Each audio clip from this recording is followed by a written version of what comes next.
We have another very special ceremony.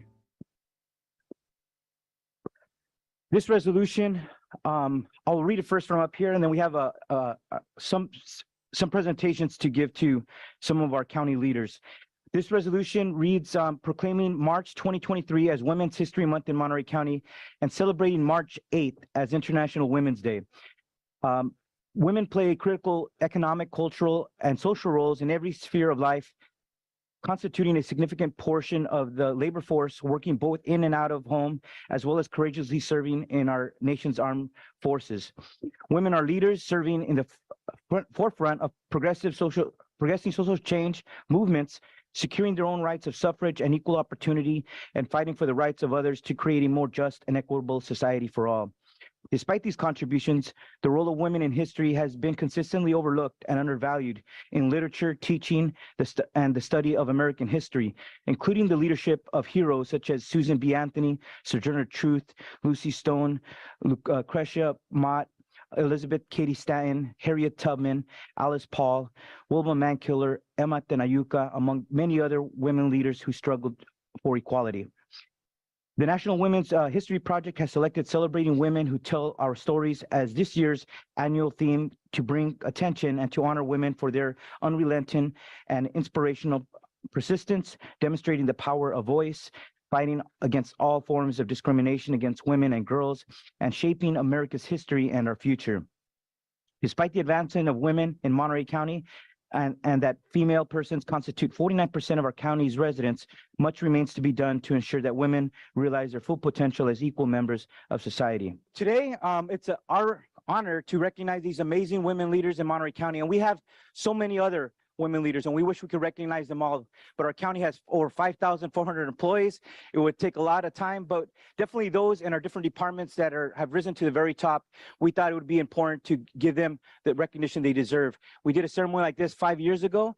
We're doing this again today, and we were very honored that Matsui Farms or Nursery donated these beautiful orchid flowers for each of our recipients today, and we want to give a special recognition to Teresa Matsui.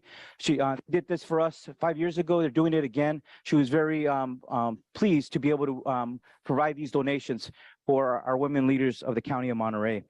So we're going to start, first of all, with Historic 5, because this is the first time our 5 countywide leaders, elected leaders, are filled by women in our county. And we're going to start with seniority and go down. We're going to start with Mary Zeeb. Mary Zeeb has served Monterey County since 1987 and was elected as the first female Monterey County Treasurer Tax Collector in November 2010. Let's give her a big round of applause, everyone.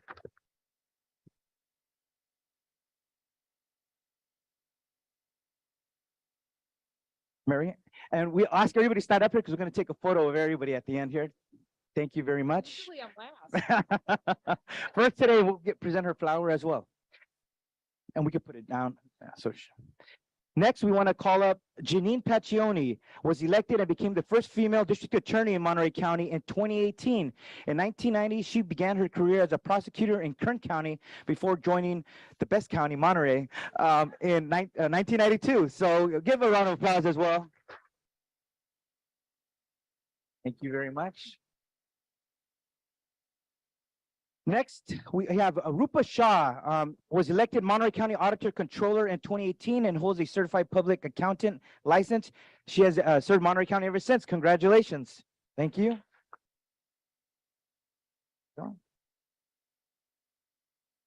Next, we're going to go to our recently elected Dynamic 2. We're going to start with Sheriff Tina Nieto. She began her career at the Los Angeles Police Department and later became Chief of Police for the City of Marina, served in the United States Army, and is the first woman, first person of color, first openly gay LGBT person to be elected sheriff in beautiful Monterey County. Congratulations, Sheriff.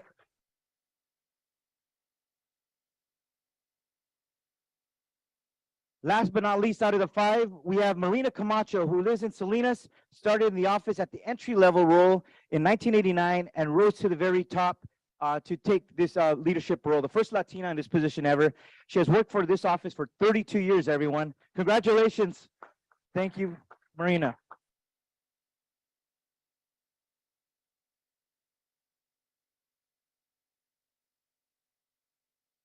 Next, I got to go to our colleagues.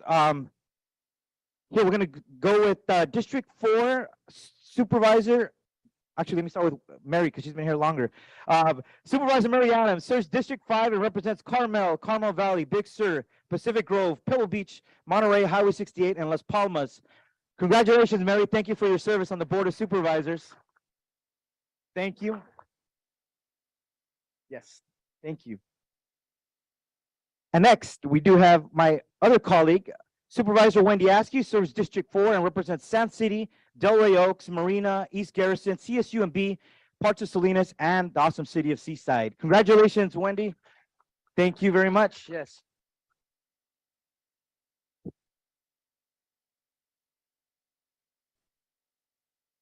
Now we'll go to another historic first. First Latina CAO of Monterey County, the second woman ever to hold this position. Sonia De La Rosa was appointed as the Monterey County's new county administrative officer on December 13th. She is the first Latina CAO and raised in King City and has maintained her roots in this community. Her parents worked in the fields of the beautiful Salinas Valley.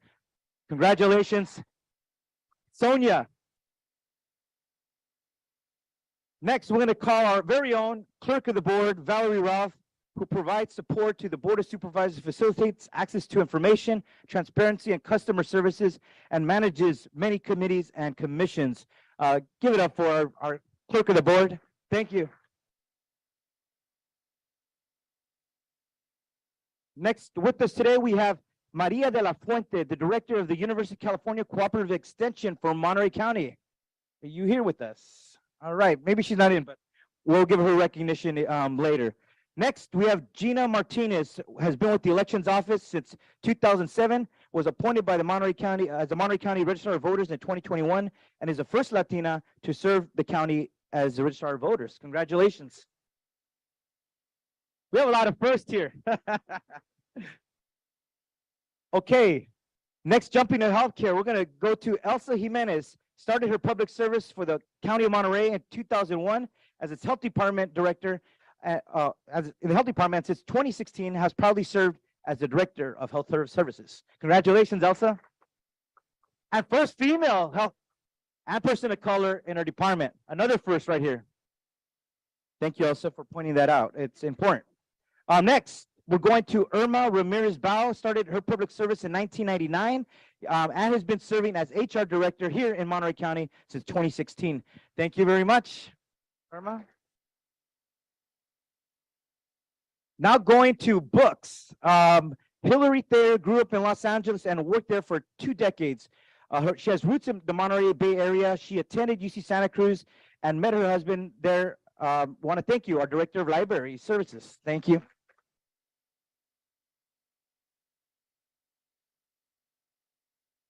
Now going to Access to Justice. Susan Chapman was appointed Public Defender in December 2016.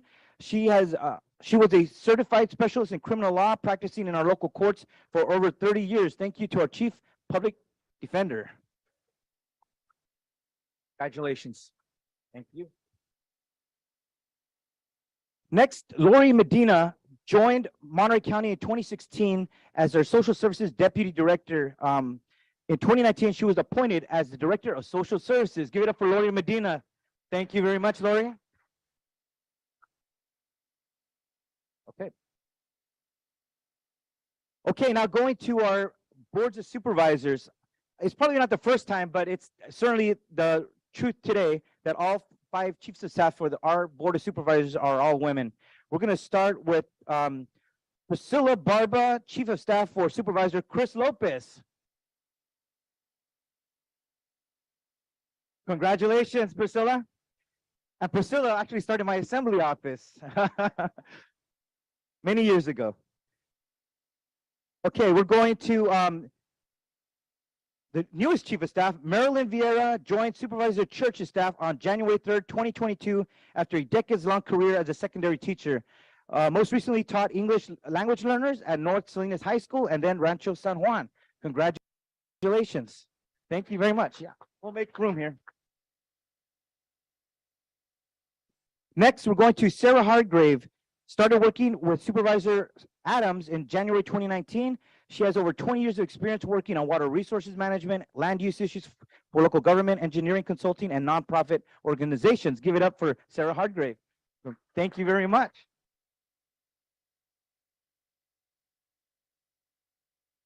And with us, not with us today, but we wish they were, we want to recognize Yuri Anderson, the Chief of Staff for District 4, and also my Chief of Staff, she's in vacation in Mexico, Linda Gonzalez, Chief of Staff for District 1. And also, we have Leanne Majowski, who's also couldn't join us here today. Could we give it a big round of applause to all these amazing women county leaders? And I wanted to ask our Board of Supervisors, the rest of our colleagues, to join us for a big group photo. Oh, and last but not least, Hello, our everyone. chair Thanks of for our joining us on the news briefing for this Wednesday. We will start with our COVID-19 information, and we have Dr. Moreno with us, as we do each Wednesday. Hello, Dr. Moreno. Now? Oh, there you are. Can you hear Hi, me now? Dr. Moreno. Yeah. It's the double unmute feature. Okay, I'm here. Thanks very much for taking part today with our COVID-19 information. I'm assuming you're ready to take questions. Yes. All right. Here's our first question for you, Dr. Moreno. Does the end of the COVID-19 emergency declarations at the state level mean that the COVID-19 pandemic has ended? Thanks, Matt. So we still have transmission of COVID-19 and here in Monterey County in California in the United States, and we still have a pandemic declared by the World Health Organization. So the pandemic is still with us. We still have transmission of COVID-19, regardless of whether there's a state or local emergency in place.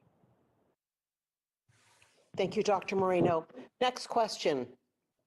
With the state ending the COVID-19 emergency declaration this week, what effect will that have on Monterey County Department of Public Health regarding the virus?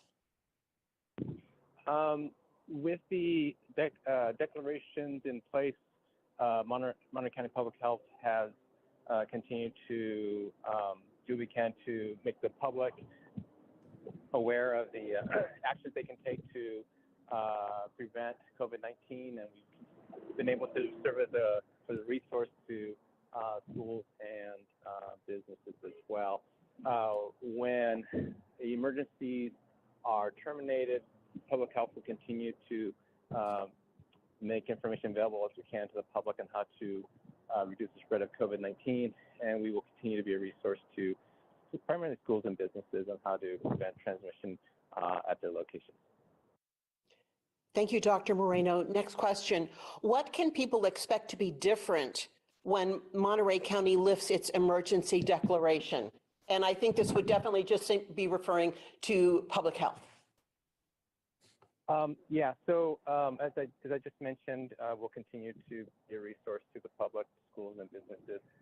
If individuals have questions of the impact of ending declarations, that ending declarations may have, I suggest they contact their employer, contact the school, contact any agency that they work with to find out what the impacts may be. Thank you, Dr. Moreno. Next question. Will public health continue to make recommendations regarding COVID-19 after the county has ended its emergency declaration? At this time, public health is still aligned with the state with regards to recommendations for COVID-19. Thanks. All right. Let's see if there's one more question for you, Dr. Moreno. Yes. Will the state and county end to its COVID-19 emergency declaration mean the end of monitoring COVID-19 in the community? Thank you for the question. Again, this would be limited just to public health.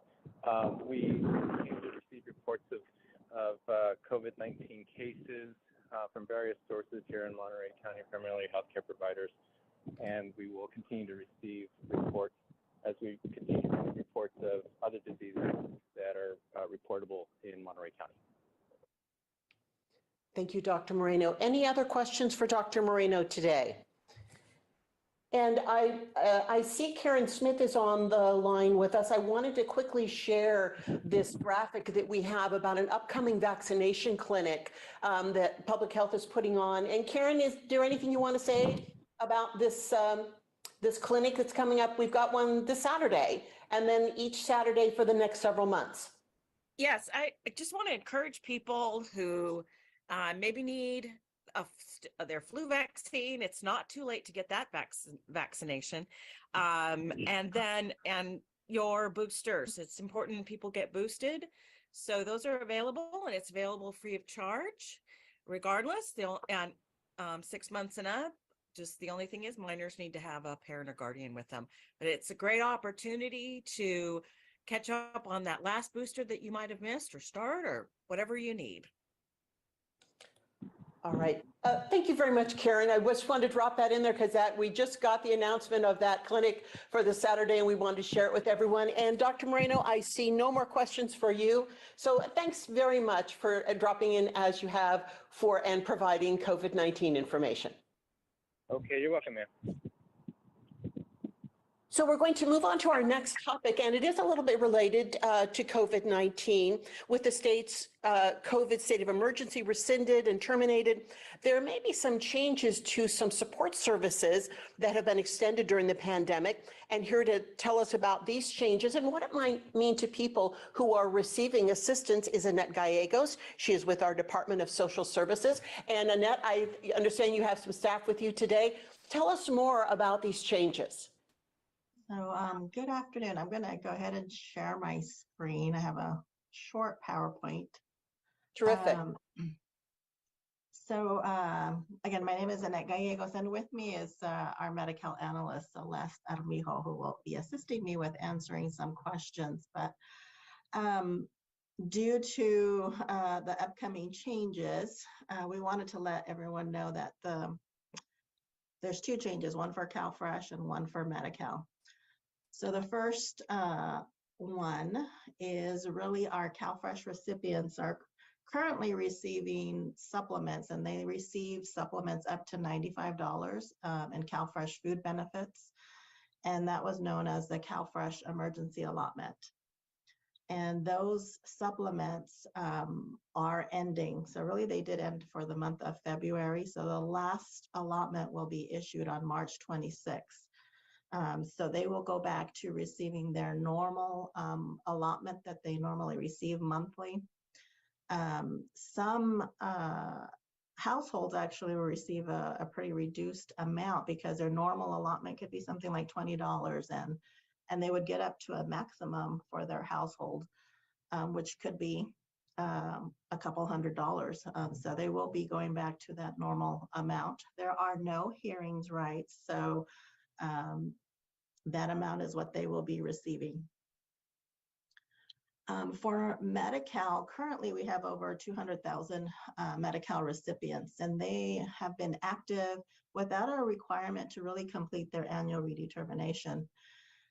So our rules have been changed and will be implemented, which will require us to resume the annual redetermination process, which the state is really calling it the continuous coverage unwinding period. So counties will have 14 months to complete all of the annual redeterminations.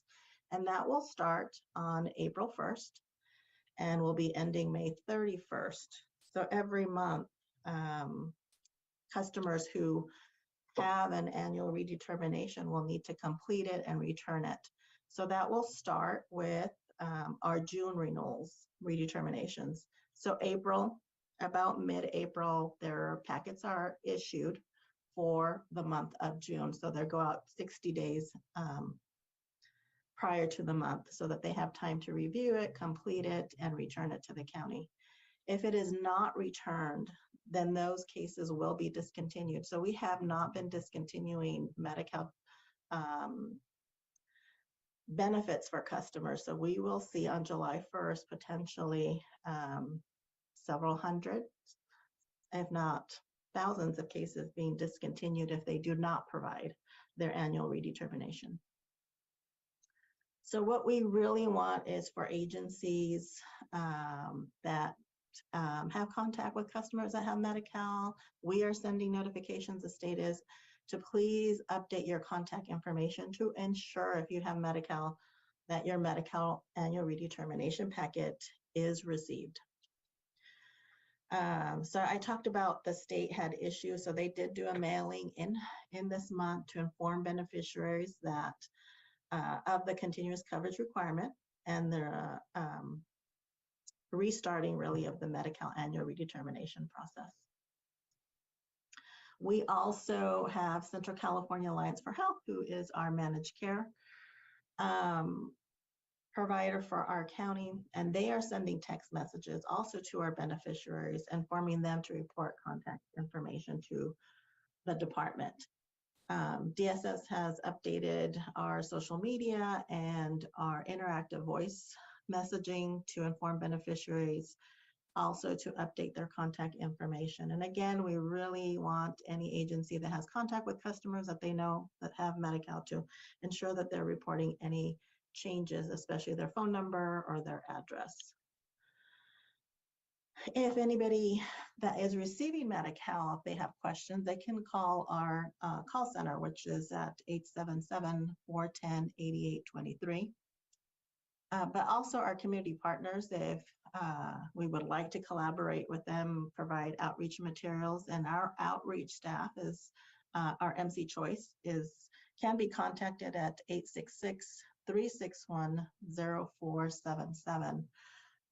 We will also be trying to hold a meeting with all of our community partners to give some additional information. But again, if any community partner would like to collaborate further with us, we can go ahead and you can call our number and we will add you to our list. And that's a little bit about what is happening in our department. Thank you very much, Annette. And then if anyone has questions for Annette, go ahead and put them in chat and we can get her to respond to them. But this is a big change for a lot of people. Annette, would you say, I mean, we have 200,000 people who are recipients and they haven't had to do this redetermination process in quite a while. And they really might be just out of the mindset of having to do it, which is really emphasizing the importance that if they don't, they could lose the benefits that they are entitled to. Correct. So we have about approximately between 8 and 10,000 at least redeterminations that need to be completed every single month. It could be a little bit higher, a little bit lower, but that's approximately how many we have. So I did say over 200,000 recipients, so those are individuals, but cases, we have between 8 to 10,000 annual redetermination forms that need to be returned. And we do have in the past, just going by past history, we have had a high number that do not return them. So we really are wanting to encourage everyone to help our customers make sure that they have the correct address, because it has been a while. And what is involved for the recipient? What is involved in the redetermination? What is it that they need to provide? Is it a long process or is it just a couple of forms? I'll see if Celeste can answer this question, because there's differences, and our system does do an automated match, but if it can't do the match, then the renewal packet goes out. Celeste, can you explain a little bit about that? Yes. So there is a process that first we'll try to see if we can reevaluate them without having to send any information to them. So if they provide us current information, or we had current information because they reported it, it will go through the system. And if we can renew them, then they will automatically be renewed for another year without us having to send any packets. If they don't renew, that's when the packet is sent, and basically it's income information that is being requested for them. There is another population where the income, it would be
Got it, okay.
All right, good morning. It is 9 o'clock, so we'll call to order the Board of Supervisors meeting. Madam Clerk, call the roll, please.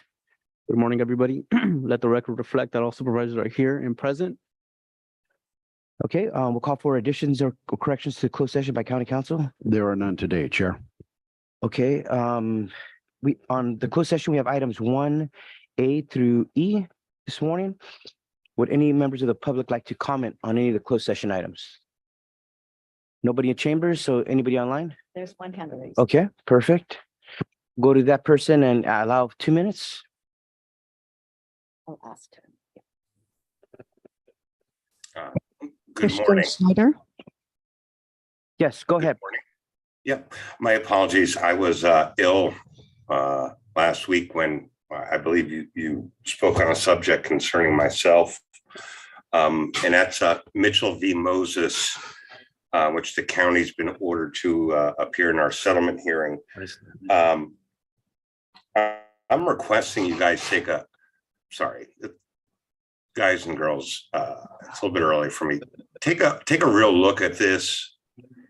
I don't know if you know how I feel, but I've just sat through a motions hearing where I was told that I was supposed to know that cops were sitting in the Monterey County Sheriff's Office setting up fake emails to accuse me of crimes. And that I had a year to figure that out. And because I didn't figure that out, I lost those motion fees. I want you to think about how deranged that is, that a private citizen had a slap motion filed on them because cops sitting in uniform, wearing badges and guns, using county computers, were setting up fake email accounts. And the worst part is that since all three of them have now admitted it, I still don't know who the rest are. And for my own personal safety, I'd like to move on. But to also further this, there's a real public trust that's been broken here, that in the county not recognizing it, you can't bring closure or accountability. So I'm asking that the county just come in with a good, honest faith effort, and please let me move on with my life. More importantly, ask county council for the entire story. Thank you. Thank you for. Thank you. That wasn't an item on our closed session, but I allowed you to speak those 2 minutes to accommodate you, sir. All right, we're gonna recess the Board of Supervisors meeting for now. We're gonna convene or call to order the Board of Supervisors of the Monterey County Water Resources Agency. We would call the roll, sir. Mr. Clerk. Good morning. Let the record reflect that all supervisors are present and in person. Any additions or corrections on this closed session? There are none today, Chair. Okay, on this item, we have closed sessions, item one, just one item, okay? Is there any members of the public who would like to comment on this item? Nobody in chambers, nobody online? Okay, we will then recess for, and we'll come back at 10:30. Thank you very much.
we have another very special ceremony.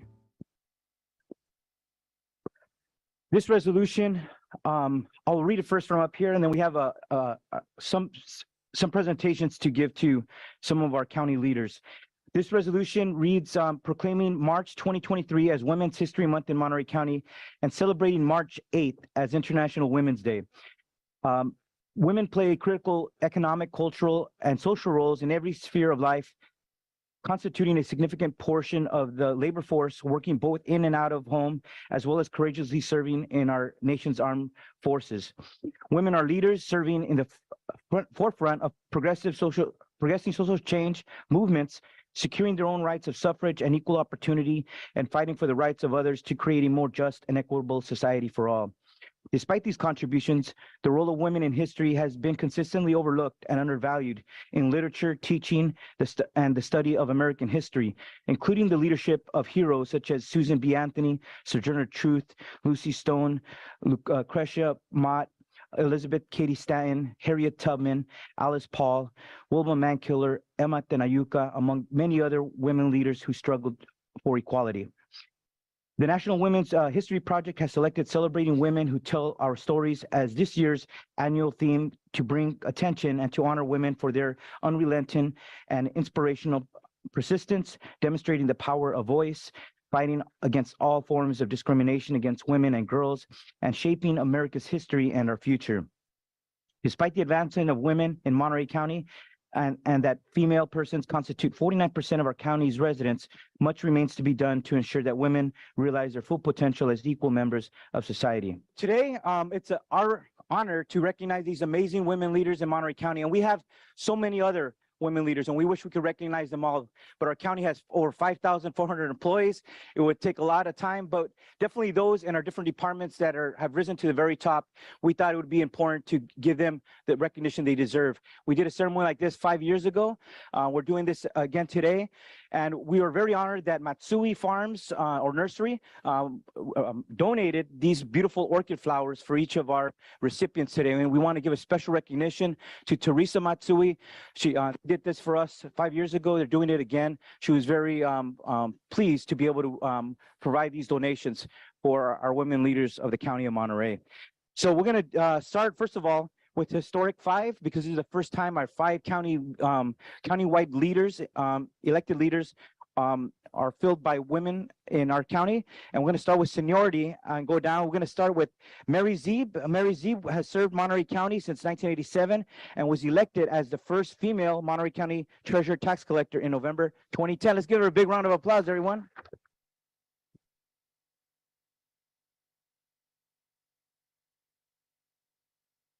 Mary, and we ask everybody to stand up here because we're going to take a photo of everybody at the end here. Thank you very much. Usually I'm last. First today, we'll present her flower as well. And we can put it down. Next, we want to call up Janine Paccioni, was elected and became the first female district attorney in Monterey County in 2018. In 1990, she began her career as a prosecutor in Kern County before joining the best county, Monterey, in 1992. So give a round of applause as well. Thank you very much. Next, we have Rupa Shah, was elected Monterey County Auditor Controller in 2018 and holds a certified public accountant license. She has served Monterey County ever since. Congratulations. Thank you.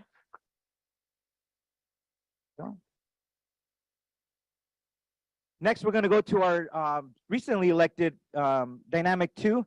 We're going to start with Sheriff Tina Nieto. She began her career at the Los Angeles Police Department and later became Chief of Police for the City of Marina, served in the United States Army, and is the first woman, first person of color, first openly gay LGBT person to be elected sheriff in beautiful Monterey County. Congratulations, Sheriff.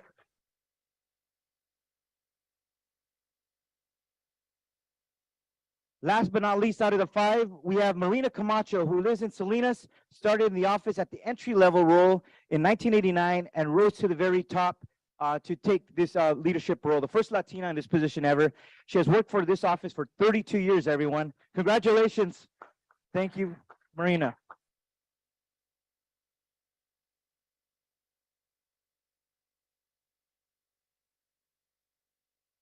Next, I got to go to our colleagues. Here, we're gonna go with District 4 Supervisor. Actually, let me start with Mary because she's been here longer. Supervisor Mary Adams serves District 5 and represents Carmel, Carmel Valley, Big Sur, Pacific Grove, Pebble Beach, Monterey, Highway 68, and Las Palmas. Congratulations, Mary. Thank you for your service on the Board of Supervisors. Thank you. Yes, thank you. And next, we do have my other colleague, Supervisor Wendy Askew, serves District 4 and represents Sand City, Delray Oaks, Marina, East Garrison, CSUMB, parts of Salinas, and the awesome city of Seaside. Congratulations, Wendy. Thank you very much. Yes.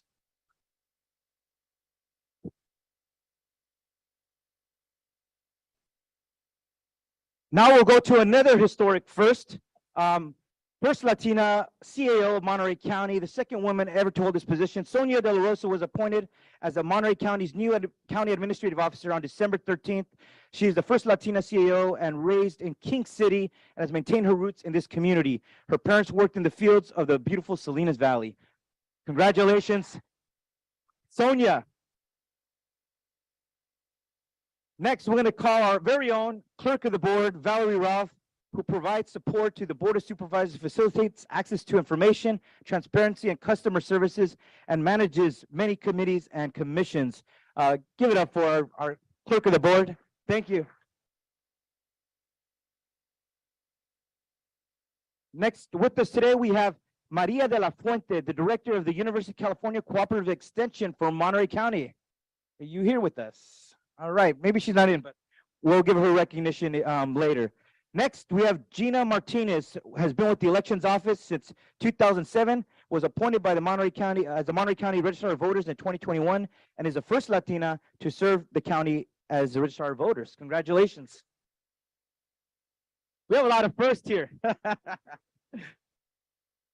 Okay, next, jumping to healthcare, we're going to go to Elsa Jimenez. Started her public service for the County of Monterey in 2001 as its health department director.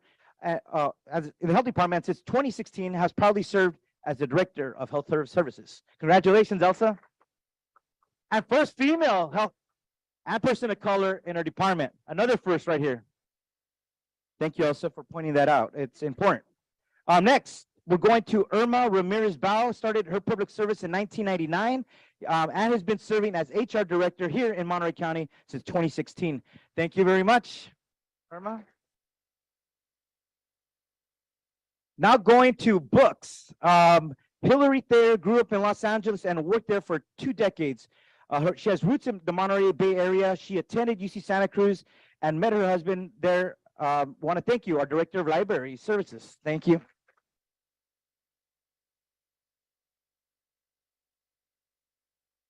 Now going to access to justice. Susan Chapman was appointed public defender in December 2016. She was a certified specialist in criminal law, practicing in our local courts for over 30 years. Thank you to our chief public defender. Congratulations. Thank you. Next, Lori Medina joined Monterey County in 2016 as their social services deputy director. In 2019, she was appointed as the director of social services. Give it up for Lori Medina. Thank you very much, Lori. Okay. Okay, now going to our boards of supervisors. It's probably not the first time, but it's certainly the truth today that all 5 chiefs of staff for our board of supervisors are all women. We're going to start with Priscilla Barba, chief of staff for Supervisor Chris Lopez. Congratulations, Priscilla. And Priscilla actually started my assembly office many years ago. Okay, we're going to the newest chief of staff, Marilyn Vieira, joined Supervisor Church's staff on January 3rd, 2022, after a decades-long career as a secondary teacher. Most recently taught English language learners at North Salinas High School and then Rancho San Juan. Congratulations. Thank you very much. Yeah, we'll make room here. Next, we're going to Sarah Hargrave. Started working with Supervisor Adams in January 2019. She has over 20 years of experience working on water resources management, land use issues for local government, engineering consulting, and nonprofit organizations. Give it up for Sarah Hargrave. Thank you very much.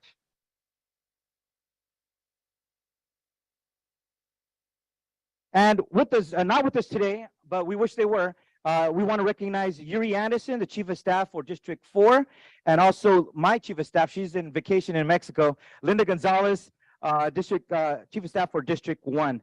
And also, we have Leanne Majowski, who's also couldn't join us here today. Could we give it a big round of applause to all these amazing women county leaders?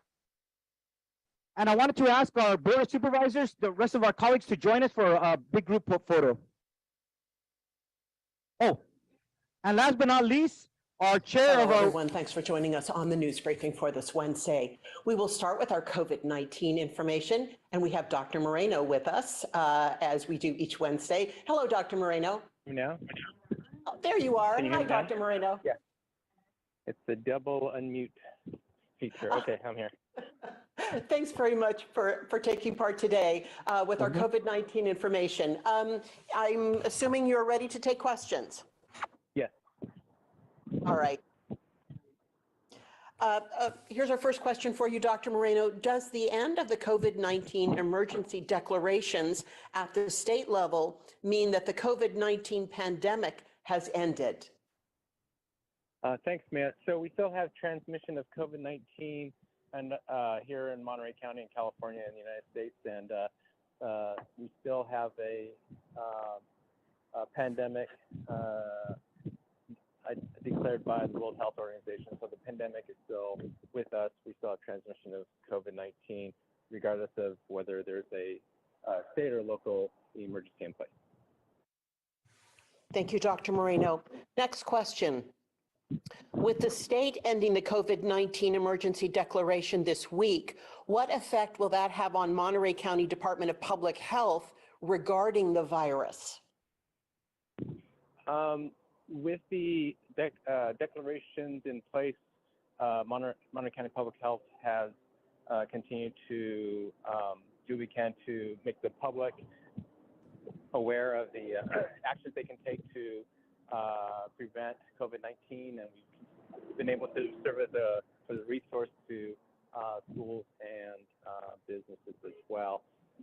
When emergencies are terminated, public health will continue to make information available as we can to the public on how to reduce the spread of COVID-19, and we will continue to be a resource to primarily schools and businesses on how to prevent transmission at their locations. Thank you, Dr. Moreno. Next question. What can people expect to be different when Monterey County lifts its emergency declaration? And I think this would definitely just be referring to public health. Yeah, so as I just mentioned, we'll continue to be a resource to the public, schools, and businesses. If individuals have questions of the impact of ending declarations that ending declarations may have, I suggest they contact their employer, contact the school, contact any agency that they work with to find out what the impacts may be. Thank you, Dr. Moreno. Next question. Will public health continue to make recommendations regarding COVID-19 after the county has ended its emergency declaration? At this time, public health is still aligned with the state with regards to recommendations for COVID-19. Thanks. All right. Let's see if there's one more question for you, Dr. Moreno. Yes. Will the state and county end to its COVID-19 emergency declaration mean the end of monitoring COVID-19 in the community? Thank you for the question. Again, this would be limited just to public health. We continue to receive reports of COVID-19 cases from various sources here in Monterey County, primarily healthcare providers, and we will continue to receive reports as we continue to receive reports of other diseases that are reportable in Monterey County. Thank you, Dr. Moreno. Any other questions for Dr. Moreno today? And I see Karen Smith is on the line with us. I wanted to quickly share this graphic that we have about an upcoming vaccination clinic that Public Health is putting on. And Karen, is there anything you want to say about this clinic that's coming up. We've got one this Saturday, and then each Saturday for the next several months. Yes, I just want to encourage people who maybe need their flu vaccine. It's not too late to get that vaccination. And your boosters. It's important people get boosted. So those are available, and it's available free of charge, regardless. 6 months and up. Just the only thing is minors need to have a parent or guardian with them. But it's a great opportunity to catch up on that last booster that you might have missed, or start, or whatever you need. All right. Thank you very much, Karen. I just wanted to drop that in there because we just got the announcement of that clinic for the Saturday, and we wanted to share it with everyone. And Dr. Moreno, I see no more questions for you. So thanks very much for dropping in as you have and providing COVID-19 information. Okay, you're welcome, ma'am. So we're going to move on to our next topic, and it is a little bit related to COVID-19. With the state's COVID state of emergency rescinded and terminated, there may be some changes to some support services that have been extended during the pandemic. And here to tell us about these changes and what it might mean to people who are receiving assistance is Annette Gallegos. She is with our Department of Social Services. And Annette, I understand you have some staff with you today. Tell us more about these changes. So good afternoon. I'm going to go ahead and share my screen. I have a short PowerPoint. Terrific. Again, my name is Annette Gallegos, and with me is our medical analyst, Celeste Armijo, who will be assisting me with answering some questions. But due to the upcoming changes, we wanted to let everyone know that there's two changes, one for CalFresh and one for Medi-Cal. So the first one is really our CalFresh recipients are currently receiving supplements, and they receive supplements up to $95 in CalFresh food benefits. And that was known as the CalFresh emergency allotment. And those supplements are ending. So really they did end for the month of February. So the last allotment will be issued on March 26th. So they will go back to receiving their normal allotment that they normally receive monthly. Some households actually will receive a pretty reduced amount because their normal allotment could be something like $20, and they would get up to a maximum for their household, which could be a couple $100s. So they will be going back to that normal amount. There are no hearings rights, so that amount is what they will be receiving. For Medi-Cal, currently we have over 200,000 Medi-Cal recipients, and they have been active without a requirement to really complete their annual redetermination. So our rules have been changed and will be implemented, which will require us to resume the annual redetermination process, which the state is really calling it the continuous coverage unwinding period. So counties will have 14 months to complete all of the annual redeterminations. And that will start on April 1st and will be ending May 31st. So every month, customers who have an annual redetermination will need to complete it and return it. So that will start with our June renewals redeterminations. So April, about mid-April, their packets are issued for the month of June. So they'll go out 60 days prior to the month so that they have time to review it, complete it, and return it to the county. If it is not returned, then those cases will be discontinued. So we have not been discontinuing Medi-Cal benefits for customers. So we will see on July 1st, potentially several hundred, if not thousands of cases being discontinued if they do not provide their annual redetermination. So what we really want is for agencies that have contact with customers that have Medi-Cal. We are sending notifications, the state is, to please update your contact information to ensure if you have Medi-Cal that your Medi-Cal annual redetermination packet is received. So I talked about the state had issues, so they did do a mailing in this month to inform beneficiaries that of the continuous coverage requirement and their restarting really of the Medi-Cal annual redetermination process. We also have Central California Alliance for Health, who is our managed care provider for our county, and they are sending text messages also to our beneficiaries, informing them to report contact information to the department. DSS has updated our social media and our interactive voice messaging to inform beneficiaries, also to update their contact information. And again, we really want any agency that has contact with customers that they know that have Medi-Cal to ensure that they're reporting any changes, especially their phone number or their address. If anybody that is receiving Medi-Cal, if they have questions, they can call our call center, which is at 877-410-8823. But also our community partners, if we would like to collaborate with them, provide outreach materials, and our outreach staff is, our MC Choice can be contacted at 866-361-0477. We will also be trying to hold a meeting with all of our community partners to give some additional information. But again, if any community partner would like to collaborate further with us, we can go ahead and you can call our number and we will add you to our list.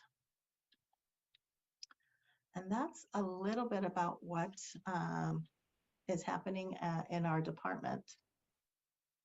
Thank you very much, Annette. And then if anyone has questions for Annette, go ahead and put them in chat and we can get her to respond to them.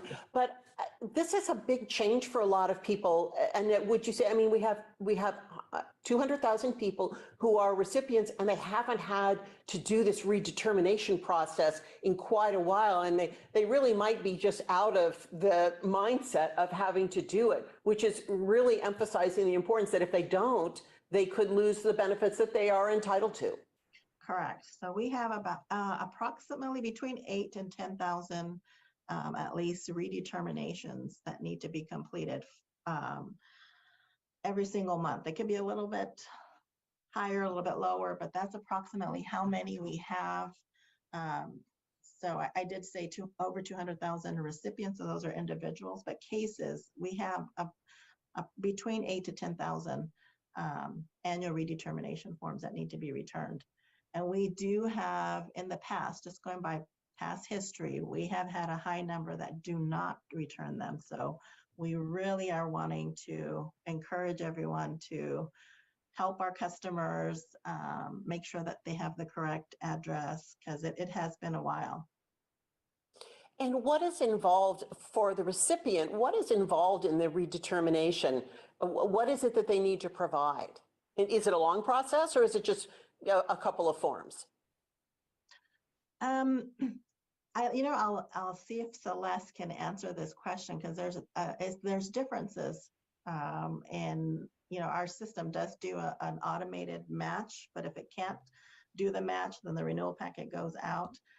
Celeste, can you explain a little bit about that? Yes. So there is a process that first we'll try to see if we can reevaluate them without having to send any information to them.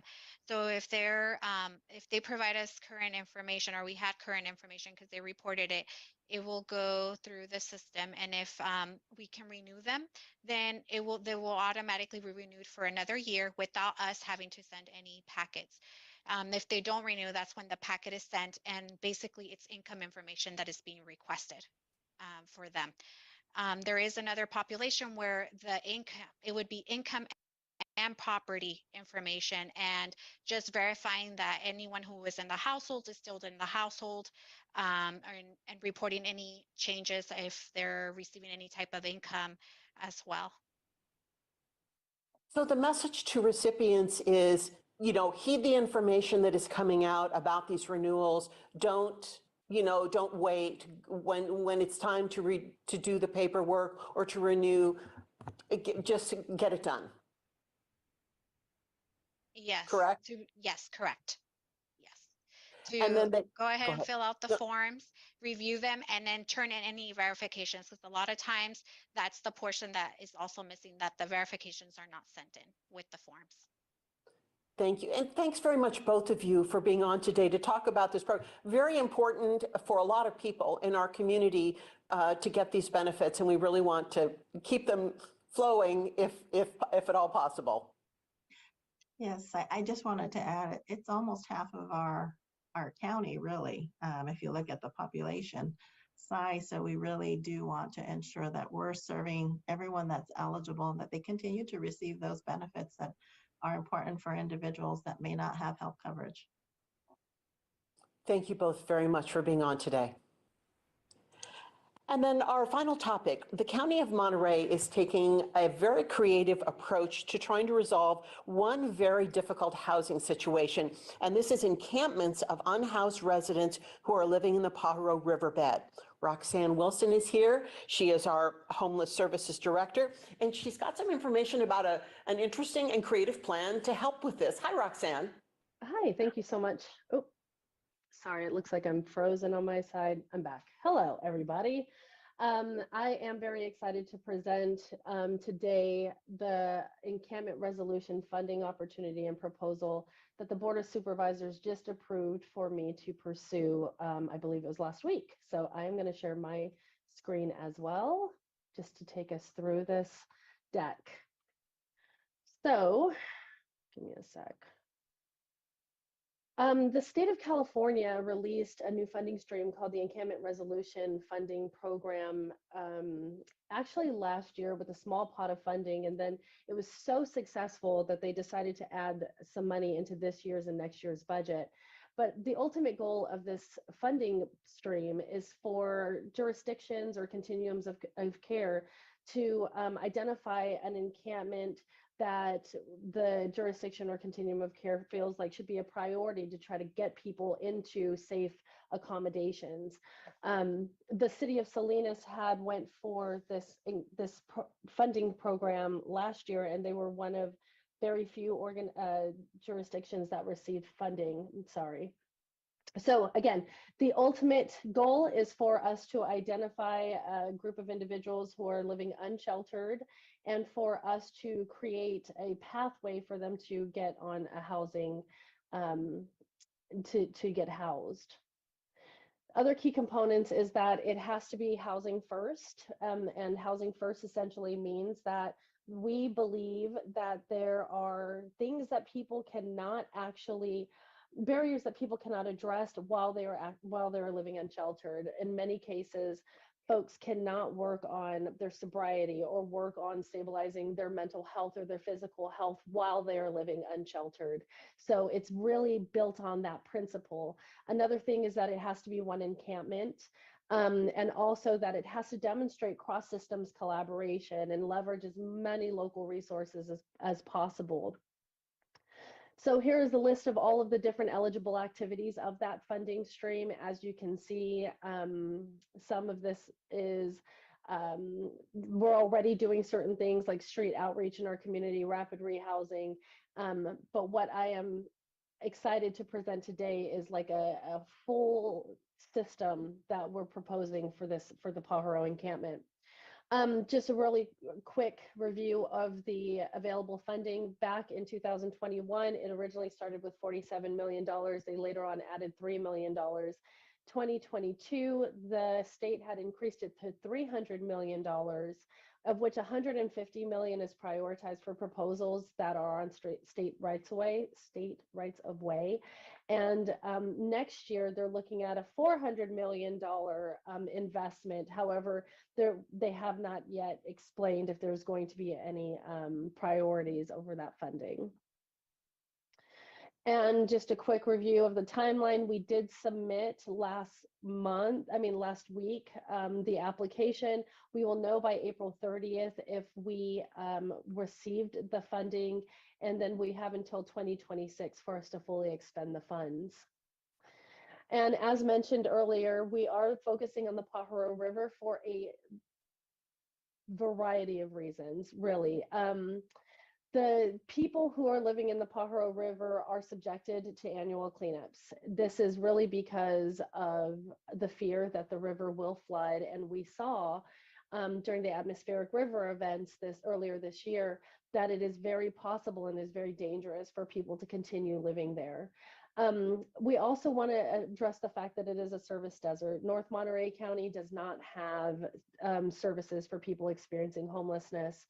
And there is other things. There's a $400 million levy expansion project that is on its way and slated to begin in 2025. And historically, there was always the assumptions that these folks that live inside of this river are not interested in services, but the outreach team that we have been deploying out there to really get to understand the needs of the population, they've been able to identify already 45 people who are interested in this program if we get funded. What makes it very exciting is that this is a partnership. It's not just Monterey County taking lead, it's Monterey County partnering with the Santa Cruz County Health and Human Services Department, and also the Coalition of Homeless Services Providers, the Pajaro Regional Flood Management Agency, and the City of Watsonville. We have also identified other partners that will help leverage their resources, but we can't get into that. There's so many of them. The components of the project that I'm proposing is outreach engagement, which has already started, as I mentioned. The outreach team has been going out there 2 to 3 times a week, and they often, and what they have been doing is really learning what the people are asking for, understanding why they have not been successful in getting into any other programs, and also establishing that rapport. They have been doing light touch case management since August, and they have been able to get the encampment residents to also name the proposed site, which is called Recurso de Fuerza. So I believe that means resources of strength. The interim housing project, as I have been mentioning, we did identify a church-owned property in Watsonville. So again, that's another partner that is outside of just the regular county leadership. We have been able to engage with the faith-based community. We are proposing 34 to 36 non-congregate low barrier shelter beds with a ton of services layered on top of that, including immigration and citizenship, employment, of course, resources for pets. In homeless services, you always want to consider the partners, the pets, and the property of individuals when you're building out a successful program. Again, mental health, substance use disorder, we will have property storage on site, transportation, and physical health services. And then we are also working to make sure that these folks, again, are on a path to permanent housing. So there will be rapid rehousing funds, shelter diversion.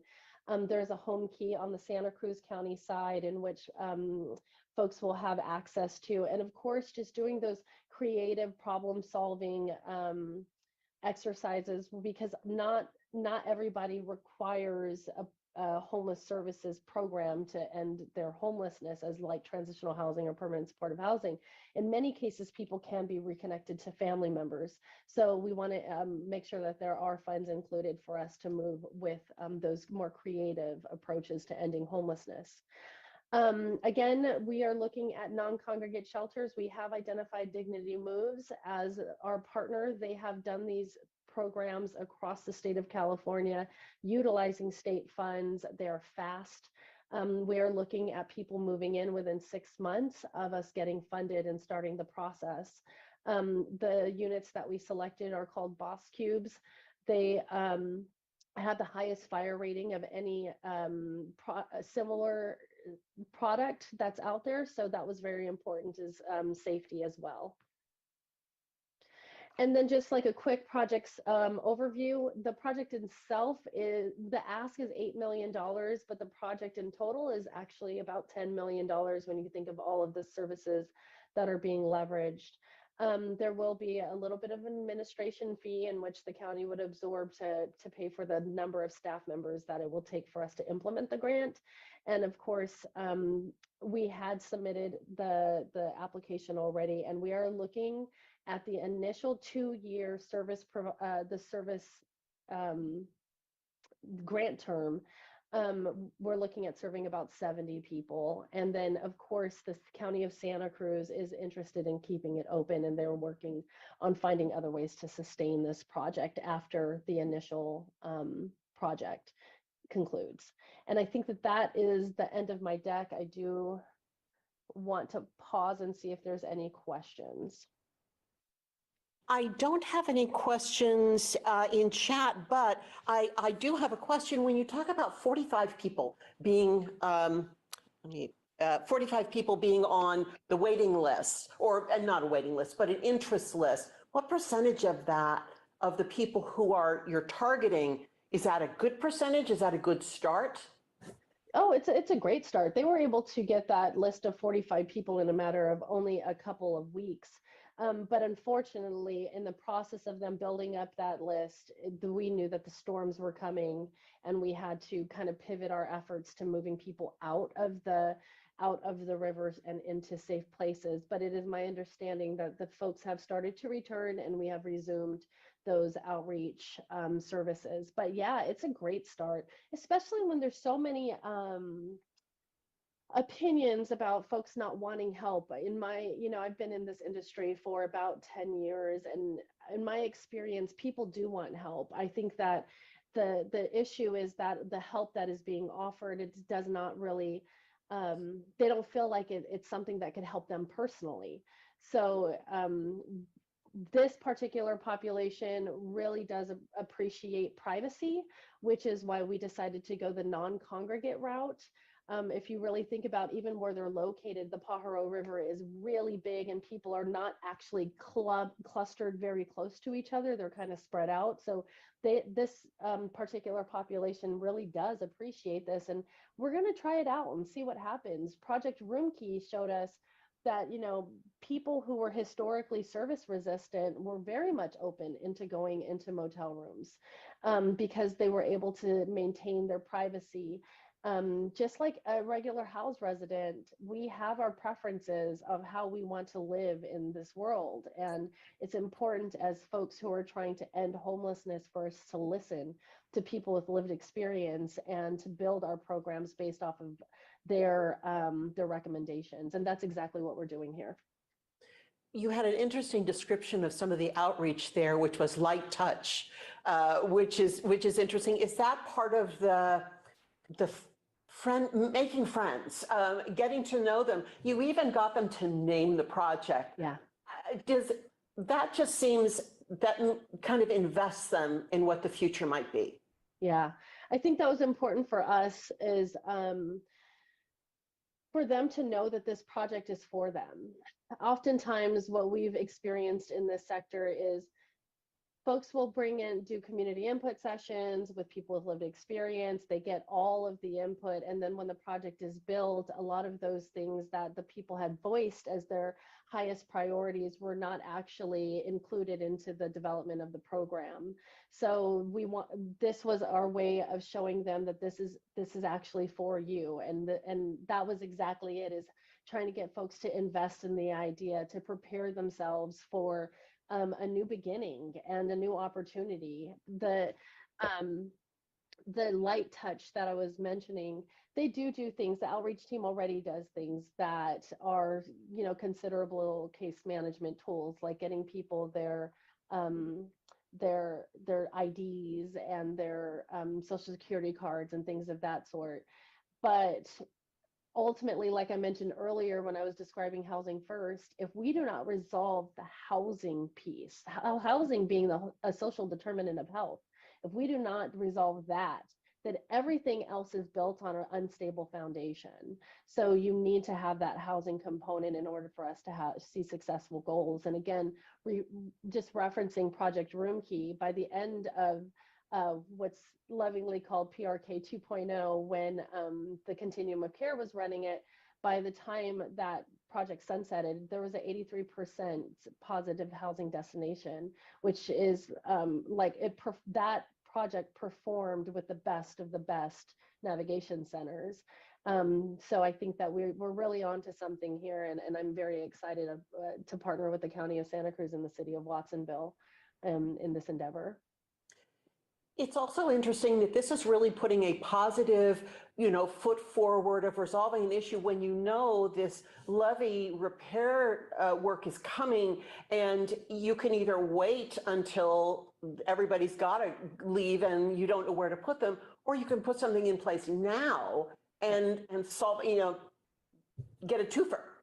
Right. And, and that's the thing is originally when I was looking at when I first came to the county and I knew the encampment resolution program was included in this year's budget, I started going through all of the encampments and really trying to figure out like where is the highest need. And if just knowing that the Pajaro Levee project is on its way, these folks are going to get displaced anyway. So this was a great partnership opportunity with the Pajaro Regional Flood Management Agency, Monterey County Wastewater, not wastewater, excuse me, Water Resource Agency, and also Zone 7 from Santa Cruz County. We've all been talking about this for months, and now the opportunity is here. It was a huge push. It took a ton of work just for us to get all of the right partners, but we do believe that the application is very competitive. Would you also say that this application is competitive because this program has a life beyond the term of the grant? Because you're putting building blocks in place to keep it going after the work is done, per se. Right. So we're looking at expanding the capacity of the South Santa Cruz County resources. And the reason why Monterey County is taking the lead on this is because we understand that there's a lot of folks who are Monterey County residents that are living on that river, whether they associate themselves with our county or not. It is a true statement. So the only way for us to be effective is for us to do this together and to break down, that historical for us to just kind of remove the county border and just think about it like what are our actual objectives and let the objective drive us. But you're right, we're talking about building something that will be there for a very, very long time and help people far beyond the 70 that we're planning on helping during this project. Thank you, Roxanne. And is there any last word that you'd like to have? Not specifically about this. Everybody should wish us luck. That is a thing. But I do also want to mention that I am working with the city of Monterey, and we are going to be doing a community input session to see how the two municipalities can work together to address the homeless crisis that people are experiencing over on the peninsula. So that is going to be, I'm going to share this, and then I think I did send it over to you. Give me a And sec. I will follow, I will send it out afterwards as well to our partners. So thank you so much. It is going to be at the Monterey Public Library on Wednesday, April 5th from 6 to 7:30. I do ask that this gets out. We want to hear from everybody from all walks of life because ultimately, we can't do it by ourselves. Us, the city, nobody can do it by themselves. We really need the entire community at large to lean in and help us do better in general. Thank you very much, Roxanne, as always, for joining us. And thanks, everyone, for sharing information today on the news briefing. Our next briefing is next week. We'll see you then.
we have another very special ceremony.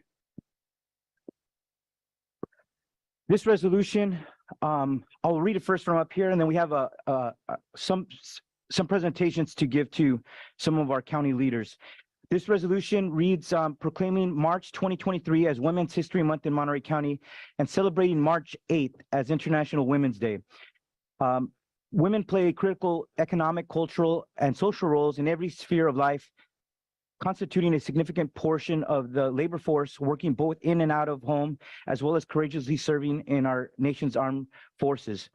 Women are leaders serving in the forefront of progressive social change movements, securing their own rights of suffrage and equal opportunity, and fighting for the rights of others to create a more just and equitable society for all. Despite these contributions, the role of women in history has been consistently overlooked and undervalued in literature, teaching, and the study of American history, including the leadership of heroes such as Susan B. Anthony, Sojourner Truth, Lucy Stone, Lucretia Mott, Elizabeth Cady Stanton, Harriet Tubman, Alice Paul, Wilma Mankiller, Emma Tenayuca, among many other women leaders who struggled for equality. The National Women's History Project has selected Celebrating Women Who Tell Our Stories as this year's annual theme to bring attention and to honor women for their unrelenting and inspirational persistence, demonstrating the power of voice, fighting against all forms of discrimination against women and girls, and shaping America's history and our future. Despite the advancement of women in Monterey County, and that female persons constitute 49% of our county's residents, much remains to be done to ensure that women realize their full potential as equal members of society. Today, it's our honor to recognize these amazing women leaders in Monterey County, and we have so many other women leaders, and we wish we could recognize them all, but our county has over 5,400 employees. It would take a lot of time, but definitely those in our different departments that have risen to the very top, we thought it would be important to give them the recognition they deserve. We did a ceremony like this 5 years ago. We're doing this again today, and we were very honored that Matsui Farms or Nursery donated these beautiful orchid flowers for each of our recipients today, and we want to give a special recognition to Teresa Matsui. She did this for us 5 years ago. They're doing it again. She was very pleased to be able to provide these donations for our women leaders of the County of Monterey. So we're going to start, first of all, with Historic 5, because this is the first time our 5 countywide leaders, elected leaders, are filled by women in our county. And we're going to start with seniority and go down. We're going to start with Mary Zeeb. Mary Zeeb has served Monterey County since 1987 and was elected as the first female Monterey County Treasurer Tax Collector in November 2010. Let's give her a big round of applause, everyone.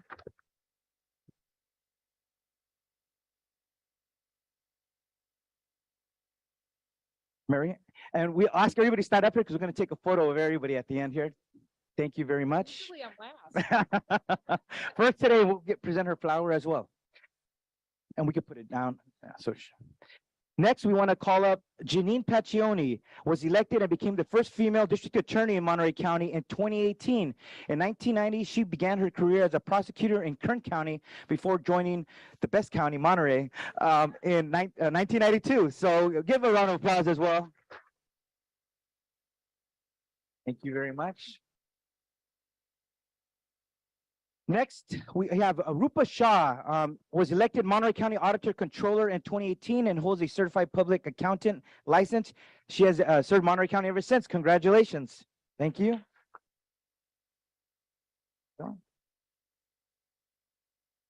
Next, we're going to go to our recently elected Dynamic 2.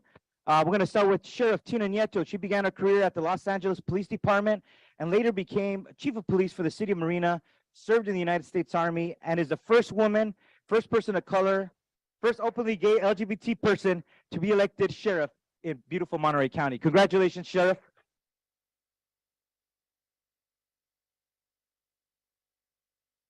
Last but not least, out of the 5, we have Marina Camacho, who lives in Salinas, started in the office at the entry-level role in 1989 and rose to the very top to take this leadership role, the first Latina in this position ever. She has worked for this office for 32 years, everyone. Congratulations. Thank you, Marina.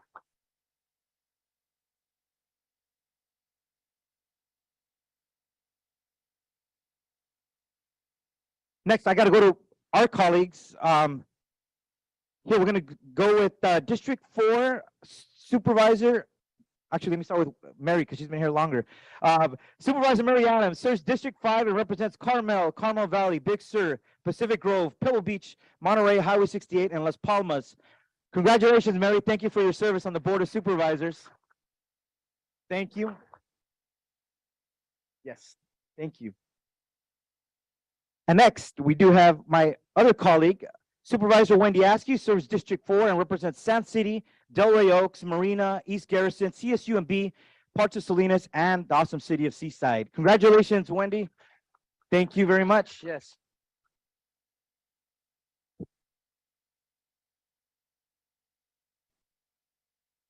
Now we'll go to another historic first. First Latina CAO of Monterey County, the second woman ever to hold this position. Sonia De La Rosa was appointed as the Monterey County's new county administrative officer on December 13th. She is the first Latina CAO and raised in King City and has maintained her roots in this community. Her parents worked in the fields of the beautiful Salinas Valley. Congratulations, Sonia. Next, we're going to call our very own clerk of the board, Valerie Ralph, who provides support to the Board of Supervisors, facilitates access to information, transparency, and customer services, and manages many committees and commissions. Give it up for our clerk of the board. Thank you. Next with us today, we have Maria de la Fuente, the director of the University of California Cooperative Extension for Monterey County. Are you here with us? All right, maybe she's not in, but we'll give her recognition later. Next, we have Gina Martinez, has been with the Elections Office since 2007, was appointed by the Monterey County as the Monterey County Registrar of Voters in 2021, and is the first Latina to serve the county as the Registrar of Voters. Congratulations. We have a lot of firsts here. Okay, next, jumping to healthcare, we're going to go to Elsa Jimenez. Started her public service for the County of Monterey in 2001 as its health department director. As in the health department since 2016, has proudly served as the director of health services. Congratulations, Elsa. And first female health and person of color in our department. Another first right here. Thank you, Elsa, for pointing that out. It's important. Next, we're going to Irma Ramirez Bao. Started her public service in 1999 and has been serving as HR director here in Monterey County since 2016. Thank you very much, Irma. Now going to books. Hillary Thayer grew up in Los Angeles and worked there for 2 decades. She has roots in the Monterey Bay Area. She attended UC Santa Cruz and met her husband there. Want to thank you, our Director of Library Services. Thank you.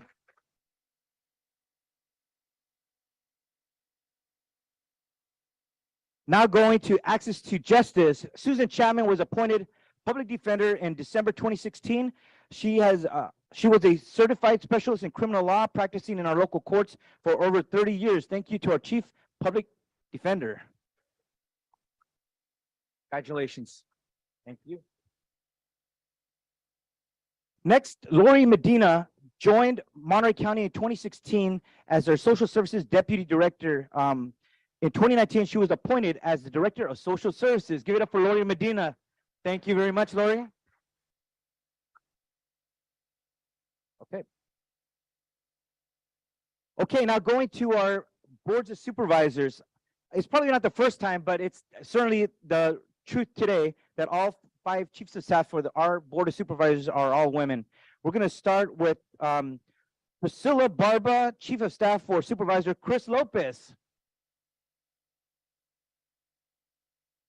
Congratulations, Priscilla. And Priscilla actually started my assembly office many years ago.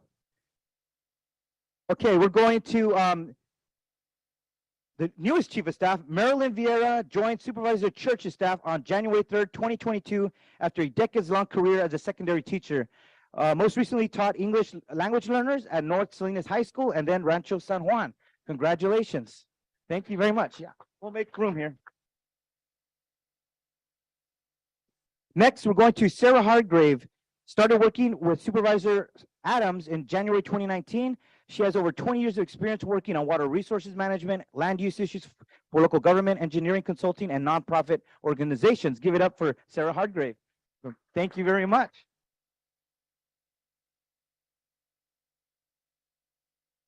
And with us, not with us today, but we wish they were, we want to recognize Yuri Anderson, the Chief of Staff for District 4, and my Chief of Staff, she's in vacation in Mexico, Linda Gonzalez, Chief of Staff for District 1. And also, we have Leanne Majewski, who's also couldn't join us here today. Could we give a big round of applause to all these amazing women county leaders? And I wanted to ask our Board of Supervisors, the rest of our colleagues, to join us for a big group photo. Oh,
Mic test, 1, 2, 3.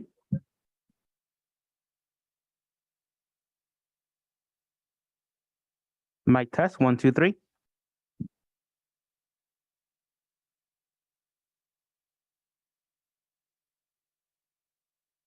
Mic test, 1, 2, 3. Mic test, 1, 2, 3.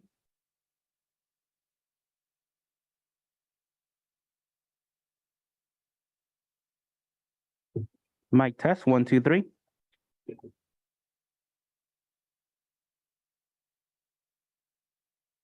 Mic test, 1, 2, 3.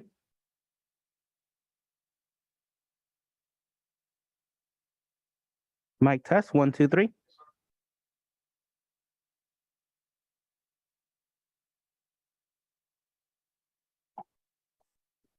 Mic test, 1, 2, 3. Mic test, 1, 2, 3.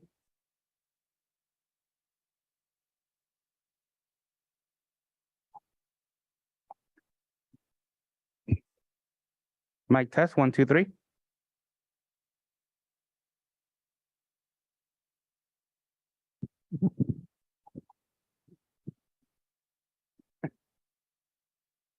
Mic test, 1, 2, 3.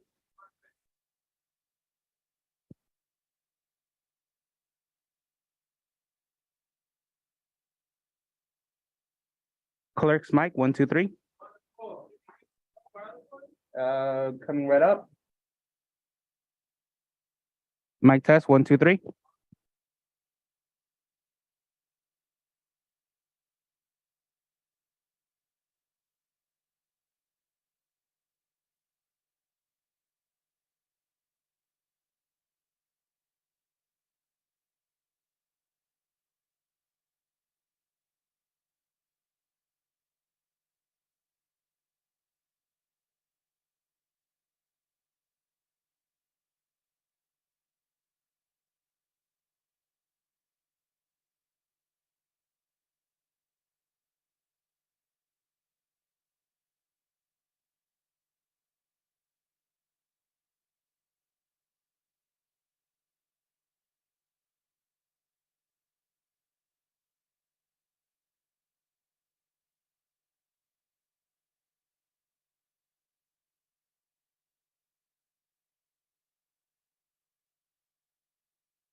All right, we're running a little behind this morning. Good morning, everyone. We're going to reconvene the Board of Supervisors meeting and we will call for the roll. Madam Clerk or Mr. Clerk. Good morning, everybody. Let the record reflect that all supervisors are present and in person. Okay, and we're going to go to our announcements of our Spanish interpreter today, Diego Celis. It's good to see you. Muy buenos días, mi nombre es Diego Celis. Seré el intérprete español-inglés e inglés-español para la reunión de hoy. Si planea hacer un comentario y necesita servicio de intérprete, por favor, hablar lenta y suficientemente fuerte para que yo lo escuche. Por favor, hacer una pausa al final de sus oraciones para asegurarse de que tengo la oportunidad de interpretarle. Muchas gracias. Thank you very much, Diego. Everyone, if you could stand for the Pledge of Allegiance, I wanted to ask our colleague, Supervisor Mary Adams, if you could lead us today in the pledge. Please begin. I pledge allegiance to the flag of the United States of America and to the republic for which it stands, one nation, under God, indivisible, with liberty and justice for all. Thank you. Thank you, Supervisor Adams. Let's go to any additions or corrections by the clerk. We do. Correction to item number 3 under ceremony resolutions. A revised resolution was received. We also have a correction to item number 15 under scheduled matters for the Department of Emergency Management. A revised board report was received. And lastly, we have a correction to item number 30 under consent calendar, general government. A revised board report was also received. Great, thank you very much. We're going to jump to ceremonial resolutions. These are items 2 through 7. If any of our colleagues would like to speak on these, otherwise we could take a motion. Move approval. Is there a second? Second. Moved by Lopez, seconded by Adams. Do any members of the public, would any members of the public like to speak on the ceremonial resolutions today? We'll have a ceremony for those in just a bit. Seeing none. All those in favor, please say aye. Aye. Aye. Any against? Motion carries 5-0. We're going to start with the resolution. First of all, to the regarding the institution proclaiming County of Monterey an institution committed to the safety and well-being of all communities. And I believe Supervisor De La Rosa, are you speaking on this one? And I think Juan Rodriguez. You downgraded her to a supervisor. CAO De La Rosa. And I think Juan Rodriguez might want to say some words on this as well. All right. Good morning. Thank you all for joining us this morning. I do have a couple representatives from our Civil Rights Office, Natalie Alfaro Frazier and also Nadia Velarde. If you both can come to the podium, and Juan is actually traveling, so unable to join us this morning, but he wanted to make sure that we recognize both of his team members that are present this morning. So with this resolution, I'm actually receiving it on behalf of the county employees of Monterey County. We are committed to the safety and well-being of all communities and to maintaining a healthy and balanced work environment for our employees by promoting physical and mental health and well-being. We will not normalize incidents of violence which have a profound impact on our county, including our employees. We are affirming that the community members must be protected from harm. We will equitably deliver services and safety for all communities to ensure a vibrant and healthy community. And through our departments of behavioral health and the Civil Rights Office, represented by both Natalie and Nadia, we support and with support from our governing racial equity work team and our office at the County Administrative Office, we will continue to deliver a diverse selection of sessions to give employees a space to reflect on recent events and to honor the hardships on our employees and our community members. So I thank you for the resolution. All right, give him a round of applause, everyone. Thank you. And maybe if our employees want to say anything on this resolution. We just want to thank CAO De La Rosa for honoring the resolution, and also for the governing for racial equity team that we've been working with, and our office is lucky enough to house those initiatives with us. So thank you. All right, on behalf of the Board of Supervisors, I want to present this to you. Thank you for all your work for our communities. Thank you very much. Appreciate it. Thank you.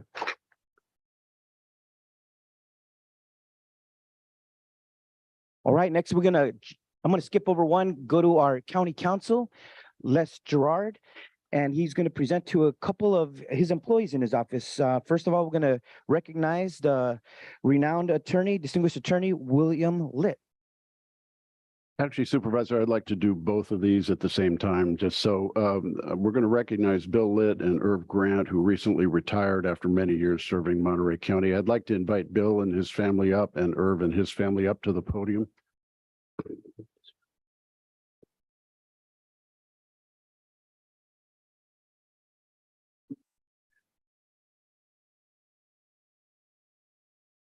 And I'd like Chief Assistant Susan Glitch to stand up with me here. So Irv and Bill recently retired, both after many long years of service to Monterey County.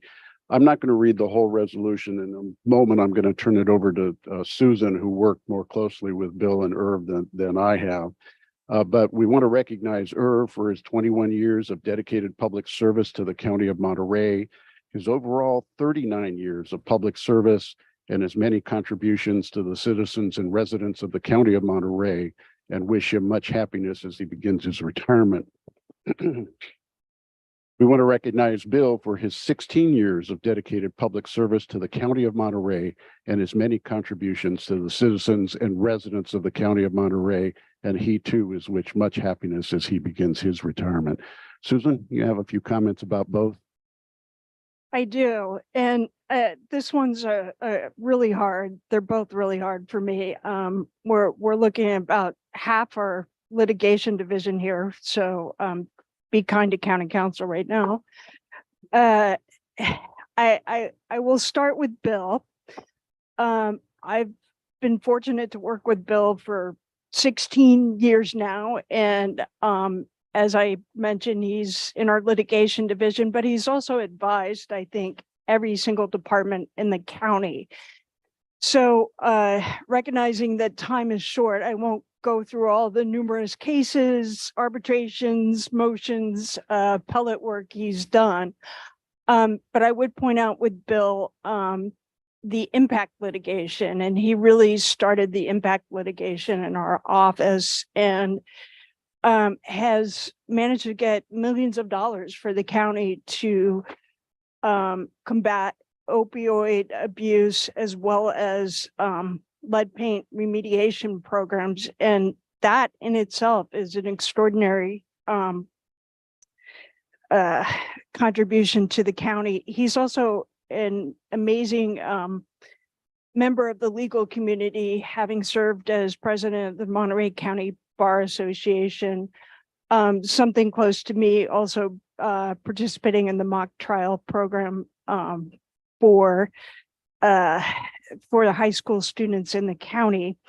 And maybe most importantly, is an avid Niners and San Francisco Giants fan, which brings me to Irv Grant, who is not a Niners or Giants fan, but a Yankees Cowboys fan, which is very unfortunate. But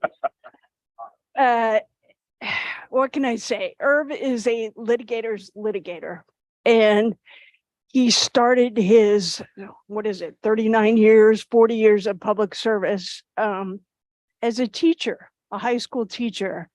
And I feel like he has continued that teaching.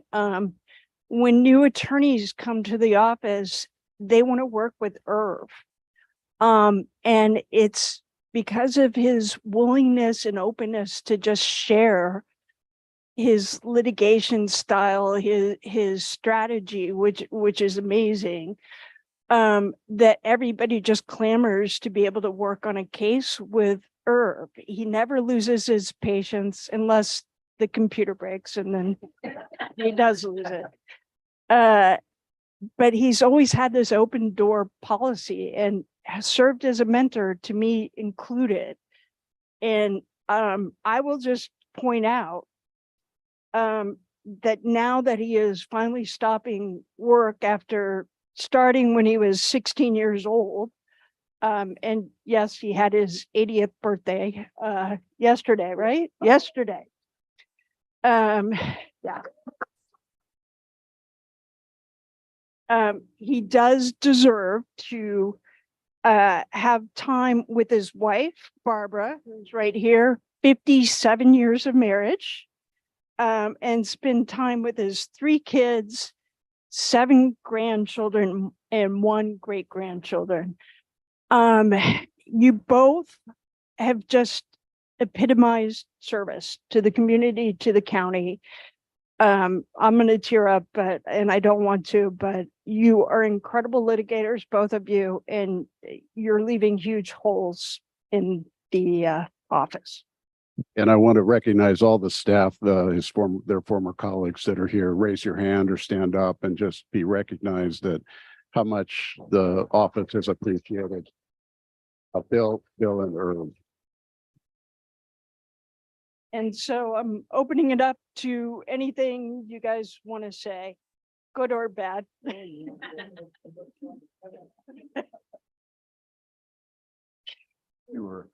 I will keep this brief so I don't play into any stereotypes about lawyers liking to hear themselves talk. I just want to say that the 16+ years I've spent with the county have been a pleasure. Obviously, there's been stress, there's been hard work, but it has been such a pleasure working with my colleagues in the county counsel's office, many of whom are here, which I appreciate, and serving the county of Monterey, which is full of dedicated, hardworking people trying to do their best all the time, and the wonderful members of our community. It has been a pleasure. I am going to miss it, but I'm not going too far away.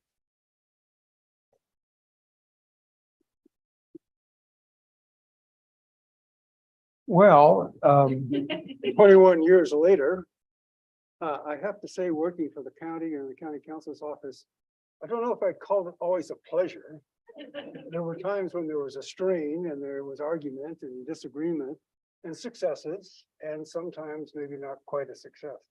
But all of it was worthwhile, and all of it taught me a lesson. And that is, I'm here because they allowed me to be here. And I hope I did something to appreciate that.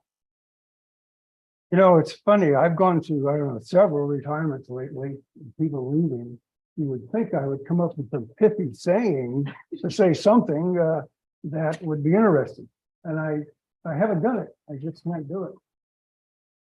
But I was kind of cleaning up my office at home the other day, and I came across an old article that was written some time ago.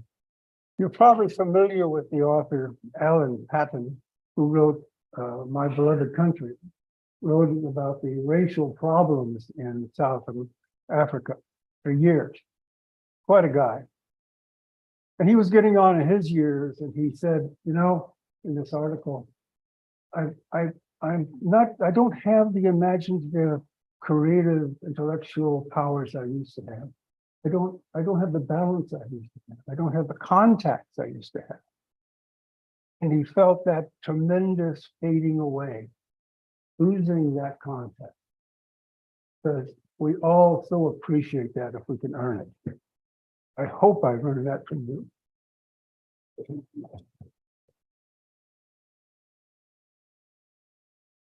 Thank you both very much for all your years of service. Les, you want to take a photo with all your team?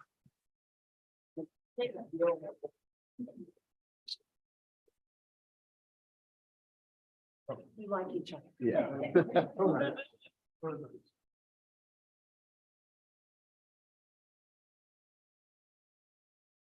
Don't look, come on. Oh, that is smiling.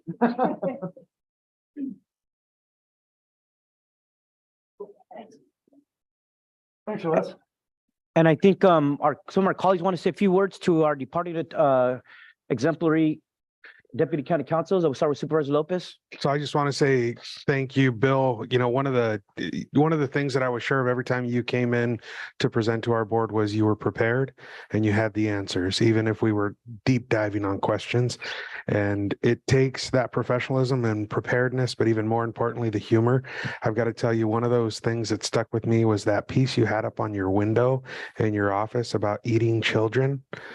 the importance of punctuation for those who have not seen it. And it was a sentence where the punctuation was off. And if you read it without the appropriate punctuation, it meant you enjoyed eating children. With proper punctuation, it meant you enjoyed eating and your children. So the importance of punctuation, you're going to be missed, but thank you, Bill, for all that you did for the citizens of Monterey County. And Irv and Barbara, I just have to say, one of the things I think COVID took from us was that contact, that ability to spend time with one another in places that you didn't always expect it. For me, it was the elevator. Some of my favorite moments with you guys was riding the elevator as we came into work throughout my many years here at the county and learning about the pickup truck you were driving, talking about diesels and how they were holding up, about the Christmas tree farm up north. And even today, I learned something new. We share a love for fly fishing. And so I just want to say you will be sorely missed, all that you have provided, especially for me in the context of that warm smile in the mornings, that ability to connect on the human level is something that I will always carry in my heart. And I appreciate you both so much for your friendship and your years of service to Monterey County. Congratulations on your retirement, Irv. Congratulations. And other colleagues would like to say any words here? Supervisor Adams? Thank you very much. It's always appropriate to be able to wish people congratulations and hope you have a wonderful time in retirement. I didn't have the opportunity to work very much with Irv, but I really appreciated a number of things about Bill. And the thing I appreciated about him the most was that no matter what the question was that I was asking, he always made me feel like it was important and that it was significant. And I don't know if you're a really good actor or if I really had good questions, but whichever it was, I very much appreciated working with you, Bill, and wish you many, many years of happiness. I also want to call out my executive assistant, Susan Moore, who is with us today, who came because she wanted to share her congratulations and best wishes to both of you as you move on in your retirement. Thank you. Thank you. Anyone else? Okay. So what is it? Yes. Yeah. I didn't have the pleasure of working with either one of you, but I just want to be brief and thank you for your years of service. And when I hear someone, referred to in the context of a Christmas tree farm, then I also know it speaks highly of your character too. So. And so to Bill and Irv, I just want to say, as chair of this board, I want to commend our county council's office. It's been, since I joined the board of supervisors, it's been probably one of the best teams of lawyers I've ever had a chance to meet. And they serve this community, they serve this county, they serve its residents with distinction, with professionalism, and with a lot of love. And there's so much complex cases that come to this board of supervisors that we have to deal with, from personal issues within our county family to complex litigation over projects that are coming before the planning commission or the board of supervisors, and then some impactful cases that have a larger impact statewide or nationally. This board has weighed on a lot of issues, and we've had these very fine attorneys come bring us these issues, give us their recommendations, their kind of strategies. And I think we've been able to make a lot of well-informed decisions because we have these brilliant minds, these brilliant legal attorneys and scholars who share their wisdom and their experience and their judgment with us. So I want to just thank you both and your families. It's bittersweet to see you leave, but you are leaving this county, leaving in a better spot, and knowing you've really made a tremendous difference because of your career dedicated to this county. So I just want to commend you both. Happy retirement and muchas gracias. Thank you. Okay, thank you very much. Next, we're going to go to Supervisor Lopez presenting a resolution to Captain Williams. I'm gonna ask if Jessica Madeno and Ian Troxel will join me up here and accept this in proxy, even though we do have Reggie with us on the Zoom.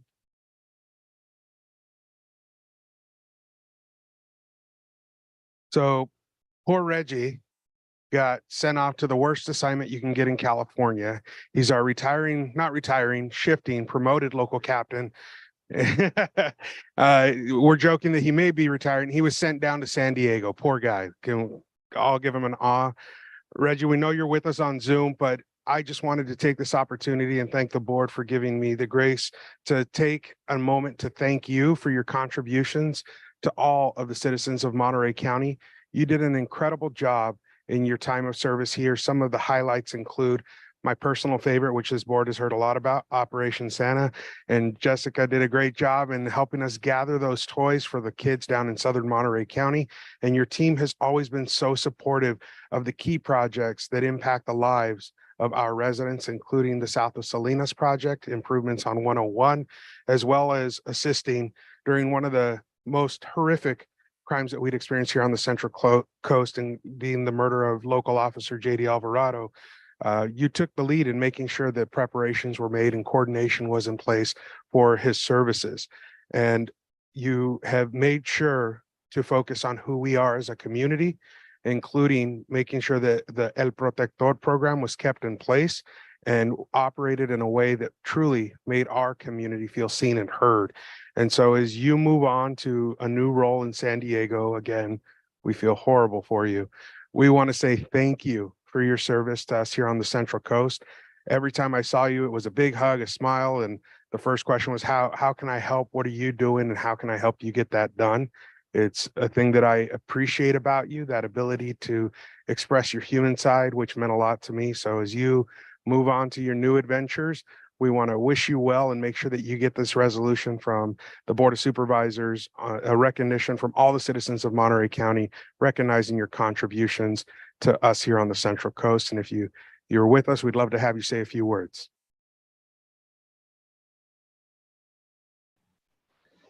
Good morning. Thank you so much. I really appreciate it, and I'm humbled to receive this. My time in Monterey as a commander may seem short, but during that time, I think we were really able to establish some very close relationships, and it's been a pleasure to work with the entire board of supervisors in the county of Monterey.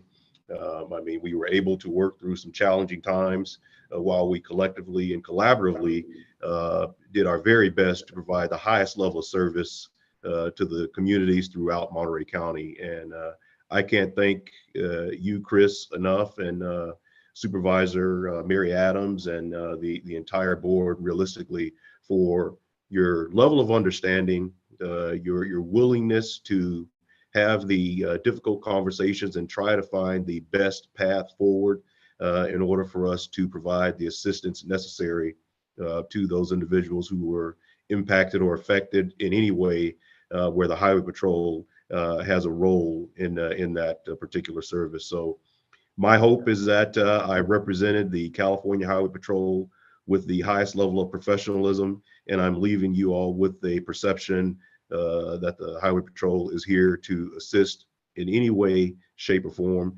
I also want to really quick talk about the individual who is stepping in and taking my place, Captain Ian Truxell. I know that he is the best individual for the job. You guys will enjoy working with him, and we'll continue to enjoy working with our team there in Monterey. And I just wish you all the very best as you move forward in your career endeavors and things of that nature. So thank you very much. I'm going to miss that area. But yes, I am in San Diego, so it's not too bad. But thank you all very much. I really appreciate it.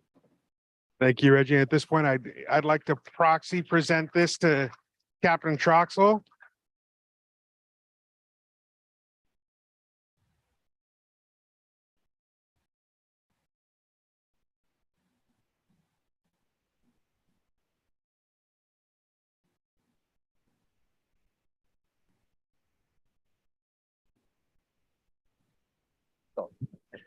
Couple of words. Just as first and foremost, Captain Ian Troxell and I'm actually local here. So you're gonna have some consistency in the office for about 4 years, maybe 6. I don't know. We'll see. But at least 4. That kind of puts me at retirement. So that's where we're looking. It'll be nice. I'm looking forward to meeting everyone and working with everyone. We've already worked through some issues with Supervisor Adams, and I'm really looking forward to getting to know everybody. So thank you for this opportunity. And again, on behalf of Captain Williams and the California Highway Patrol, we appreciate the proclamation today, the resolution today. So thank you so much. Looking forward to working with everybody.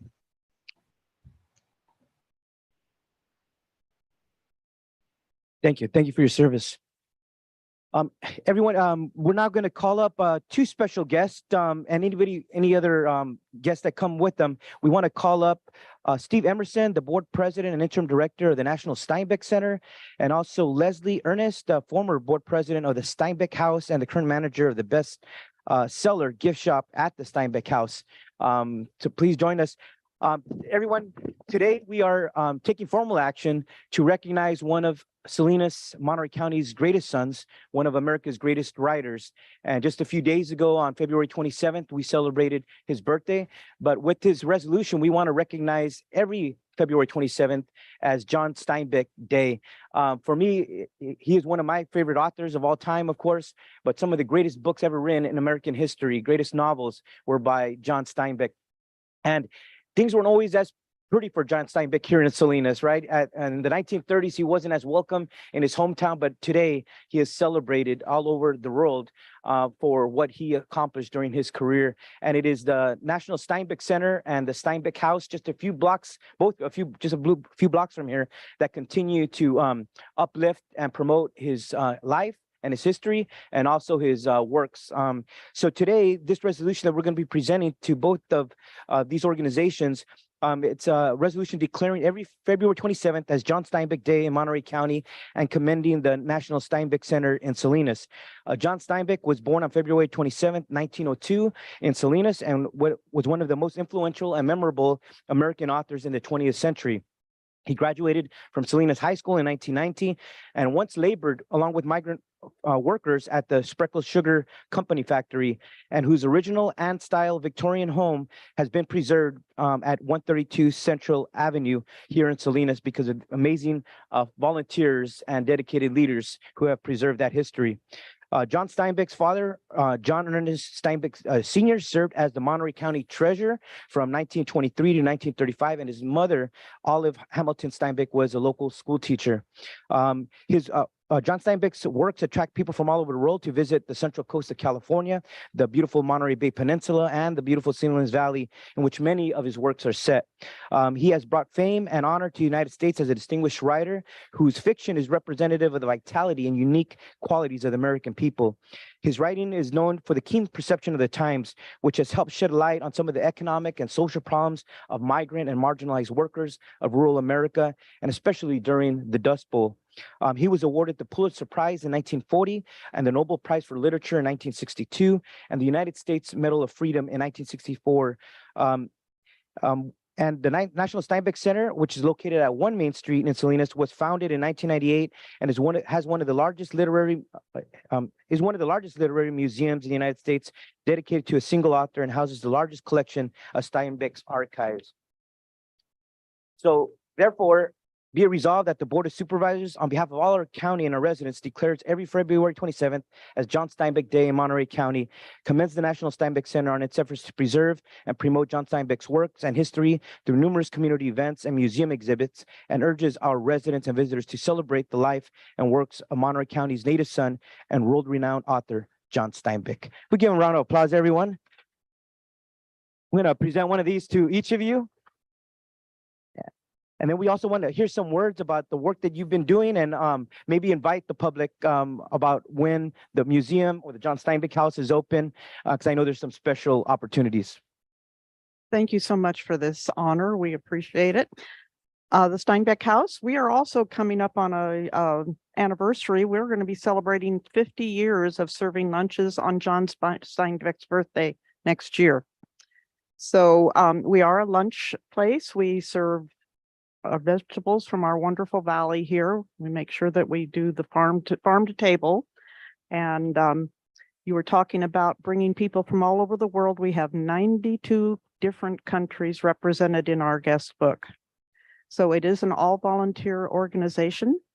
If you have any spare time, gentlemen, we do have men volunteers as well. So again, thank you so much for this recognition. The community has been wonderful to us, really saw us through the pandemic, supported us. We just thank you. For our county employees that work here nearby. We have lunch Tuesday through Saturday, 11:30 to 2. Thank you. I want to thank the Board of Supervisors, all of you for the honor for John Steinbeck. Of course, he was a native son. He was born here. He was raised here. He was an author, a playwright, a screenwriter, a Nobel Prize winner, a Pulitzer Prize winner, etc., and a native son. More importantly, he is actually buried here, and many people don't even realize that. So the Steinbeck National Steinbeck Museum is open Wednesday through Sunday. We too obviously serve people from around the world that are interested in the museum itself. It takes, if you really want to go through, it takes about 2 hours to go through it and really read it. We are in a process of updating and bringing new and interesting things out of our archives. We are actually adding to our collection in the next few weeks. We'll announce that later. But I just think that everybody, if you get a chance to please reread some of Steinbeck if you haven't already. Many of his writings are as relevant today as they were when he wrote them. And I don't think there's many authors in this world who can stand up to that. So thank you. Thank you very much. Yes. Great plug. Tuesdays at the Steinbeck House is Locals Tuesdays. Locals get 10% off. Yes. And I would just say before we take a photo that the Steinbeck House is a very special place. John Steinbeck was actually born there. And when he went to Stanford for his first couple of years, he wrote The Red Pony in the little room upstairs. And you learned that because the exhibits are there and they kind of explain some of the history. So it just gives more meaning. And I was at the Steinbeck Center just a few days ago when they had a local author who wrote a book about Salinas and about workers give an amazing presentation. And I went to view the exhibit that I hadn't visited for some time. And each time you walk through it, it really inspires you and you really realize what a special place, what a special museum we have here in our community. So I want to commend you both for the tremendous work you do and really promoting tourism and this beautiful history that we have here in the Salinas Valley. Thank you.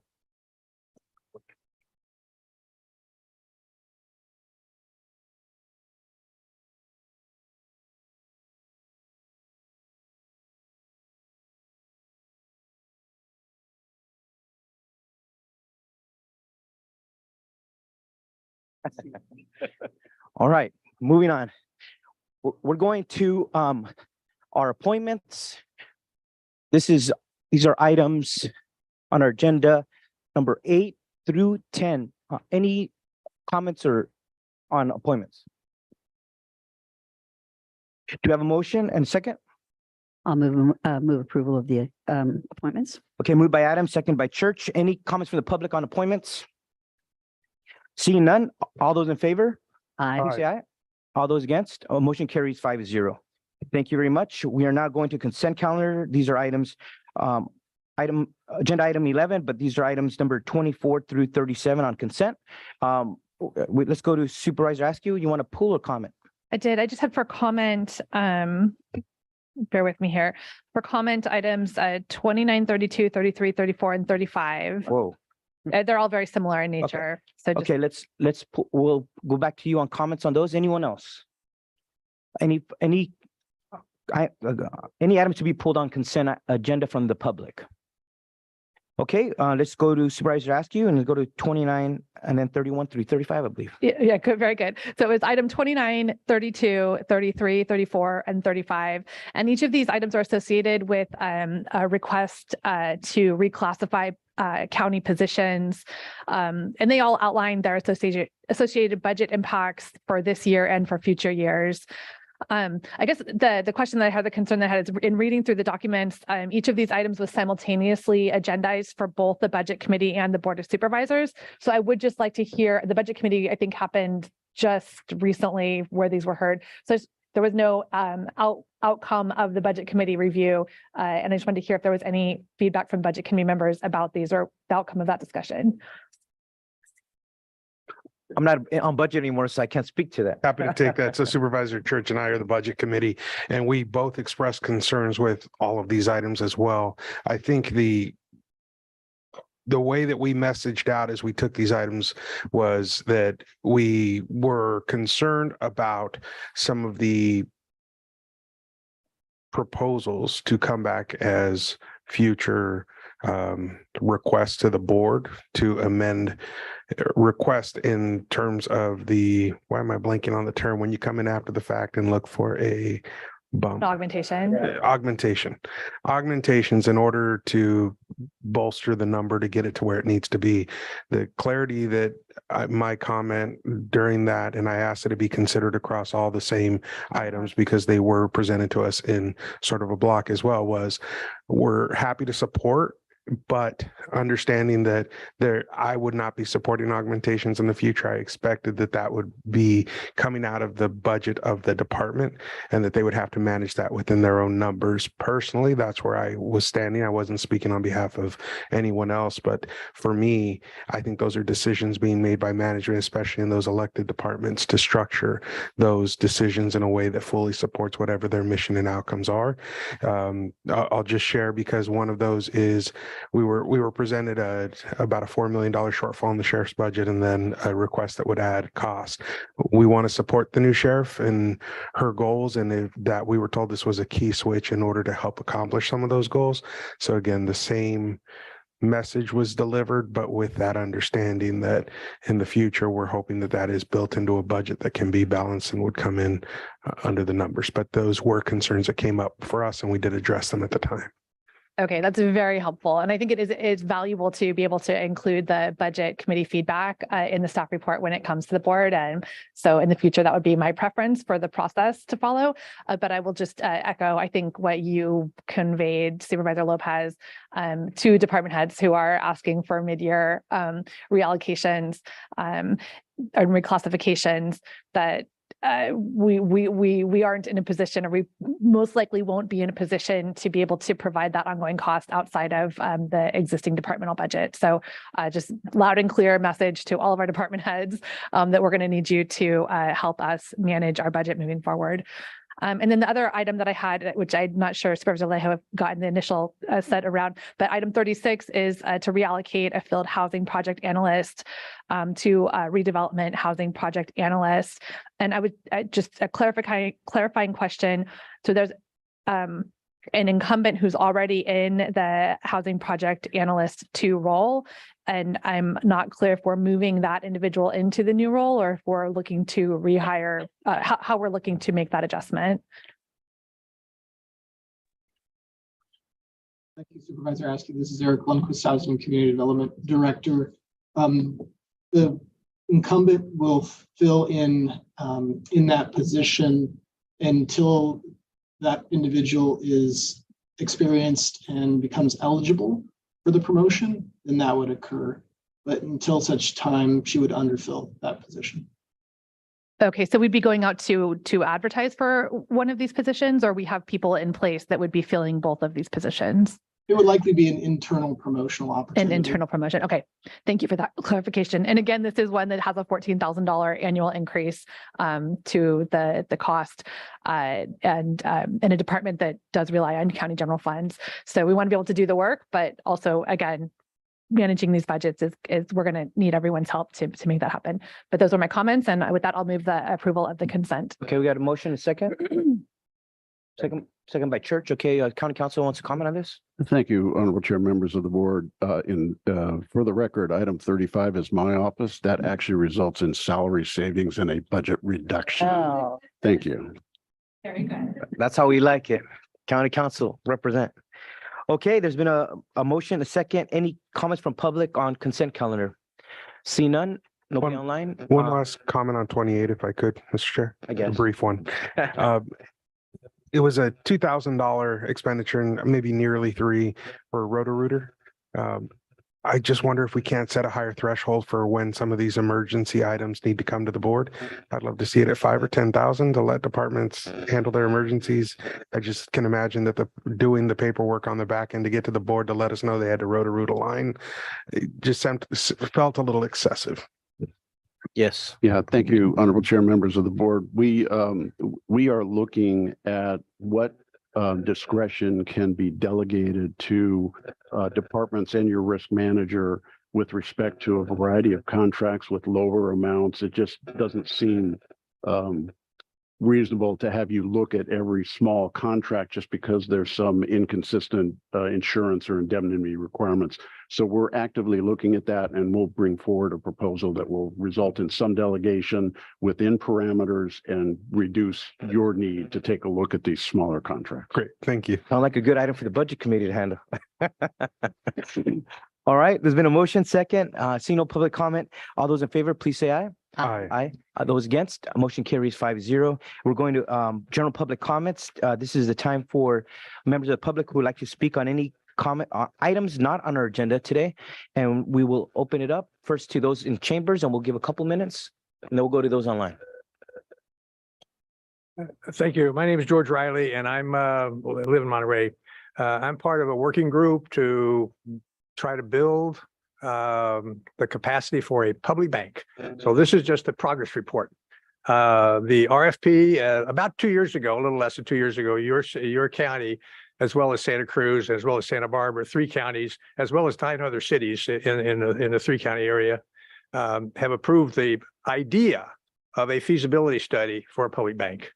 And so there's been discussion about it. There's an RFP that's near the final stages right now. It'll probably be issued sometime later this summer. It's a multi-year project. We're paralleling the 5-county area that Community Power is using, Central Coast Community Power. It's the same 5-county area. They had a process started a number of years ago. They started the same way, a little activist group, little momentum, a little support here and there, and slowly it built over the years. This consultant report will address the structure. It will address capitalization, one of the biggest nuts to crack on a public bank.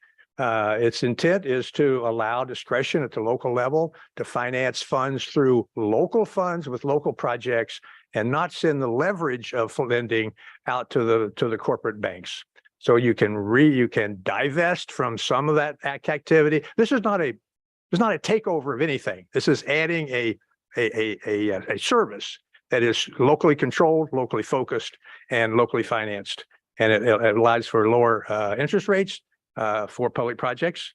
It allows, and the public agencies are the only customers of a public bank. There are no private customers at all. It's required to cooperate with and partner with credit unions and community banks. And that's where the teamwork comes in and kind of maximizes the impact. So look forward to something coming up soon. And this is just a progress report. Thank you very much. Thank you, Mr. Riley, for your update on that and your work on this important effort. Thank you. Anyone else in chambers? Anyone else online? Oh, wow. Okay, we will close the general public comments then. And we will recess the Board of Supervisors. We're going to take up the other smaller agency agendas. We're going to go to the Board of Supervisors of the Monterey County Water Resource Agency.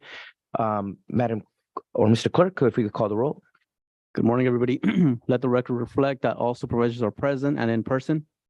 Any additions or corrections to this agenda, sir? There are none. Okay. Any public comments for items not on this agenda today? Seeing none, let's go to consent calendar. These are items 2 and 3. This is giving authority to the general manager of the Water Resource Agency to continue his emergency contracting authority, and also confirming the appointment of Brent Buki as interim deputy general manager, starting retroactive January 18th. Any comments on these? See none. Do we have a motion and a second on consent? So moved. Moved by Lopez, seconded by Askew. Okay, all those in favor, please say aye. Aye. All those against? Motion carries unanimously. Thank you. We're gonna recess that agency meeting. We're gonna go to back to the Board of Supervisors, and we don't need to call the roll again. We'll just jump to item number 13. For scheduled matters, and presenting today on this is Marina Camacho, our assessor, county clerk, recorder.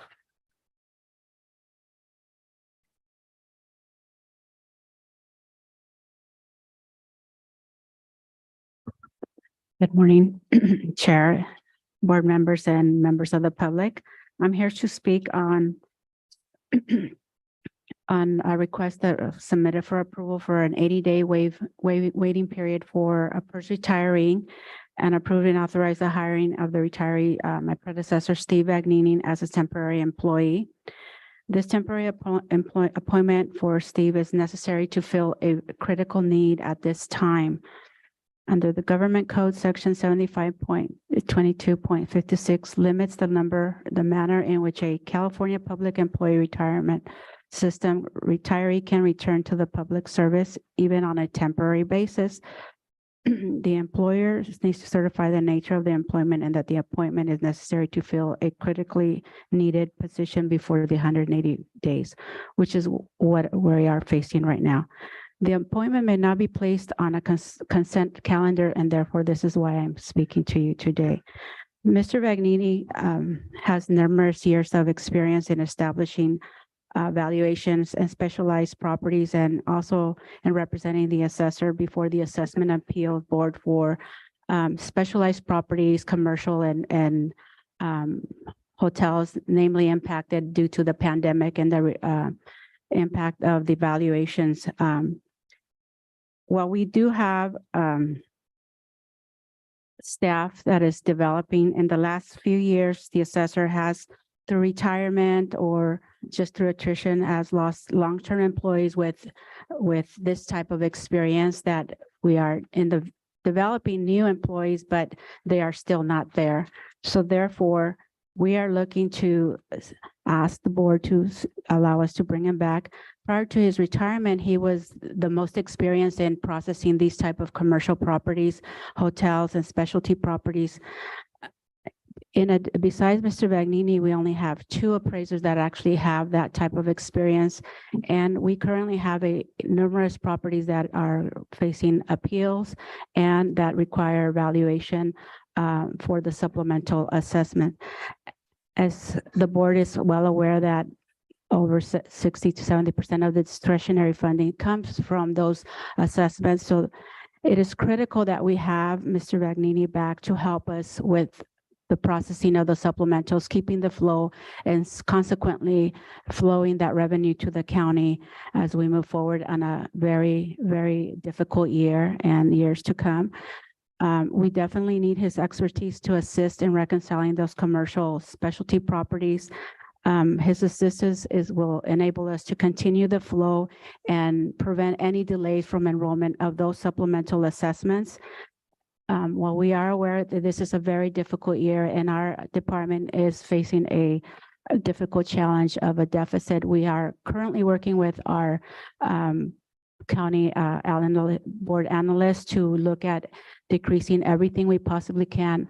However, the budget, we do have in the budget allowed for Mr. Vagnini to return. He is returning at a lower hourly rate, which is good. But nevertheless, it's definitely a critical need that we have. And in order for us to process all the existing workload that we have in the commercial, industrial, and specialty properties, we currently have approximately about 194 events that we definitely, his help is critically needed. So I'm hoping the board will approve this request. Thank you very much. And for the public, Ms. Camacho or County Council, for these retired annuitants, what's the limit that they could work coming back under this agreement? It's 960 hours calendar year, Which is what? about roughly half the year. Half the year. Okay, got it. So just so that people know, it's just only for partial of the year, their Correct. ability to even do this kind And of work. typically what happens is they work like half time, so Right. they're available the entire calendar year, exactly. but there's just an hourly limit. Okay, any questions or comments by colleagues on this? Supervisor Adams? Yes, thank you very much for your presentation, Ms. Camacho. I totally want to see Steve Vagnini come back and to help you with the work. I understand and approve that. But I wanted to just go down a little bit deeper in that. You said that it's primarily hotels and special. It's actually helping us reconcile appeals for commercial hotels, industrial properties, and then also valuation of those particular specialty properties. And when you say specialty properties, do you mean the aforementioned ones? Unique properties that are difficult to value because there's no comparables. So would that be like the multi-million-dollar mansions? Or would that be? more Could of be like a ranch? more like, for example, convalescent hospitals, those type of properties that normally don't sell per se Okay, on a regular basis that you would have normal comparables. got it. Thank you so much for that.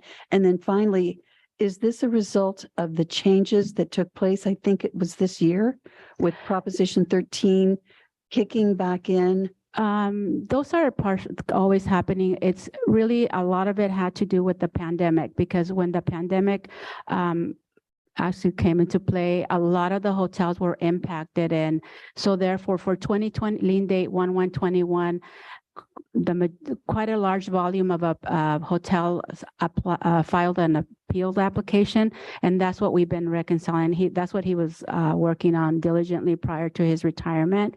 And so because we don't have a lot of hotel sales, so he was the matter expert in that particular area, as well as like golf courses, convalescent hospitals, which we had a few of those transactions as well, but they appeal. And so we had a larger volume in that commercial properties for 2021.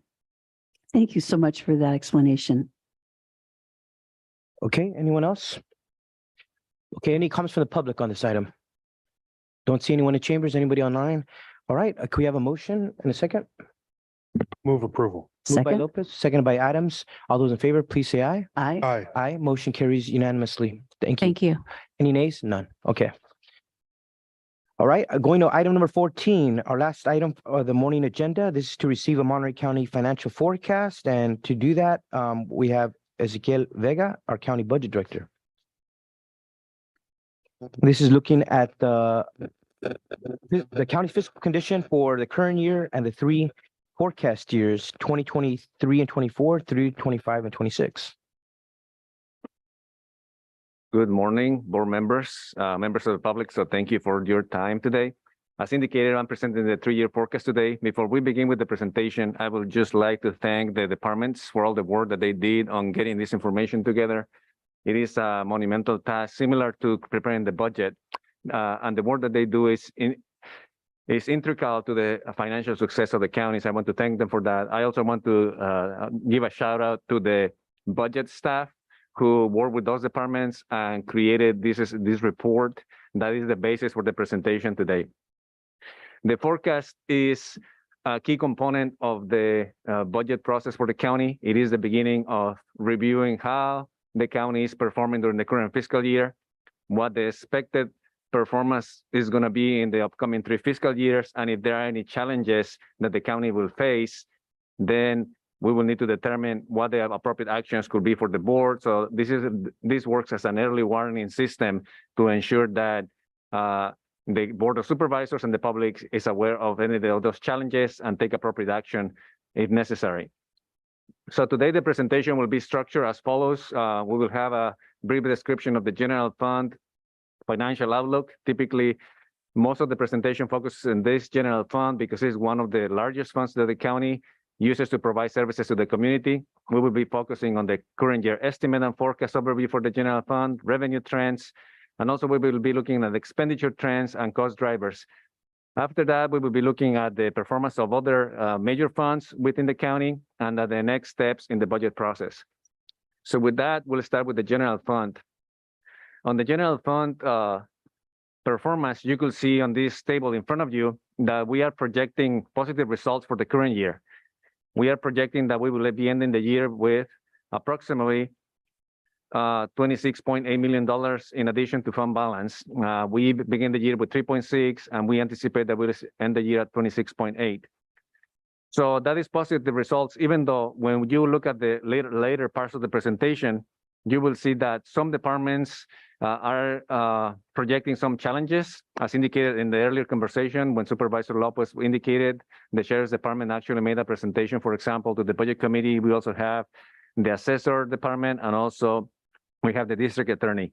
And all of those departments made a presentation to the Budget Committee specifically about how they are dealing with the projected deficits, and I'll elaborate more on that on the upcoming slides. But for the bottom line, what is important to look at or determine for the general fund is that, as indicated, we are projecting positive results for the end of the fiscal year. Obviously, there are also other variables that will play into that potential bottom line positive results.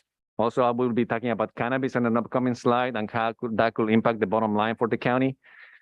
But looking forward to fiscal year 23-24, we anticipate that we will be looking at the balanced budget with probably some isolated challenges in some departments. And with the utilization of all the one-time fund, unassigned fund balance, we anticipate that we will have an excess of approximately $4.4 million next fiscal year. Obviously, this doesn't take into account the actual baseline submissions from the departments for next fiscal year, which could change this somewhat. As you may recall, the forecast is not actually the budget itself, but it's a projection on how we anticipate the financial condition of the county will look like under certain assumptions, assuming that the same level of services is maintained, and also that revenues maintain a certain level for the upcoming fiscal year, both at the discretionary level and the general fund, and also on the program side of the equation with the departments.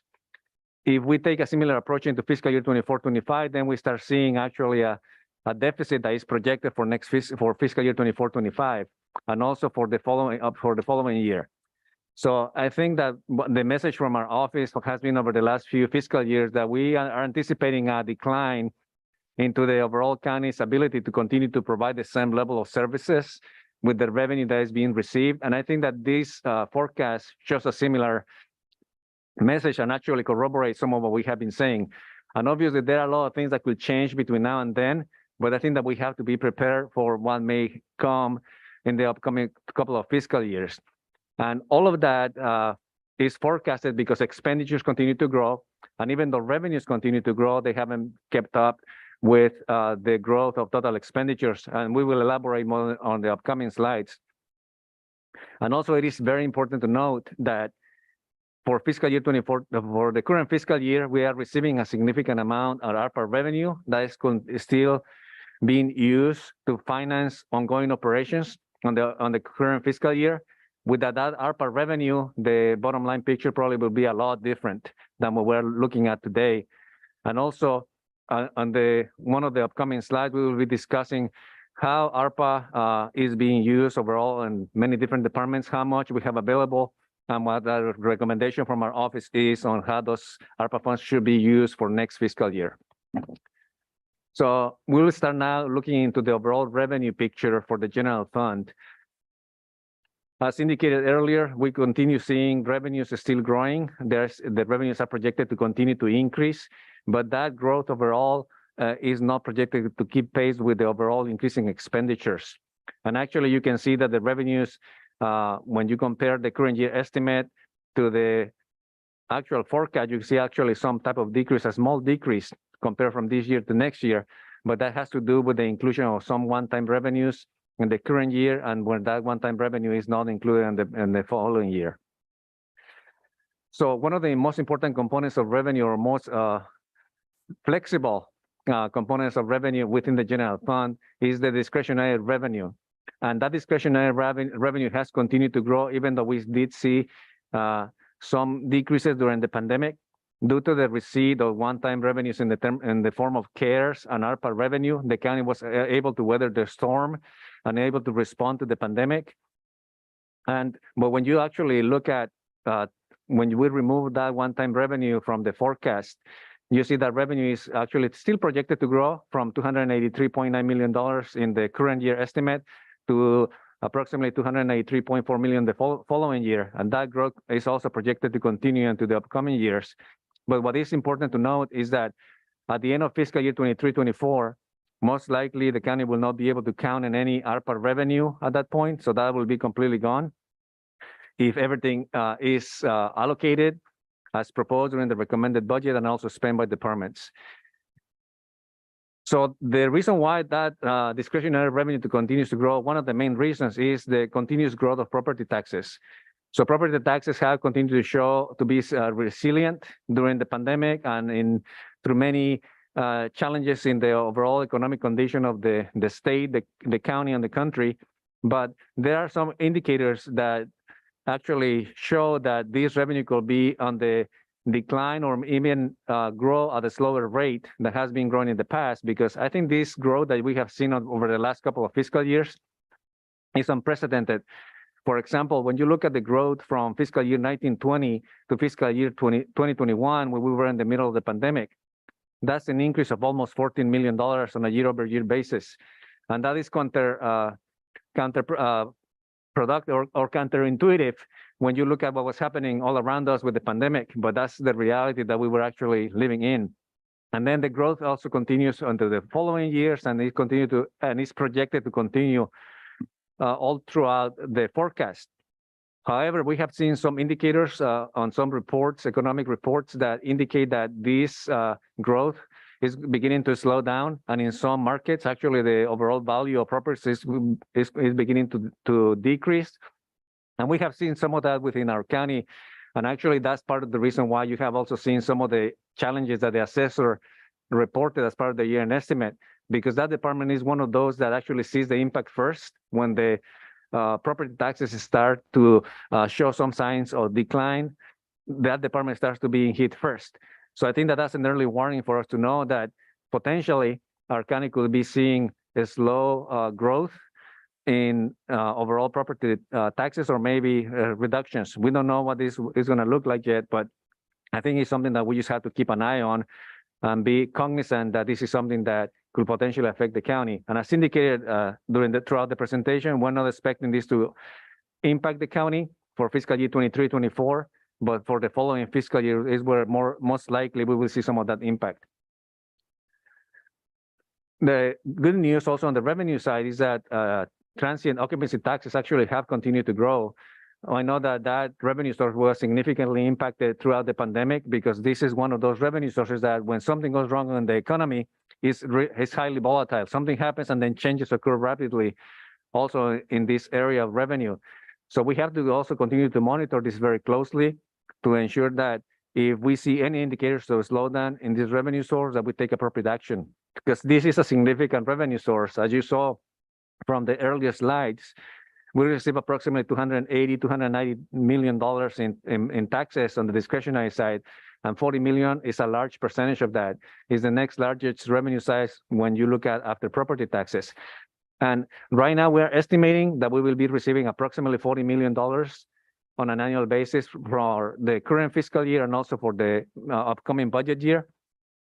And that is an unprecedented growth from the previous high of $28.86 million when you look at fiscal year 18-19.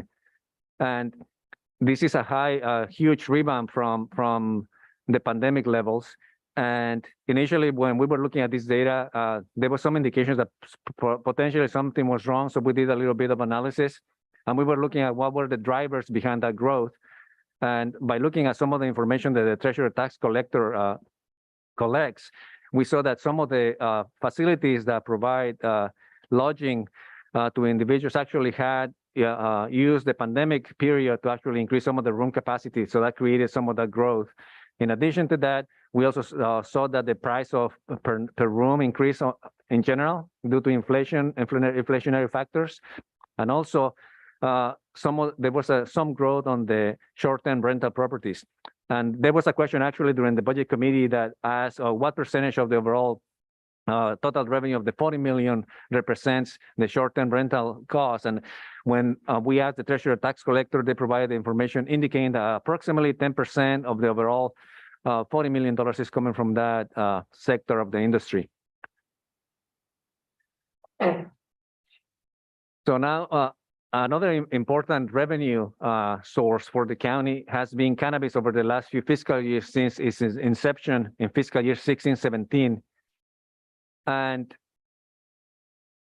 while revenue has been collected to good levels in the previous fiscal years, since fiscal year 21-22, we have seen some decreases on the overall collected revenue. Part of that has to do with the challenges that the industry is facing, and also the response from the Board of Supervisors to those challenges by reducing the tax rates and implementing other programs that ultimately have resulted on a reduced revenue amount for the county.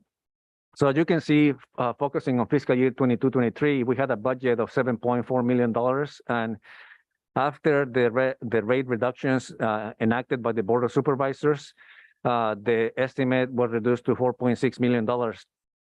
Based on the direction of the board, that $4.6 million was to cover the full cost of the cannabis program.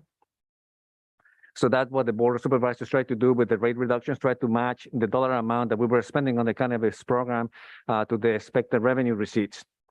But when we look at the most current data based on the payment plans that we approved by the board and the rate reductions, we have seen that revenue as of today has been approximately $367,000 only.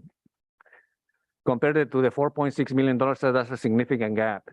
So I also look at what had been left outstanding as of last fiscal year based on the payment plans that the board approved. And I saw that there were $1.7 million that were expected to be received from the prior fiscal year that have not been received yet. So overall, if this trend continues, collecting $367,000 for the current fiscal year, and we get maybe $500,000 or so, we may have a gap of approximately $4 million or so on that specific program, just for the cannabis program itself. Nothing that is unrelated to cannabis. That will be the operations from Joanne's team. That will also be the operations from any other departments in the Sheriff's Department or other departments that receive cannabis funding to implement the cannabis program. So that could potentially leave us with a funding gap that will change what I described earlier in the presentation and the bottom line. So I think that we just have to be cognizant of that and understand that we have approximately $3.56 million in the cannabis assignment balance from the previous year's revenues that have been collected that has not been earmarked for a specific purpose. So if we were to have that type of a gap at the end of the fiscal year, potentially one of the solutions that the board could implement is utilizing the cannabis assignment balance to cover that gap to ensure that the previous Board of Supervisors direction that there was to be no subsidy from any other general fund revenues to the cannabis program will be maintained. If that's something that the board decided to do. The board also could say, you know what, given the unprecedented circumstances, we would like to use other discretionary, other revenue within the general fund to also subsidize this operation. So those are some of the options that you will have. And right now, it's just looking like the situation is gonna continue along the same path, and revenue collection is gonna lag severely behind the current year estimate. Now, when we look at what the projections means also for fiscal year 23-24 and the upcoming fiscal years, then we're looking at a similar situation. Right now, departments are preparing their baselines, and they're gonna actually submit them by today. That's the deadline for today to be submitted. If that $4.6 million doesn't materialize, then we will have to make certain reductions to the overall projection of cannabis revenue. And since that revenue is mostly earmarked for the cannabis program operations, in essence, what that will mean, if no revenue is received, the board will have to determine, again, if the county is to subsidize with other discretionary revenue these operations, or eliminate that important component of service to the community.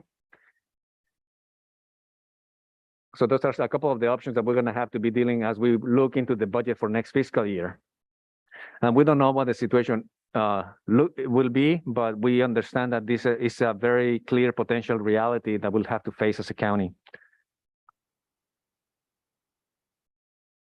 Another important component of revenue that we had mentioned before is ARPA. As you know, the county got an allocation of $84.3 million, and the Board of Supervisors wisely allocated those dollars over a 3.5 year period to ensure that the county was not highly dependent on this type of revenue for ongoing expenses. So over the last couple of fiscal years, the county has spent approximately $29 million, almost $30 million from fiscal year 2021 and 21-22. And then for the current fiscal year, the board has allocated $39.4 million for ongoing operations.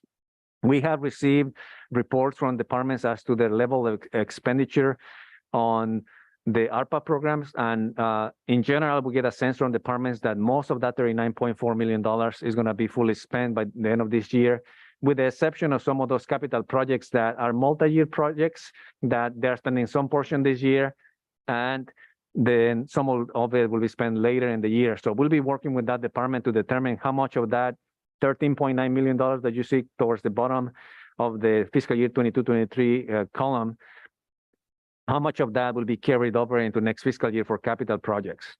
But the section under the general fund of $24.3 million, we expect, based on feedback received from departments so far, that most of that will be spent. And obviously, we'll have to look at the data from the third quarter report that they'll provide to us sometime in the middle of April to determine if the departments continue to be confident that that will be fully spent. So that takes us to where we are expecting for next fiscal year 23-24. Currently, we have $14.3 million that is not allocated to any specific use.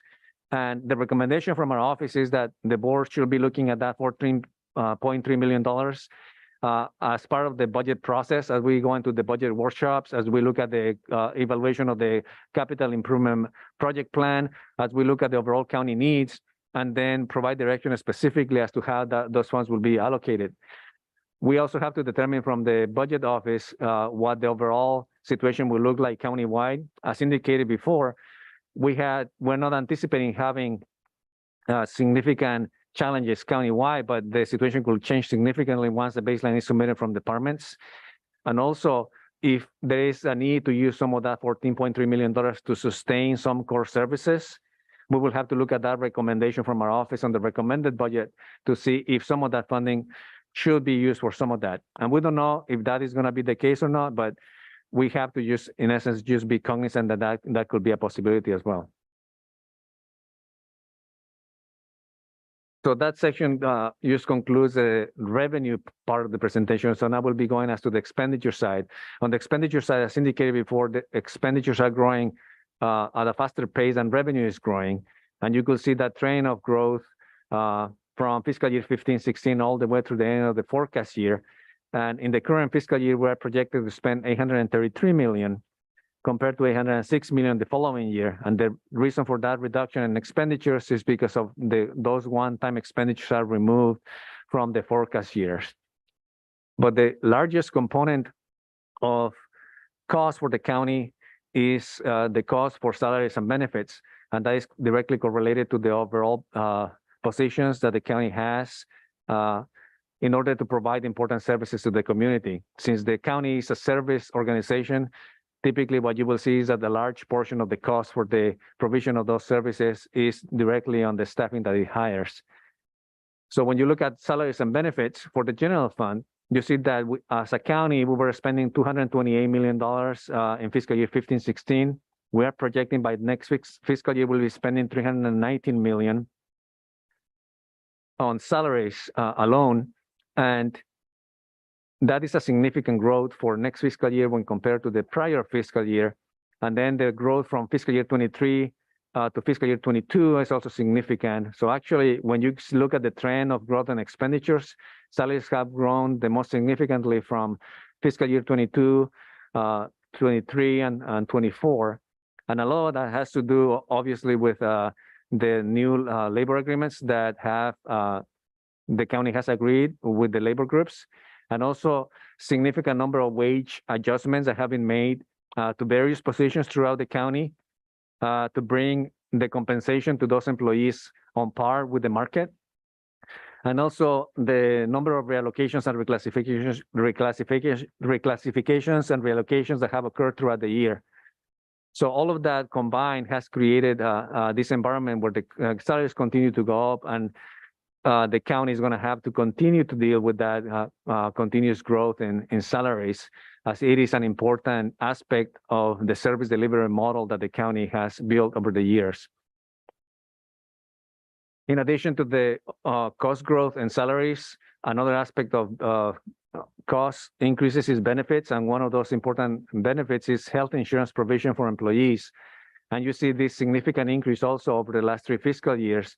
In fact, when you look at how much we are projecting to spend compared from fiscal year 15-16 to fiscal year 23-24, you're looking at approximately $23 million or so increase from that year into next fiscal year.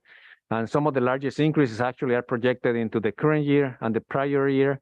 due to also the labor negotiation agreements where a larger portion of the cost for the increase in the premiums is being borne by the county. Also, as part of all of that, there was a change in premiums during the latest negotiation agreement and the overall structure of the plans that CalPERS offered. They used to offer about 3 different plans that were one that was a little more less expensive, middle tier, and then higher tier. And they eliminated those and then only provided 2 different plans, which created also a higher cost structure for the county, since the county had to no longer the option to provide a lower cost benefit. In addition to those cost drivers that we have mentioned, also another important aspect of cost is the general fund cost for workers' compensation and general liability costs that continue to grow. In addition to that, also pension cost is a large component of the overall cost structure for the county. And as you can see, comparatively speaking, when you look at fiscal year 15-16, the county was paying $35.7 million for pension costs in the general fund. But when you look at what we're projecting for the current fiscal year, 22-23, the county is projecting $70 million. So that's double the amount. So that's a significant change. And that significant change has to do with the expected rate of return that the county receives as part of the investment through CalPERS or these pension funds, where the expected rate of return was much higher in prior years, and it wasn't really met due to the conditions of the market. So that created that significant cost growth. And as you can see with fiscal year 22-23, you see the variance between the actual component of the overall cost. You see like $45.4 million of that pension cost corresponds to the unfunded liability part of the pension, and $24 million corresponds to the ongoing normal cost. This is important because I think that when you look at the overall pressures that the county will have in the long term, you have these long-term pension costs that continue to impact the county. I will continue to impact the county in the long run. As you can see, this pension cost is significant. We're reaching a high point in last fiscal year of $780.1 million.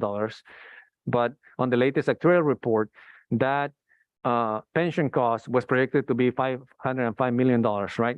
As we all know, the market actually had done a lot better over the last few years.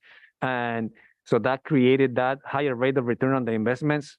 But unfortunately, it is with the market, it goes up and it goes down. While this has been projected lately on the actuarial report that we will receive soon for the year that is going to be ending, it is projected that we actually will see some losses on that investment.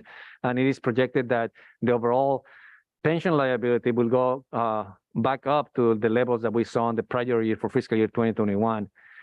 So given that the county has this large unfunded liability, actually the Board of Supervisors was very, very proactive to not only depend on the overall market return from the CalPERS investment, but they also established a 115 pension trust that the board has made a commitment to fund on an ongoing basis as part of the budget.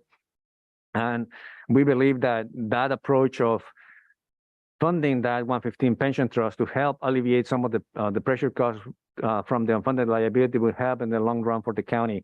That investment was just made recently, and I believe that as we move along in that process, we will have a better understanding of how that pension trust is growing and how it's helping the overall impact of the unfunded liabilities. In addition to that, we have some emerging needs. As indicated before, salaries and increases continue to be a major cost driver.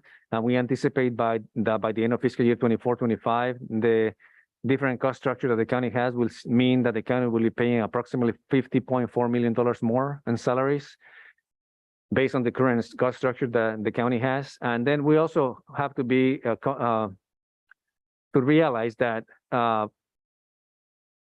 storms and atmospheric river events are more prevalent, and due to the different changes throughout the globe, we are expected to have those type of impacts on an ongoing basis. This current fiscal year, we were impacted by one of those such storms, and the cost for that was estimated to be in the mid-$20 million or so, with some actual costs not being fully determined by when the time that this presentation was being prepared. But actually the Board of Supervisors approved the utilization of the a strategic reserve to respond to that emergency for the current fiscal year. So that's why you see the overall reduction on the strategic reserve from $79.3 million to $54.8 million for the current fiscal year. So it's just something that we just have to be aware as an organization, something that we're going to have to continue to deal with and plan for accordingly. Overall, on the departmental results, what this means on a department by department basis, you see this table in front of you. It's a lot of numbers. So I'm not going to read every single thing for you, but I just want to highlight that overall departments are doing an excellent job on managing their budgets. They have capable finance managers and department directors that are conscientious about managing their budgets. In some instances, there are challenges on meeting those budgetary goals. And in this, unfortunately, this fiscal year, we have 3 departments that have expressed that they estimate they will be exceeding their budget. And those departments are listed on the screen. And each of these departments actually made a presentation to the budget committee as to their specific steps that they are taking to alleviate this potential challenge. And the district attorney, in fact, indicated that they will be able to take action to alleviate that problem completely. So they are eliminating their deficit that is projected here. The assessor, as indicated before, they are being affected by a revenue reduction that is directly related to the overall transaction in properties throughout the county.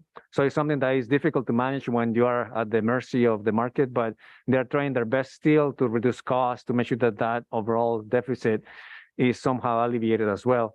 And the sheriff department also has indicated specific actions that they believe they could take to reduce their overall expenditure level in the current fiscal year.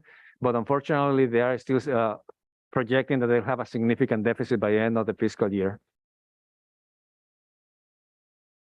In the other funds in the county, all the different funds that you see here in the screen in front of you are projecting to actually end the year on a positive note, with the exception of Laguna Seca, which is projecting an operating loss of approximately $800,000 in the current fiscal year.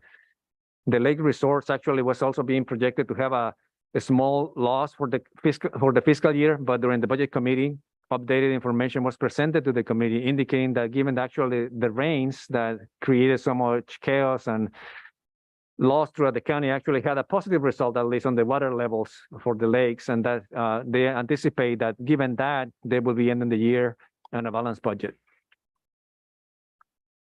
And the other funds, continuing with the road fund, they are projecting an increase on their overall beginning fund balance, but then on the out years in the forecast, they're projecting that that fund balance will be reduced and potentially could fall into negative territory if they actually implement all of the specific road projects that they have planned into the next few fiscal years.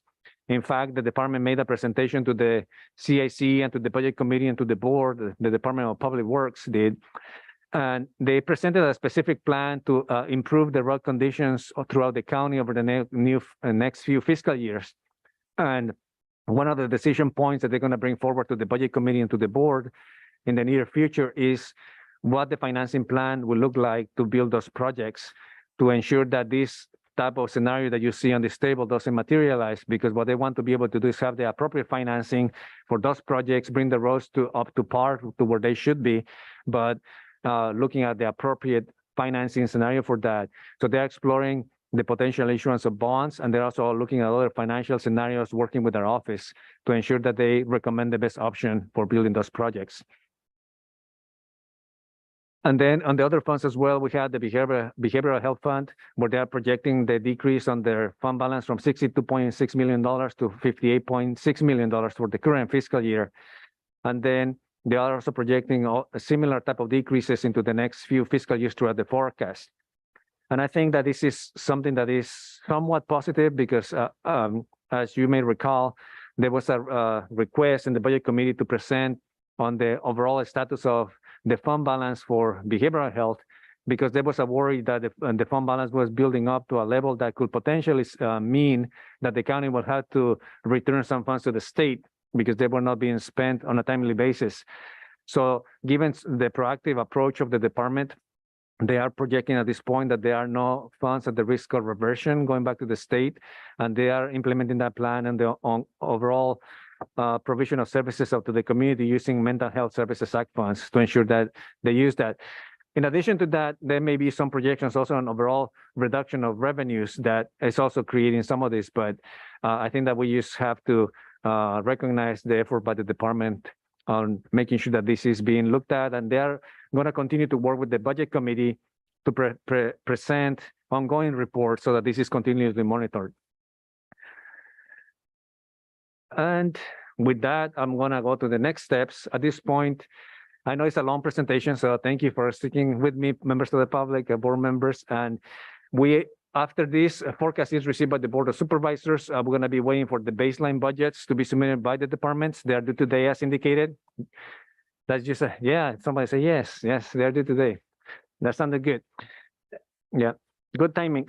So I think that that's they'll be due today. And once we review the information from the departments, we'll have a better assessment as to how close our forecast aligns with the reality out there in the departments. We think that it's going to align very closely because we haven't received any early warning signs from any other departments other than the ones that you already have seen that have some potential challenges. So if there is anything that changes, obviously we will communicate that to you as early as possible, but definitely during the budget workshop in April 4th. And also we will be getting more information from departments at the end of March, where we'll be conducting a department head budget workshop so that they'll be able to present to our office their overall baseline budget, their overall needs, so that we could better understand that and then be able to present a recommendation to the Board of Supervisors eventually when the recommended budget is presented. Then after all of that happens, we will have the budget hearings scheduled for the May 31st and June 1st. So that's when the budget hearings are scheduled this year. And just one more informational item for the April budget workshop and also for the budget hearings, we're working with the communications team to ensure that we advertise those in social media and also on the different media outlets so that the community could get involved as much as possible. They have actually even they'll have a link so they could use their phone, take a picture, take them to a website and be able to see that directly from that ad. So that's what is happening this year. That is a little different than has been in the past. So with that, that concludes my presentation, and I'd be glad to answer any questions you may have. Yeah, thank you very much, Mr. Vega. We'll go to our colleagues. Certainly in public participation in the budget process, that's something we hope to amplify. There's some easy ways, either online, some of the surveys that are done just for people to weigh in, even if they can't attend the meetings that take place during the day. Starting in the morning. I know the city of Salinas has done a great job with a lot of pop-ups and surveys, paper, online. I hope our team could find some easy ways that I think the public could weigh in on what are their priorities and what do they hope to see in their county budget. But let's go to our colleagues first. Any colleague want to go first? I'll start with Supervisor Lopez. I'll make a few comments. Just thank you, Ezekiel, for your diligence in bringing us this projection. I think there was a few questions I asked the committee that were addressed in the presentation. So just to highlight those, the 10% of TOT, appreciate that for understanding the STR impact. And then the other was the numbers around the lakes and the fact that we had the reason that initially the report showed a deficit was we were projecting in early to mid-December before the storms had really hit us and up the lake levels. There is already a lot more interest in folks who want to be out at the lakes this summer and spring. In fact, they hosted a large group this weekend and I enjoyed seeing those pictures on Facebook. So we're hoping that that drives business. But I think we have to be cognizant of the fact that what's going to drive the overall economy is the interest rate. And today the Fed chairman is in Washington talking about we're not moving fast enough in terms of raising rates to slow the economy down. I know he was challenged by Senator Warren saying that the projections show 2 million job losses as part of those efforts.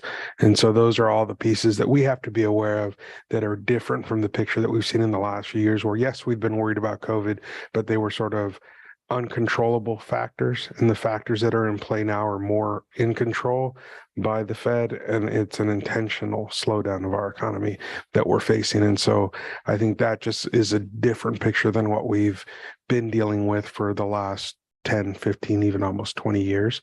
But just wanted to share that as a concern as we see the numbers and appreciate your diligence in bringing those forward. Thank you, Ezekiel. Well, thank you, Supervisor. And also, you reminded me of something, if I may, Chair, through the chair. just wanted to also clarify a question that was asked earlier during the board meeting about all the position changes that were happening and that the budget committee raised some concerns about. So typically what the practice is from our office is that when an action is taken at the budget committee, that specific action is then reflected on the report that comes to the board so that it accurately reflects what happened in the committee and the full board knows what occurred. Unfortunately, this time around, that didn't occur because of the timing of the meetings. We initially had the budget committee scheduled for sometime in February, and the earliest that we could make that meeting happen was just last Friday. Since the budget committee just happened last Friday, departments had to actually concurrently route those reports through the system with the understanding that if the budget committee did not support that recommendation, they had to pull those items from the agenda. So that's why you didn't see that on the report this time. And I just wanted to make sure that that we actually mentioned that because departments are very diligent on doing that. They do work with us on making sure that that is reflected, but due to timing, this time that didn't happen. Okay, Supervisor Church.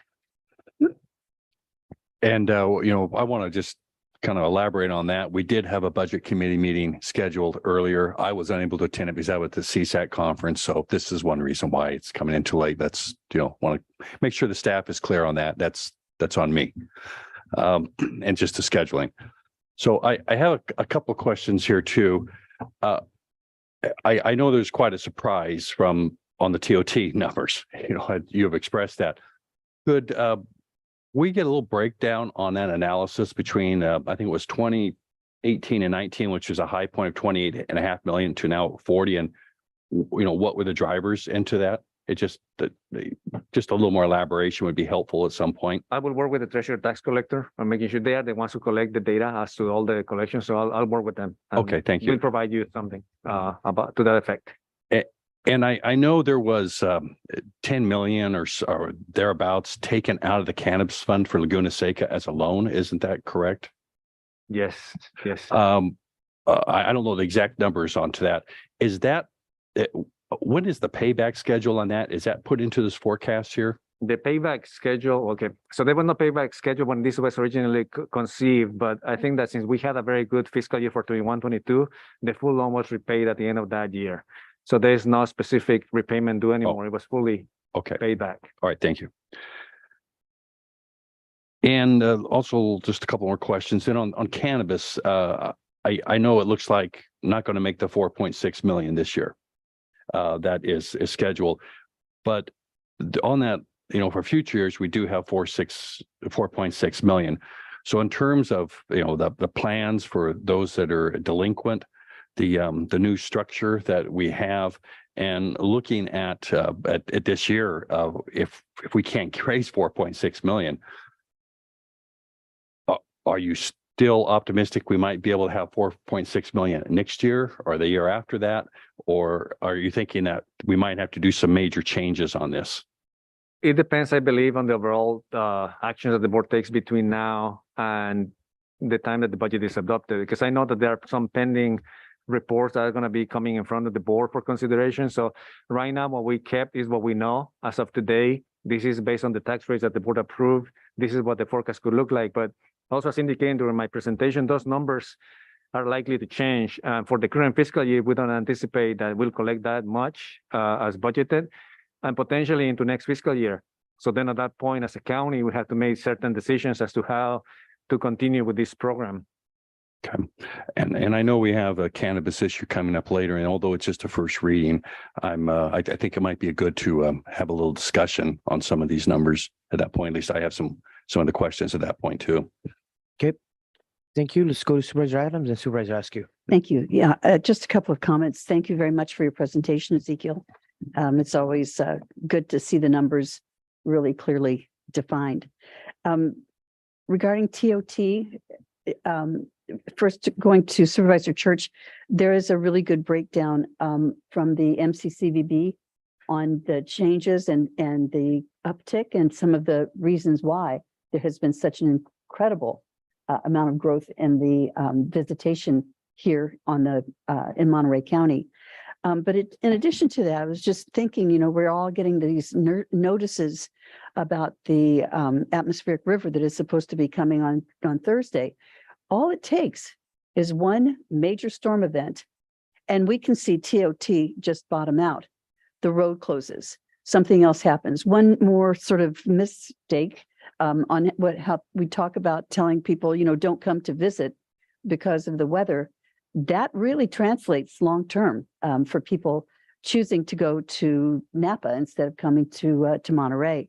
So TOT, although it has grown just incrementally, it just amazingly high, still has its own fragile existence. So I just wanted to point that out. And then the other thing is about Laguna Seca, that Laguna Seca in many ways is like a lost leader. Do you know, it's the thing that draws people here. And while we may not show that we're making money at the track as an example, the hotels are full, the restaurants are full, and we get coverage internationally. That big blimp that flies up over Laguna Seca during the big races is shown all over the world. So I really think it's important when we look at the at Laguna Seca itself, that we accept and understand that's a real draw. That's one of the things that contributes mightily to people coming to our community. People all over the world are excited to get to come to Laguna Seca. We may not be making money at the track, but we're making money that comes back to us through TOT. So thank you. Thanks, Mr. Chair. Supervisor Askew? Yeah, thank you for the presentation. I just have a couple questions. There were 3 departments that have projected deficits for the year end: the assessor, the district attorney, which was very small, and the sheriff's office. And I know that they were giving detailed presentations to the budget committee. I'm missing not sitting on the budget committee. There's so much information that gets presented there. No, it's great. But I was just interested in hearing from the budget committee members, were you satisfied with the plans that they outlined to get their costs under control? Was there any additional information about their plans to regain control of their budgets that we could be aware of? So satisfied is a tough word to commit to. There was an acknowledgement that some of that gap in certain departments, specifically the sheriff's, would not be able to be covered. Right. It was a truthing of those figures. And I think there was an acknowledgement of that work could be done and the number would be brought down in the neighborhood of 3.7, if not slightly lower. The others, I believe, had plans in place to come closer. The challenge and the reason I brought up the comments about the interest rate and where we're headed is that Marina, as our assessor, was being honest about some of the changes specifically to the after the fact bills. I'm blanking on the exact term, but the supplementals that go out, and those numbers are down, and those numbers are down because of what's happening in the market. And those numbers are down almost to the exact tune of what that gap is, which typically comes back through her budget. So we're seeing some of those changes, and they'll have to be question structural changes to address that. But I do think that there was honesty and transparency about what the challenges were, and also a commitment to address those as we move forward. And so I was satisfied with the presentations in that sense, but overall, is the gap going to be filled? I don't think so, given the presentations we were given. Thank you for that. That's helpful. I do think that those are all areas that we're going to have to, I think, collectively monitor very closely. And I know budget team is monitoring, but I appreciate the additional information.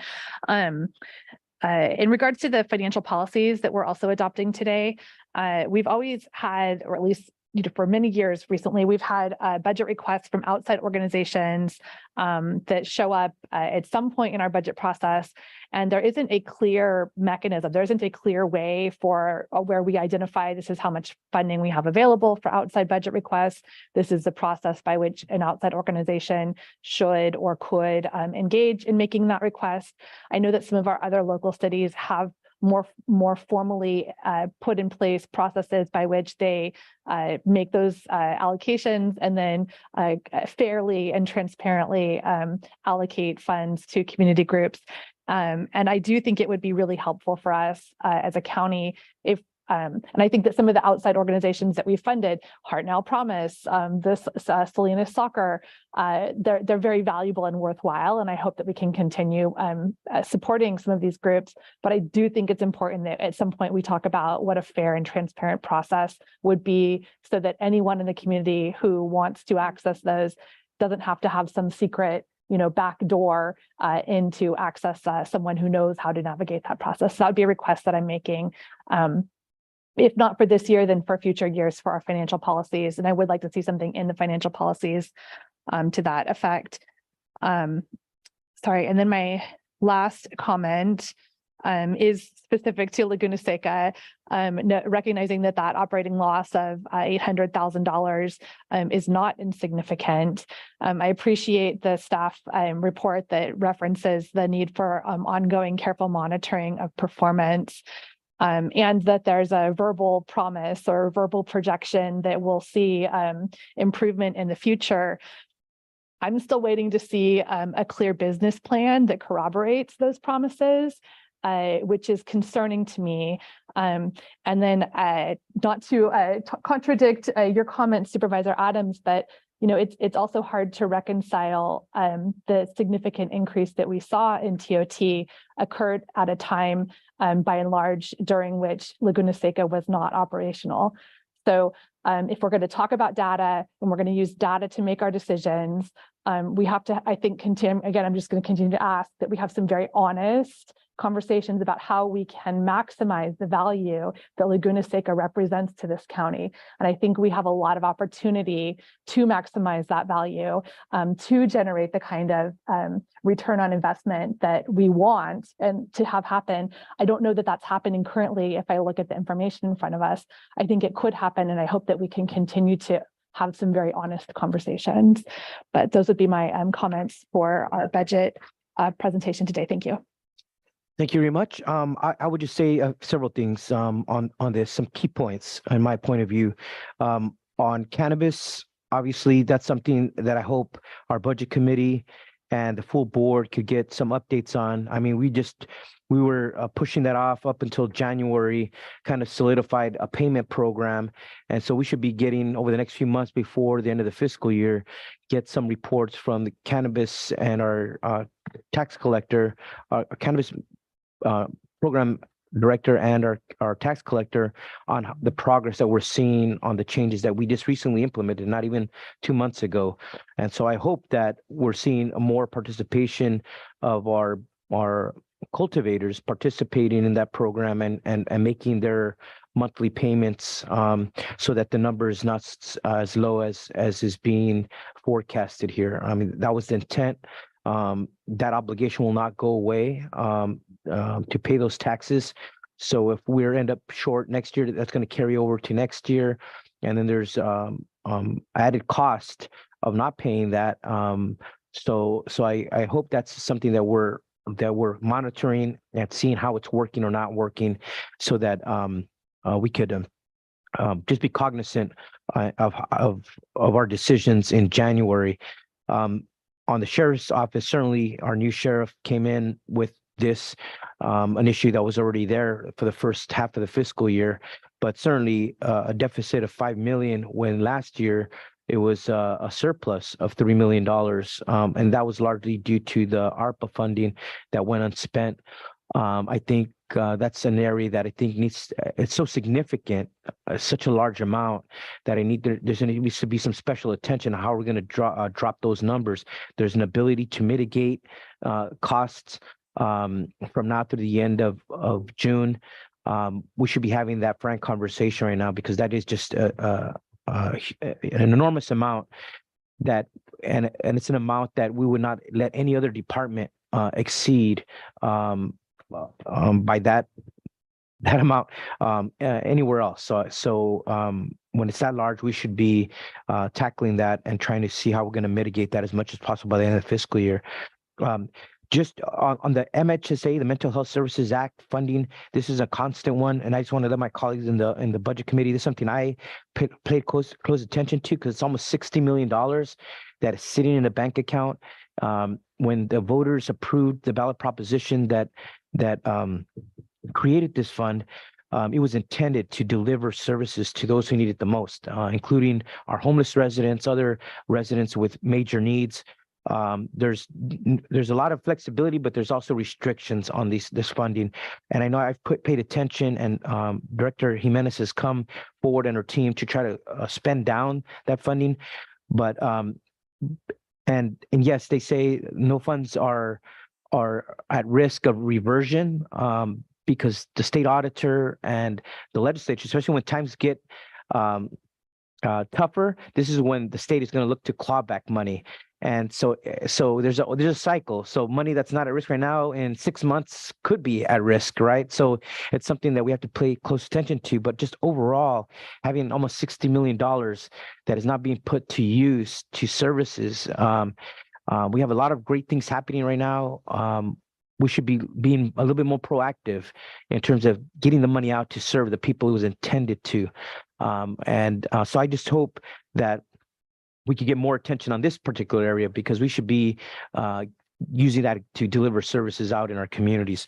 Last thing I would say, just overall on the budget process, every year we hear the request from the community. Every year we go to the department heads asking what would they want. And I say it every year. If I was a department director, I would be making my ask, my wish list.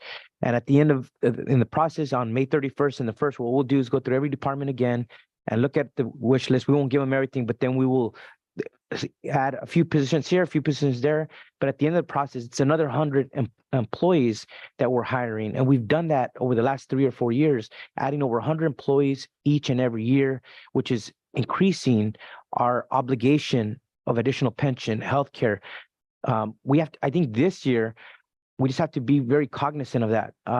Looking to keep the positions we previously allocated and get those hired and retaining those employees versus keep adding new positions, which is creating a strain on us that we cannot afford, knowing that workers' comp is going up, healthcare is going up, pension, everything that you outlined in those charts, Mr. Vega, very clearly to the public, those are increasing, and we can't keep doing both, adding more positions, which is exacerbating those pressures, and then being able to give just wages, which our employees deserve, but also the increasing costs in all these other areas like healthcare and pension liabilities.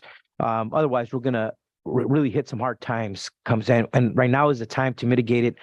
Not hold back on hiring new positions just because our department heads are asking for them. Let's focus on those that we've already decided to fund, get them filled, and not just keep adding more and more each year. And that would just be my general comment on that. Let's go to the members of the public on this item. If there's anybody who would like to speak on this item, I don't see anybody coming forward here in chambers. Anybody online? Yes, we have somebody on Zoom. Thank you very much. We'll go to that person and allow a couple of minutes. Then we'll bring it back to the board. Thank you, Supervisor Alejo. Janine Pacioni, Monterey County District Attorney. Thank you. First, I want to thank Mr. Vega for his presentation. It's obviously very thorough and he puts a lot of work into it. And unfortunately, the part that involved the DA's office was in fact not accurate as of today. When I realized that we were going to be going over our budget, I clawed back some expenditures that we had anticipated to use, which then would have put us over. I've made those alterations to my budget, and our budget is not going to be over budget. We are coming in on budget, and we do not have a deficit. And I just wanted to clarify that for the record. Thank you very much for those actions, DA Pacioni. That's very much appreciated by the board. And again, an example of a department who's able to make some changes to adjust to stay within her budget. That's to be commended. Anyone else online? No? Yes, we do. Okay, we'll go to the next person.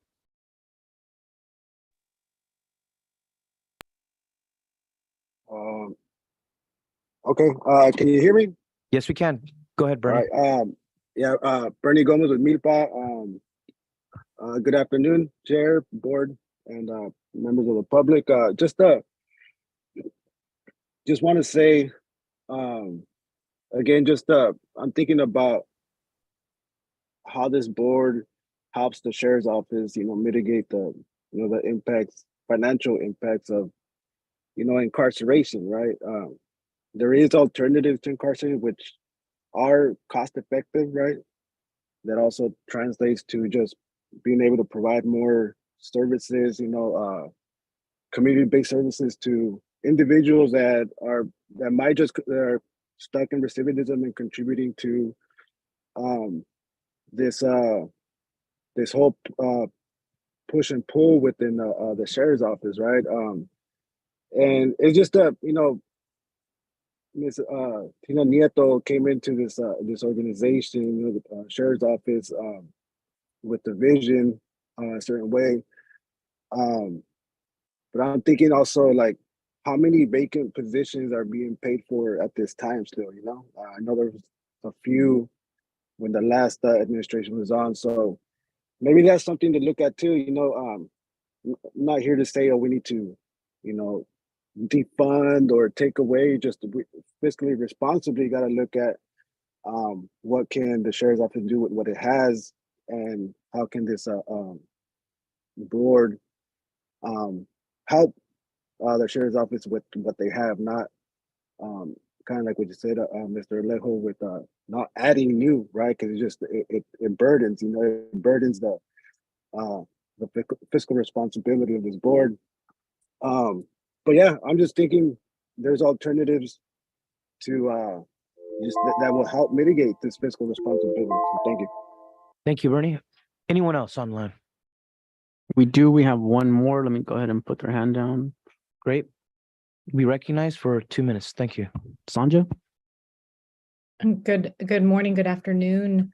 This is Sonia Kohler, Director of Bright Beginnings. And I just, I have to say, I find the budgeting process exciting. I appreciate the clarity of the numbers and am really excited to hear about the board's commitment to engaging with our community.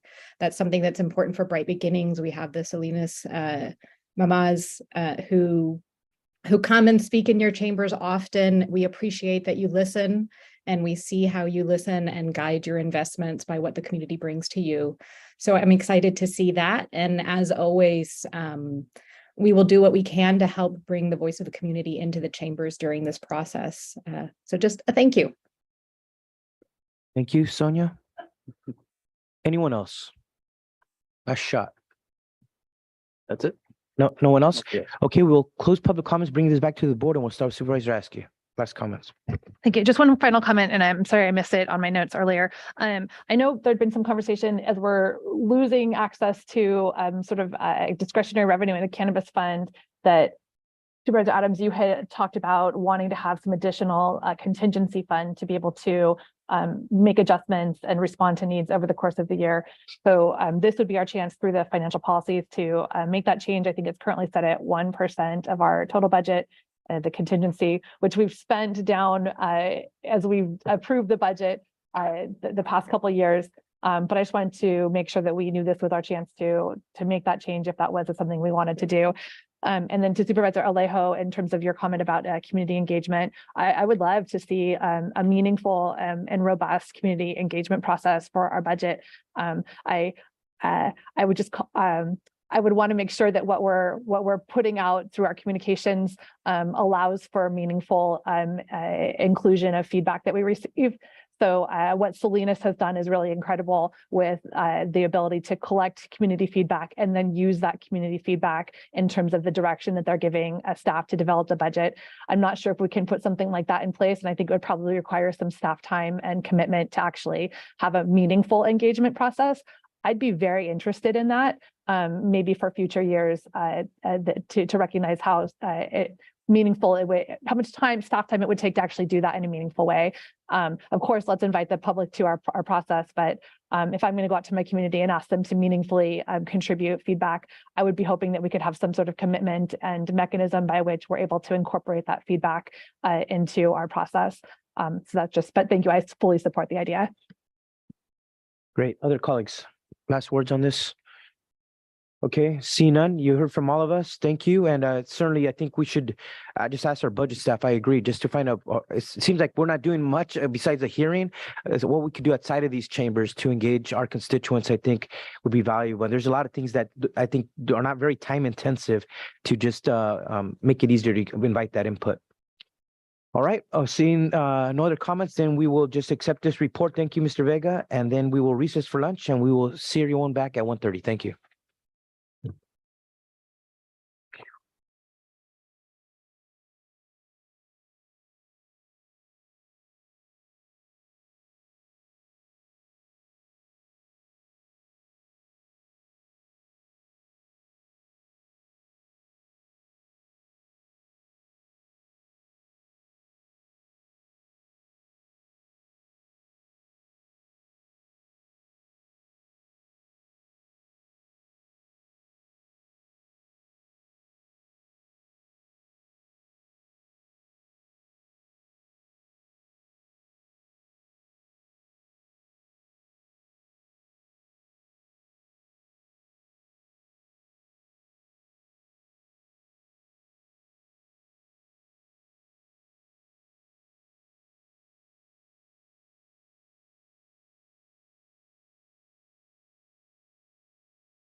home, as well as courageously serving in our nation's armed forces.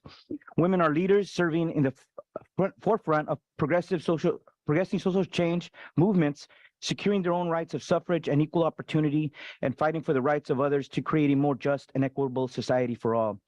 Despite these contributions, the role of women in history has been consistently overlooked and undervalued in literature, teaching, and the study of American history, including the leadership of heroes such as Susan B. Anthony, Sojourner Truth, Lucy Stone, Lucretia Mott, Elizabeth Cady Stanton, Harriet Tubman, Alice Paul, Wilma Mankiller, Emma Tenayuca, among many other women leaders who struggled for equality.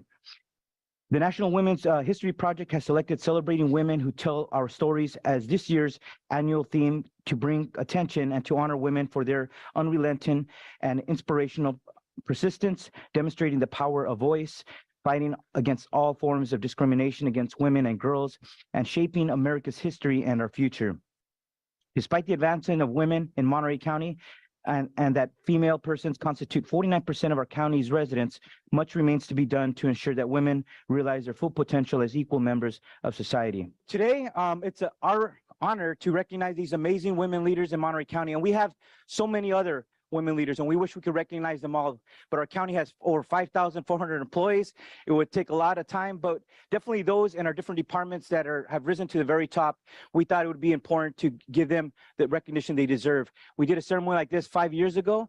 We're doing this again today, and we were very honored that Matsui Farms or Nursery donated these beautiful orchid flowers for each of our recipients today, and we want to give a special recognition to Teresa Matsui.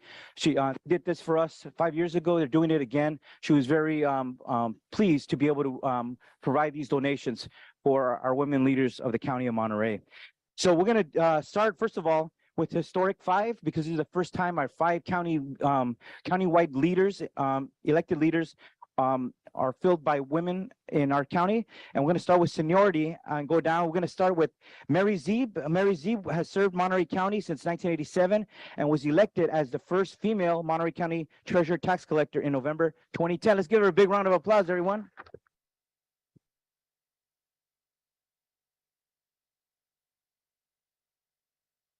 Mary, and we ask everybody to stand up here because we're going to take a photo of everybody at the end here. Thank you very much. First today, we'll present her flower as well. And we can put it down. Next, we want to call up Janine Paccioni, was elected and became the first female district attorney in Monterey County in 2018. In 1990, she began her career as a prosecutor in Kern County before joining the best county, Monterey, in 1992. So give a round of applause as well. Thank you very much.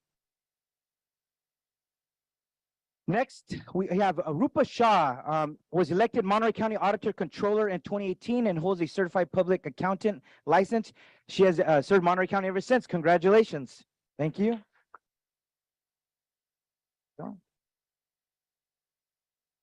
Next, we're going to go to our recently elected Dynamic 2.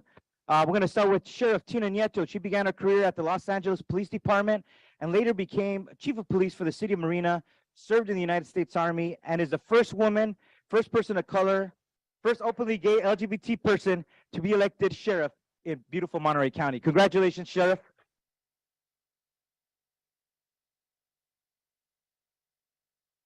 Last but not least, out of the 5, we have Marina Camacho, who lives in Salinas, started in the office at the entry-level role in 1989 and rose to the very top to take this leadership role, the first Latina in this position ever. She has worked for this office for 32 years, everyone. Congratulations. Thank you, Marina.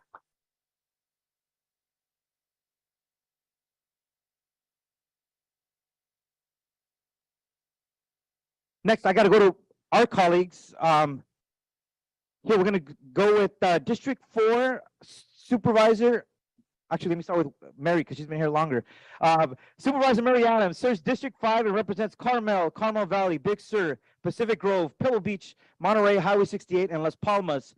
Congratulations, Mary. Thank you for your service on the Board of Supervisors. Thank you. Yes, thank you. And next, we do have my other colleague, Supervisor Wendy Askew, serves District 4 and represents Sand City, Delray Oaks, Marina, East Garrison, CSUMB, parts of Salinas, and the awesome city of Seaside. Congratulations, Wendy. Thank you very much. Yes.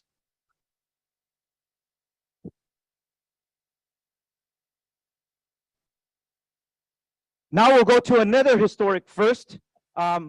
First Latina CAO of Monterey County, the second woman ever to hold this position. Sonia De La Rosa was appointed as the Monterey County's new county administrative officer on December 13th. She is the first Latina CAO and raised in King City and has maintained her roots in this community. Her parents worked in the fields of the beautiful Salinas Valley. Congratulations, Sonia. Next, we're going to call our very own clerk of the board, Valerie Ralph, who provides support to the Board of Supervisors, facilitates access to information, transparency, and customer services, and manages many committees and commissions. Give it up for our clerk of the board. Thank you. Next, with us today, we have Maria de la Fuente, the director of the University of California Cooperative Extension for Monterey County. Are you here with us? All right, maybe she's not in, but we'll give her recognition later. Next, we have Gina Martinez, has been with the Elections Office since 2007, was appointed by the Monterey County as the Monterey County Registrar of Voters in 2021, and is the first Latina to serve the county as the Registrar of Voters. Congratulations. We have a lot of firsts here. Okay, next, jumping to healthcare, we're going to go to Elsa Jimenez. Started her public service for the County of Monterey in 2001 as its health department director. As in the health department since 2016, has proudly served as the director of health services. Congratulations, Elsa. And first female health and person of color in our department. Another first right here. Thank you, Elsa, for pointing that out. It's important. Next, we're going to Irma Ramirez Bao. Started her public service in 1999 and has been serving as HR director here in Monterey County since 2016. Thank you very much, Irma. Now going to books. Hillary Thayer grew up in Los Angeles and worked there for 2 decades. She has roots in the Monterey Bay Area. She attended UC Santa Cruz and met her husband there. Want to thank you, our Director of Library Services. Thank you.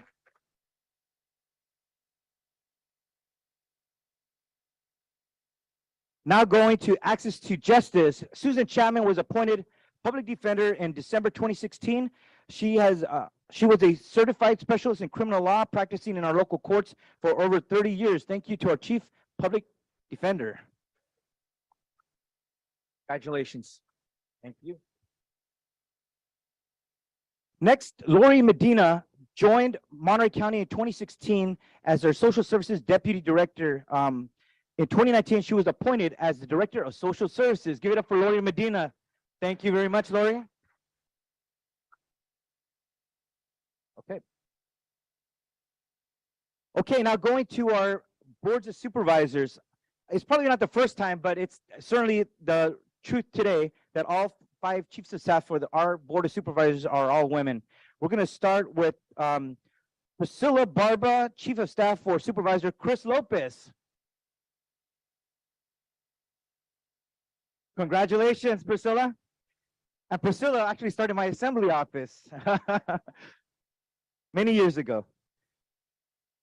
Okay, we're going to the newest chief of staff, Marilyn Vieira, joined supervisor church's staff on January 3rd, 2022, after a decades-long career as a secondary teacher. Most recently taught English language learners at North Salinas High School and then Rancho San Juan. Congratulations. Thank you very much. Yeah, we'll make room here. Next, we're going to Sarah Hargrave. Started working with Supervisor Adams in January 2019. She has over 20 years of experience working on water resources management, land use issues for local government, engineering consulting, and nonprofit organizations. Give it up for Sarah Hargrave. Thank you very much.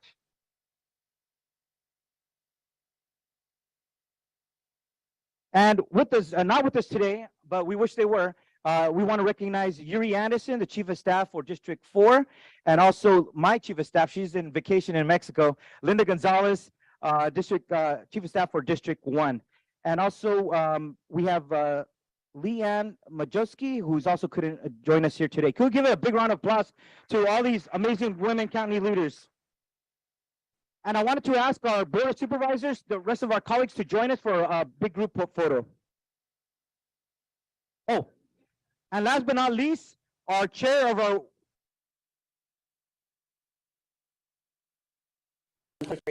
information, and we have Dr. Moreno with us, as we do each Wednesday. Hello, Dr. Moreno. Now? Oh, there you are. Can you hear Hi, me now? Dr. Moreno. Yeah. It's the double unmute feature. Okay, I'm here. Thanks very much for taking part today with our Mhm. COVID-19 information. I'm assuming you're ready to take questions. Yes. All right. Here's our first question for you, Dr. Moreno. Does the end of the COVID-19 emergency declarations at the state level mean that the COVID-19 pandemic has ended? Thanks, Matt. So we still have transmission of COVID-19 and here in Monterey County in California in the United States, and we still have a pandemic declared by the World Health Organization. So the pandemic is still with us. We still have transmission of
Mic test, 1, 2, 3.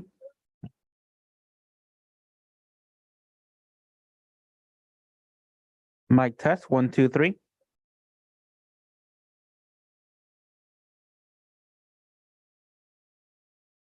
Mic test, 1, 2, 3.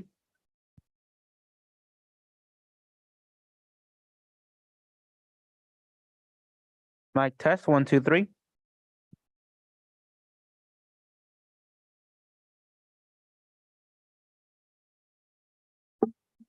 Mic test, 1, 2, 3.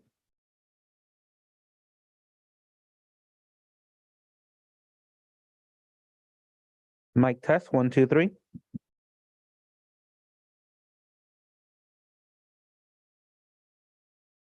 Mic test, 1, 2, 3.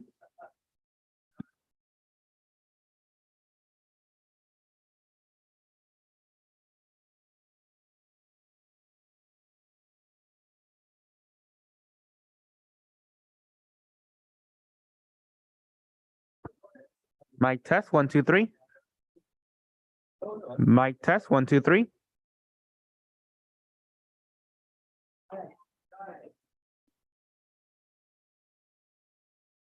Mic test, 1, 2, 3.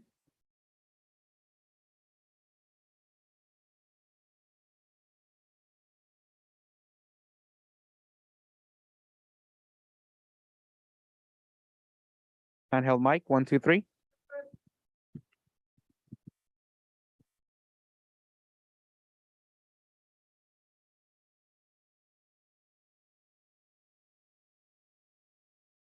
Handheld 2, test 1, 2, 3.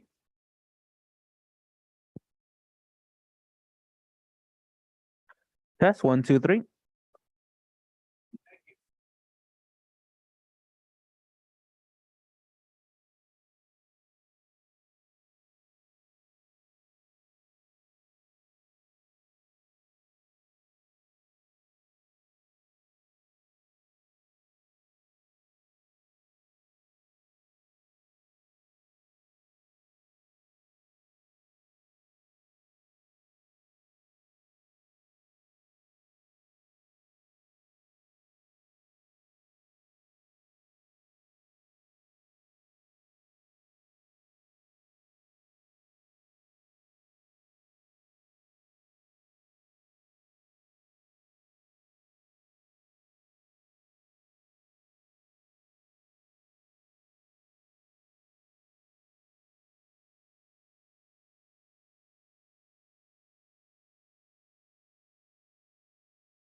Give it a minute.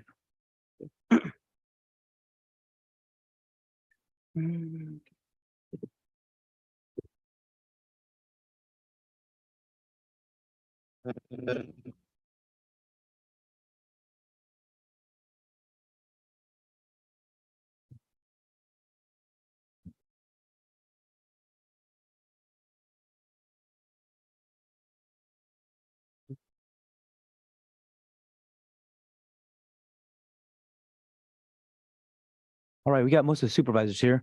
We're running a little behind. Thank you, everybody, for your patience. We're going to reconvene the Monterey County Board of Supervisors meeting. Mr. Clerk, if you could call the roll, please. Good afternoon, everybody. Let the record reflect that all supervisors are present and in person, aside from Supervisor Lopez. Thank you very much. He'll be joining us shortly. Now, if we could ask for the announcements of our Spanish interpreter, please. Diego Celis. Gracias. Muy buenas tardes a todos. Mi nombre es Diego Celis. Seré su intérprete de español a inglés e inglés-español para la reunión de hoy.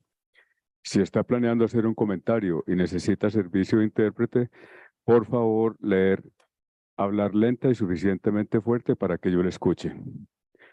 Favor hacer una pausa al final de sus oraciones para asegurarse de que tengo la oportunidad de interpretarle. Muchas gracias. Thank you, Diego. We're going to go to item 15 in our agenda.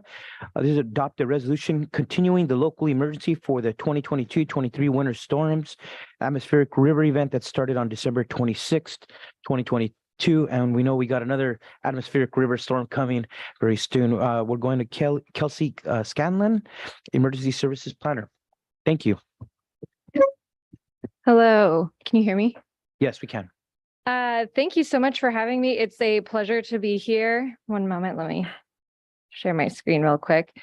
I just wanted to provide you an update of our overall response to the 2022-2023 winter storms.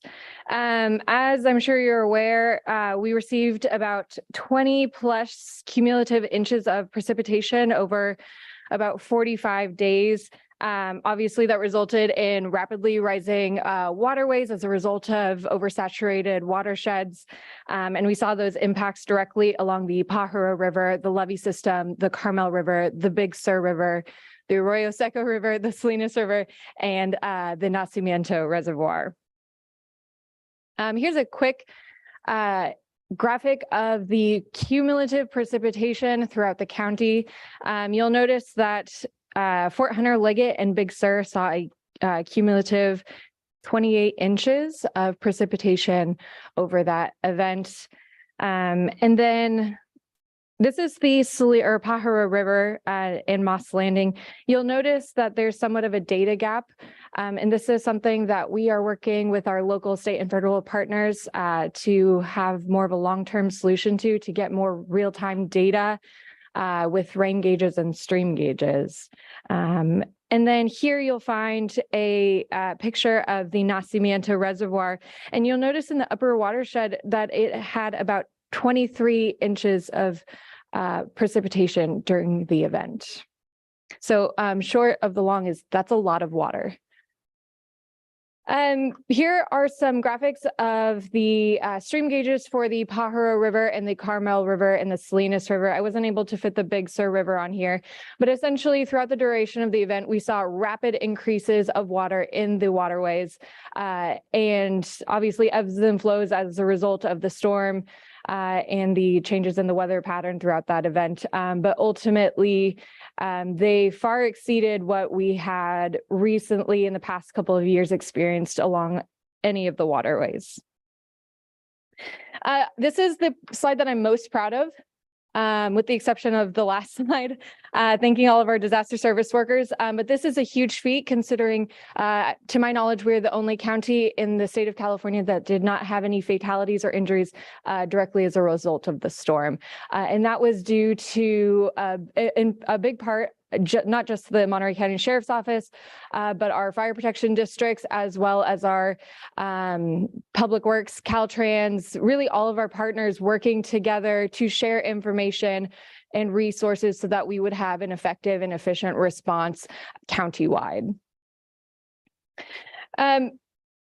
As I'm sure you're all aware, we had significant damages across the county. It wasn't just public infrastructure, but we saw impacts in our residential neighborhoods as well, specifically the Paso Hondo community along the Carmel River, as well as the Arroyo Seco, San Ardo, and other communities up and down the Salinas River. You'll notice that we also had infrastructure to critical or damages to critical infrastructure and impacts, though not necessarily damages to other water resources. So overall, we didn't necessarily come out of this unscathed, but we came out, I think, as best as we could, utilizing some mitigation and preparedness methods in addition to our response operations. Over the duration of the event, our populations were evacuated for a cumulative of 19 days, and that's under a warning or an order. And total, about 19,000 people were at one point in time removed from their homes or asked to leave their homes as a result of the structures being threatened. The incident period was about 49 days.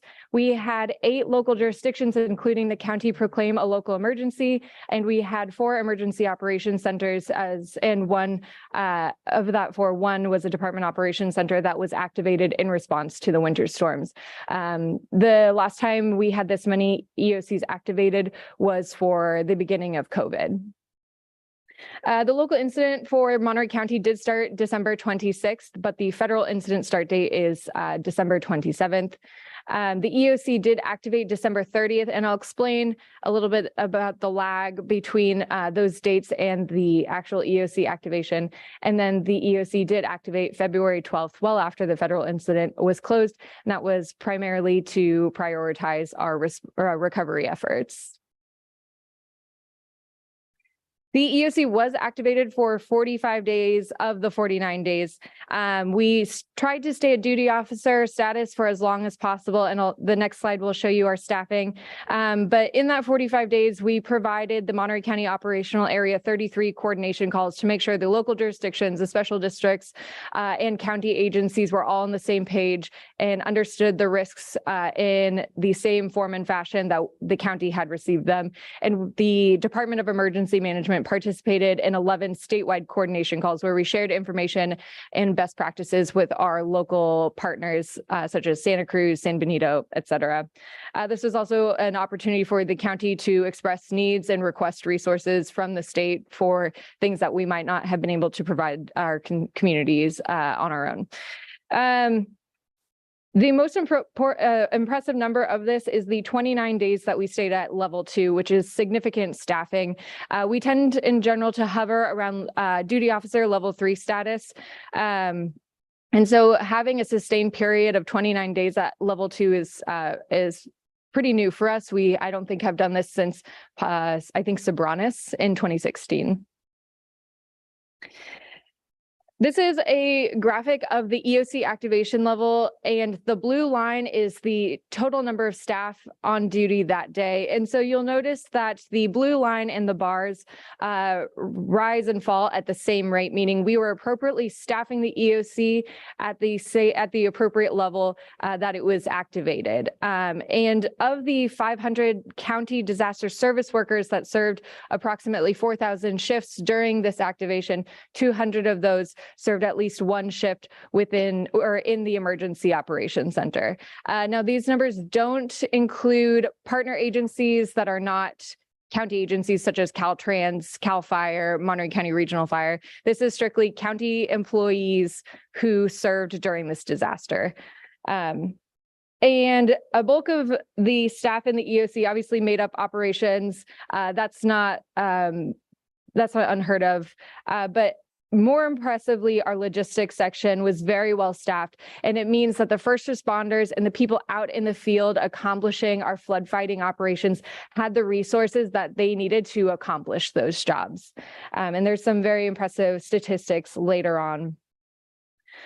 The other thing I wanted to highlight here was the public information section. And this is the largest PIO group within the EOC I have ever seen, and I think it showed. They did a fantastic job of communicating with the public and providing equitable translations and products to the entirety of Monterey County. And so this is also a very impressive number on the slide. I would also like to highlight that a vast majority of the people in the EOC were County of Monterey employees. And while we're very fortunate to have very participative partners with the state of California and the federal government, I don't think anyone's surprised to see that county employees were committed to this response, and they showed up every day. They showed up for 12-hour shifts. They showed up for 48-hour straight shifts. I didn't say that out loud, but our employees are committed and they truly love this county, and it shows in this chart. So some of the operations that were provided, and this is just some of them, we obviously did provide storm and levee patrols. Big one was our flood fighting operations. So actually on the ground implementing like flood walls and berms that can protect residential structures or critical infrastructure. The other new one for us was sandbagging operations. Normally we just provide sand and sandbag stockpiles for the community, which we did do in bulk, but we also contracted with the CDCR crews as well as the California Conservation Corps to produce mass quantities of pre-filled bags that not only supported directly the operations on the levees and in our vulnerable communities, but were distributed to the community as well. We did increase our capability to provide search and rescue operations, which were leveraged multiple times throughout the response. We had drone teams, which was also a first for the Monterey County Emergency Operations Center, and I'll talk about that in a bit. Public Works and Caltrans did a fantastic job with debris removal, and we did mobilize community emergency response teams to supplement our first responder partners.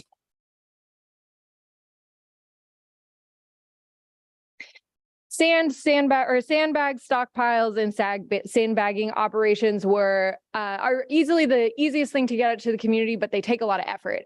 They seem small, but they're very mighty. We provided the community 15,000 tons of loose sand. That's a lot of sand. And we provided them 300,000 bags to fill that they could take home and protect their own structures. And these are primarily done by Water Resources Agency and the Monterey County Public Works Department.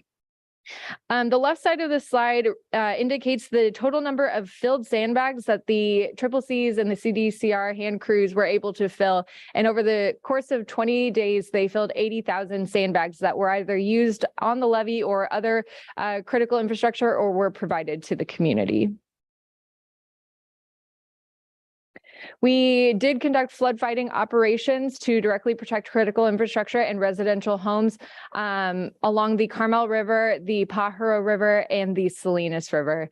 And these are very large operations that take a lot of manpower, a lot of equipment, and they're typically done in the middle of a storm. As you can see, there's a picture of the XMY task force that was assembled by Monterey County Regional Fire supporting flood fighting operations on the Pajaro levee. Actually, the one at the top is my favorite. So the left side of the screen is the before. That's what the flood wall looked like after it was originally constructed. And then less than 12 hours later, the photo on the right is what it looked like as the Carmel River was saturated. Yes, that's Paso Hondo at Dompier Park. To date, Monterey County Public Works has removed 38,000 cubic yards of debris from public land, and a vast majority of that is woody debris, and you can see that here on the right.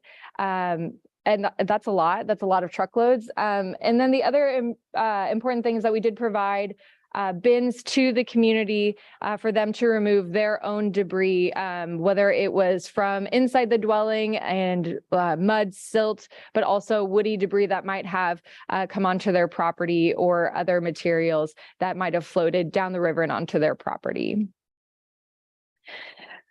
This is very exciting for me, and I want to give a huge shout out to CAL FIRE, who played a very active role in the Emergency Operations Center, but they mobilized their drone team, which provided the Emergency Operations Center and subsequently decision makers with real-time footage of what was occurring out in the community as it was flooding. So we will, an example of this is the photo on the far right. We were able to watch them reinforce the muscle wall on the Pajaro levee via the drone teams that were deployed. And we were able to see as communities were being inundated and where we needed to evacuate more people. And so this kind of technology allowed us to make more effective and timely decisions that directly impacted communities and protected life and property.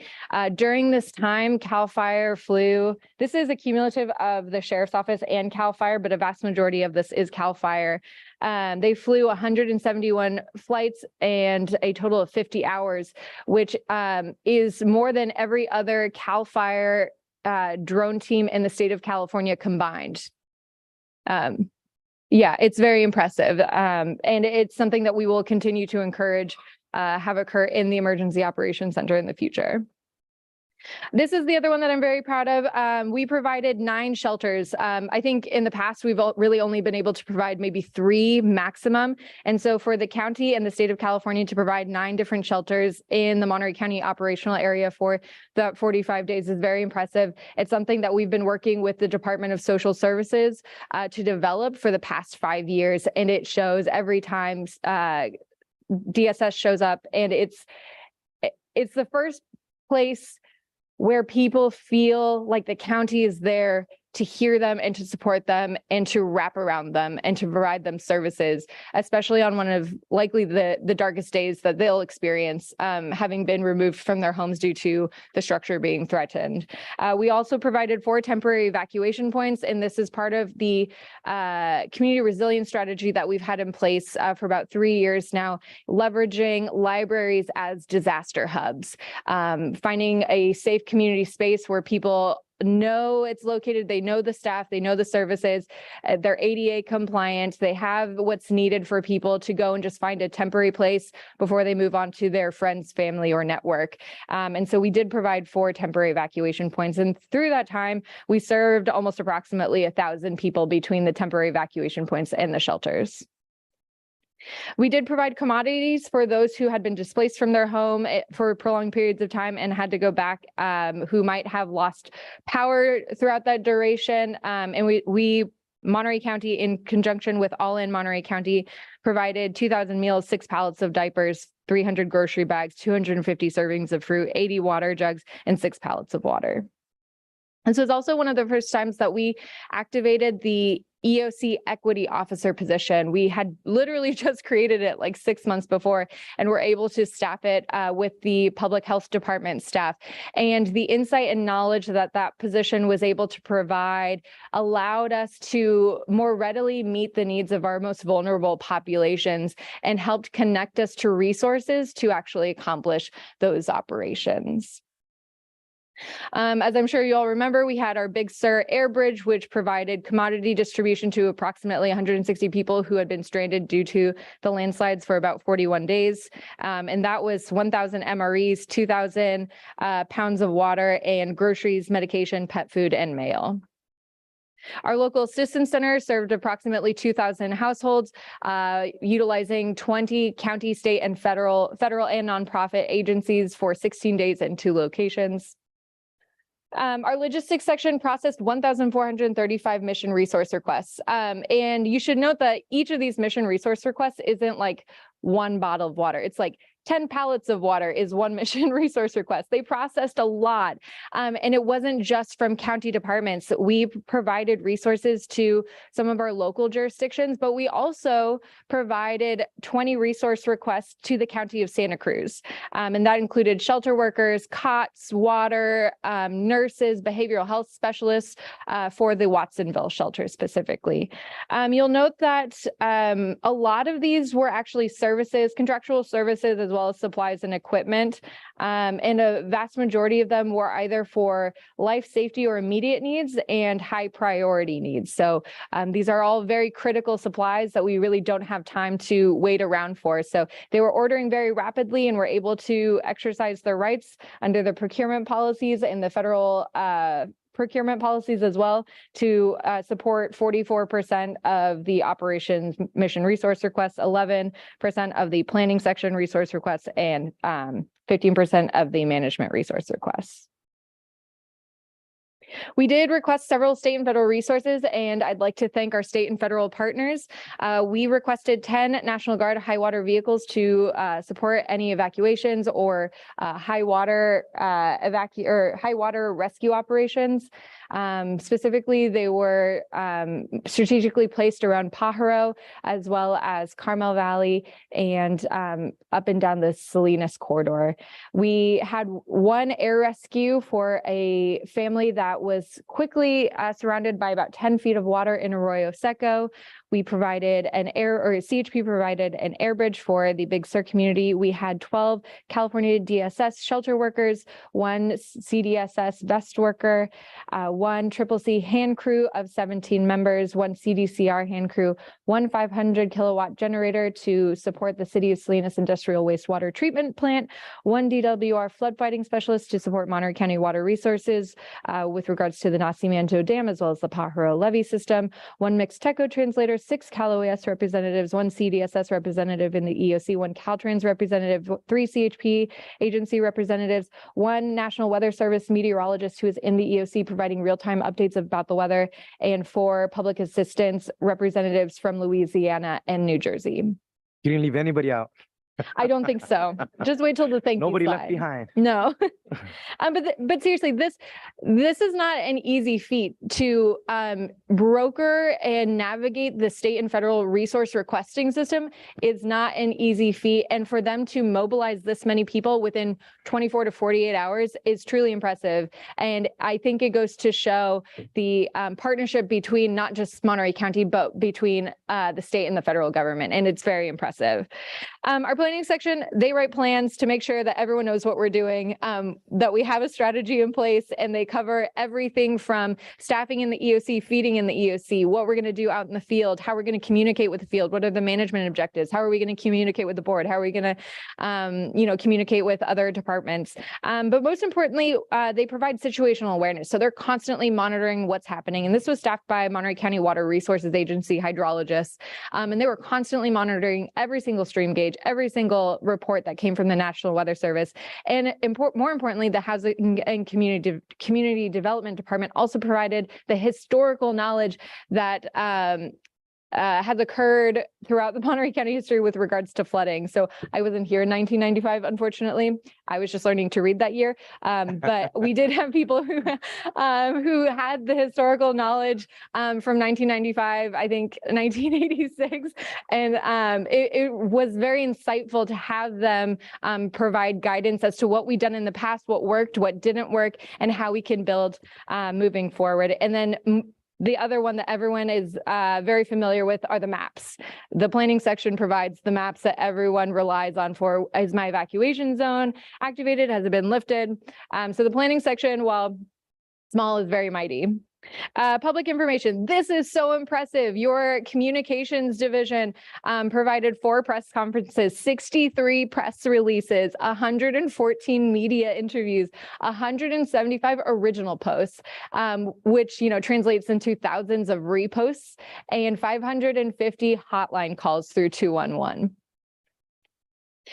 We disseminated 91 total emergency alerts, and I really attributed this to our success in no casualties throughout this event. We provided a lot of upfront preparedness alerts, and then utilized the emergency alert system to disseminate evacuation warnings and orders, and also lift them. A vast majority of these were directly focused for the Pajaro River as well as the Salinas River, but this is very impressive, and we're very proud of this number to have communicated early and often with the community. The finance section. So I'm not sure anyone's really missed this one, but essentially the operational areas whole, which includes our political subdivisions, expended approximately 50 million in our response and recovery costs. And so this is just our preliminary estimate. I anticipate that this will likely increase as we get into more permanent repairs and as we start receiving more invoices that have not been submitted throughout the duration of the event. And then, of course, the 336 million in agricultural damages and losses. Ongoing recovery efforts. So we're still conducting emergency repairs and permanent work throughout the Monterey County operational area and will likely do so for the next several years. We do have community recovery programs, which I'll touch upon in a second. We are conducting cost recovery efforts as this was a federal emergency. So we'll be leveraging a private company or a consultant to help us navigate the complexities of the public assistance program through FEMA. We will also be conducting an after action review to see what went well, what we can do better, how we can improve, and then actually implement that improvement plan. And we'll be continuing to develop our emergency operations center teams and conducting disaster service worker training. I believe Randy Ishii is on the call, so I'm actually going to defer to him for an update on the scenic road recovery efforts and the Gonzales River Bridge efforts. All right, we're running short on time, so make it brief, please. Certainly will. Thanks They're underway. Thank The you. recovery efforts are underway. Yes, Sorry, Randy. That's all right. This is thank you to everyone. We could not do this alone. Hundreds of people, thousands of people actually, across the Monterey County operational area are directly responsible for the success that we have. And I ran out of space, but basically it's a lot of people. And I want to thank everyone who provided a DSW. There are community resources, virtual local assistance center, individual assistance, and small business administration assistance. Do we have time for her to? Yes, we're gonna make it brief. Yes, okay. Yeah, go ahead. Okay. Thank you, Kelsey, So- for comprehensive presentation. Is this Very on? well done. We're good? Yeah. Yes, Okay. please.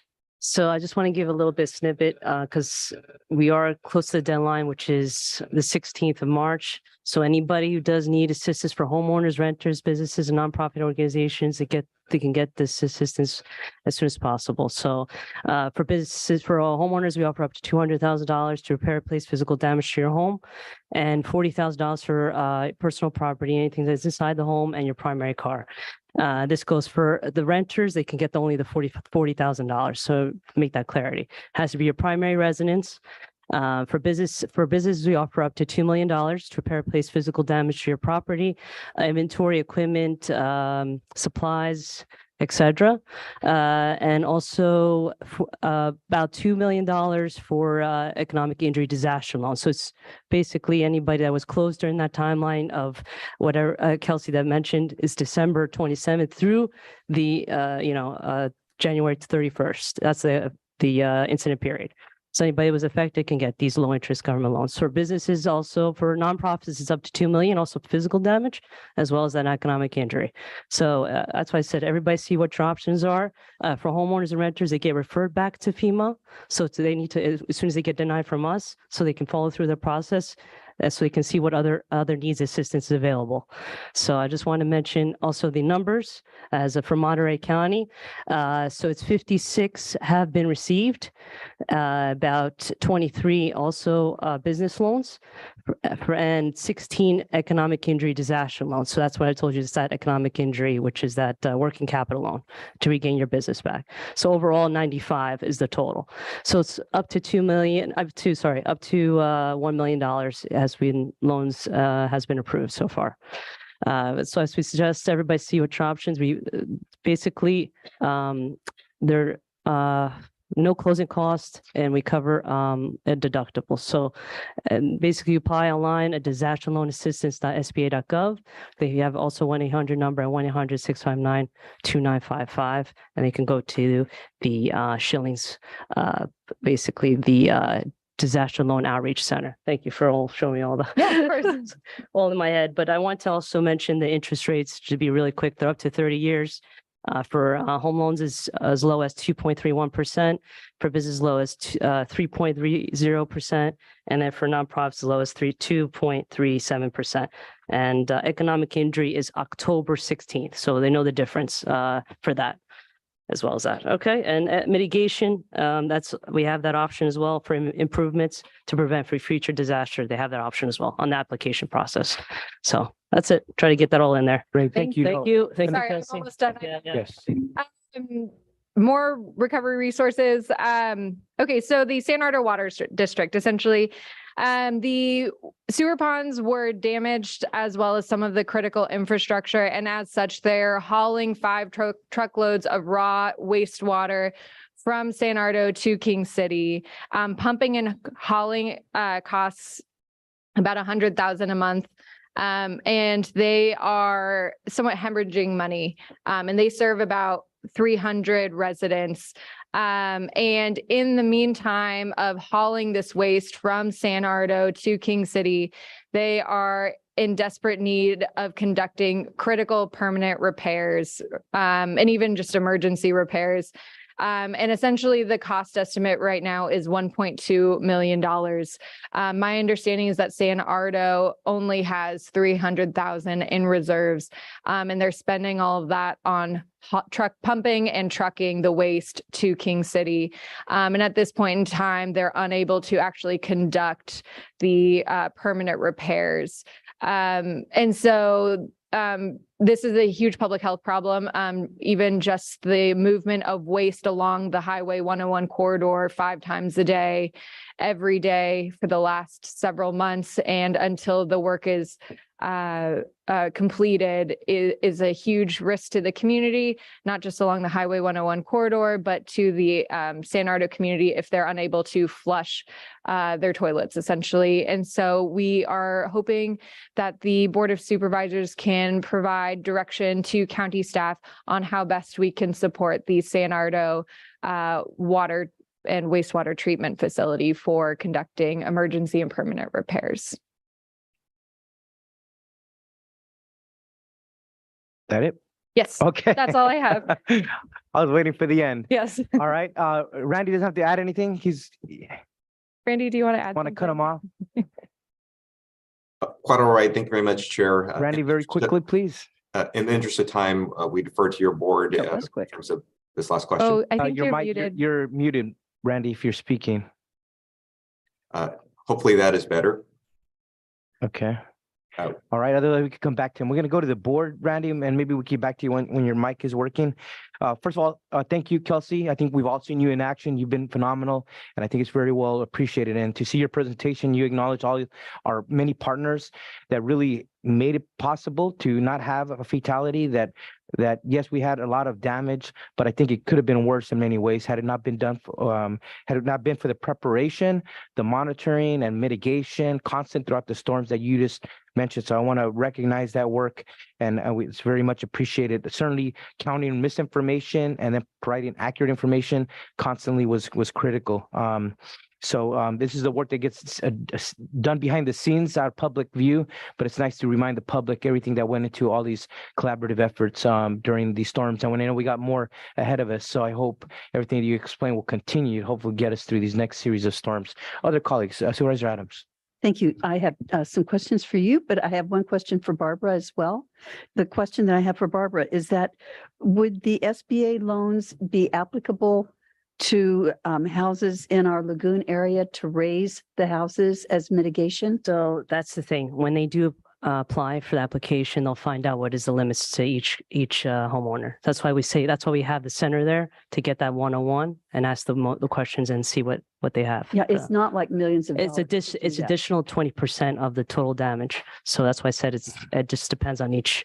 It's case by case. So your house would have to have been damaged. It has to be damaged not just it has to be damaged in that incident period. Okay. Yeah. All right. Yeah. Thank you very much. No, for thank you. And thank you all. She was very helpful. I just want to say your emergency management is very helpful with us. And I appreciate you guys having us all here. Thank you. Terrific. Thank you for being here. And then just a couple of questions for you, Kelsey.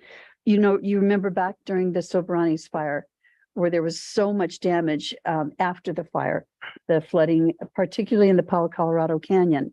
And there are areas there that are still not repaired.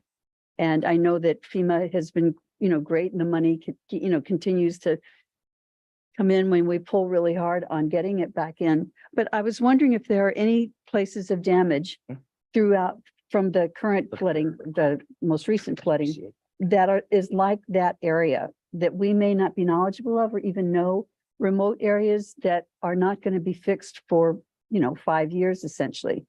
Are you aware of any kind of damage like that? I am not aware of any damage like that, but I will defer to Monterey County Public Works. My understanding is that the Monterey County Public Works has done a significant windshield survey of county roads throughout the operational area to determine areas that might have been compromised during the storm or who are actively showing damage. I believe they recently did find additional damage in one of the roadways, but I would have to defer to the Monterey County Public Works Department. Okay, terrific. And then just encapsulation, could you just say, to what do you attribute the ongoing success of this? The no fatalities, the smooth communication. What's different between this and 5 years ago? The commitment When of you the are Board doing of that. Supervisors to providing resources to the Monterey County Department of Emergency Management and the Emergency Operations Center. No, seriously. When I first got here, the Board of Supervisors has actively demonstrated, not just through, approving plans, but also providing necessary staffing, but also showing the interest and support and what it is that we do. We've provided tours for everyone here. Unfortunately, we haven't gotten to Supervisor Church yet, but don't worry, there's still time. But engaging with our elected officials and with other departments and encouraging that cross-functional partnership, not just within our county departments, but with our state and federal partners and nonprofit partners within the community, and hearing the needs of the community from those partners, as well as from you guys directly, as well as through our community resilience program. It's how we better understand their needs and we develop capabilities and services to meet those needs, not our perception of those needs. Right. And that's something that we've been focusing on for the last 5 years, and it shows, and it's very exciting. Thank you. Thanks very much for all of your hard work. It showed. Thank you. And thank you for your commitment of resources to our department. Okay, anyone else? Last comments? Okay, Supervisor Lopez? Well, I think there's a request for direction here on the recommendation, and I would ask that we step up and assist the community in this instance, given obviously the fact that we know this is a community with high needs. I think what I would like to see happen is us support in getting this work done as quickly as possible. Perhaps even turning this into a loan that would be repaid, because we understand it does qualify for FEMA reimbursement, but the challenge is the process to get there for a district of this size. And as I understand it, a few quotes have already been received, but as part of that process, they're concerned about the size of the district and their ability to actually make those payments. And so understanding what's before us, I would ask that we give direction that the board support by putting up the money to assist in constructing this remedy for the community, but also giving direction that staff work closely with FEMA as well as with our congressional representatives to make sure that no I's are missed or T's not crossed that would in the end lead to a situation where we don't get the reimbursement. So asking for those close eyes upon this project so that we don't leave this community in a place where these costs will increase. Because as I understand, it's about $5,000 a day for those truck trips carrying that wastewater. Beyond the risk of having that on the road, it's also a huge financial burden that the community may end up shouldering if we don't provide assistance in this case. Right, Supervisor Church, then Supervisor Askew. Yeah, are we, to get some direction on this, would we need a motion? Would that be a motion you're making? Because then I will be glad It's to. not agendized, so I think we just probably direction and hopefully we could get this on the agenda for next week. As long as Okay. there's support for it. All right, I'm fully in support of that, so I hopefully can get on the agenda next week for some options. Supervisor Askew? I just want to echo the appreciation to everyone who was a part of the county's response in the 15 years that I've been with this county through numerous disasters and situations, the level of communication, the coordination among cities and state partners was just par none. And I give a lot of credit to the team at the Office of Emergency Services and our CAO's office for ensuring that all of that went smoothly. So just a big appreciation to everybody who volunteered their time, who was dedicated and assigned to serve the community through all of this. I think we've always got room for improvement, and we definitely hear from community members with their suggestions and ideas about what we can do better in the future. So we welcome that and look forward to continuing to improve from this baseline. Thank you. Thank you. Let's go to the public. Any members of the public would like to comment on this presentation? I'm not seeing anybody in chambers. Anybody online? No, none. All right, we'll close public comment. Thank you very much. Only thing I would add is just for direction is trying to get the word out for the SBA loan eligibility. Today is March 7th. The deadline is March 16th. So that's only 9 days. So if our communications team could just help get the word out on those deadlines, because we hate to see eligible people, businesses Lose the opportunity. lose That's that the thing. opportunity for sure. And not only that, I just want to help let everybody know that it's a 1-year grace period and 0 interest. So they don't have to pay right away these loans. So this is really to help everybody. Okay, that's what I want to make And sure. if we could clue that in our direction, if that's good with everybody, to staff, I'm seeing nodding heads. And then hopefully we'll bring the San Ardo back hopefully next week with some options, with some more numbers of what the options are with our finance team. So I have a question. Supervisor Adams. So Chair. thanks. Okay, we'll go to Supervisor Adams first, and then we'll go to. Yeah, just a quick question. So if the Sandardo project is just similar to all of the other flood work and the repair work that's needed through FEMA, why are we doing it separately? They're not a county agency, they're a special district, but essentially they don't have the money to, so FEMA, the public is, It's public, because it's a special district. reimbursable. Okay, They thank don't you. front costs I or get front it. money. Yes. Yeah. Got it. Okay, thank you. Okay, we clear that up. Last. Yes, public comment, we'll give Randall? him a chance. Randy Ishii, can you please unmute? Oh, Randy, I forgot to go Randy. Sorry about that. Forgot about you, Randy. My bad. No apologies necessary, Chair. Thank you very much. Hopefully the audio is working much better now. Yeah. And we just wanted to add that in line with responding to Supervisor Adams' question about damages throughout the county, staff have been conducting a widespread set of inspections throughout the county, as well as the calls we've received from the public. And the public is being very good about letting us know if there's been an issue out there so we can assess and respond to it. For context for the board, we have damages that stretch all the way southeast in the county to Parkfield, all the way northwest to Pajaro. That's how widespread the damages are, as we had seen from a previous presentation. So at this juncture, we have a strong sense that the damages have been captured at this point, but we still keep an eye out there. And if the public see anything, please let us know. And hand it back to your board. Thank you very much. Randy, thank you and all your team. Kelsey, thank you and all the team there. And also, Barbara, thank you to all the work you're doing for our businesses here in Monterey County. With that, we need a motion to adopt the resolution continuing the local emergency as stated in item 15. Do you have a motion and a second? So move. Moved by Lopez, second by Adams. All those in favor, please say aye. Aye. Aye. Those against, motion carries unanimously 5-0. Thank you very much. Thank you. We appreciate the presentation. We're going to item number 16. This is the Miyahara, Jennifer Lynn Dolly, and David TRS and Placencia Florinda. This is a public hearing to consider a lot line adjustment between two legal lots of record, resulting in adjustments to building envelopes and conservation and scenic easements on the projects with no net change in acreage. To present today, we have Phil Angelo, our associate planner. Good afternoon, members of the board. 1 second while I get my presentation going. Thank you very much.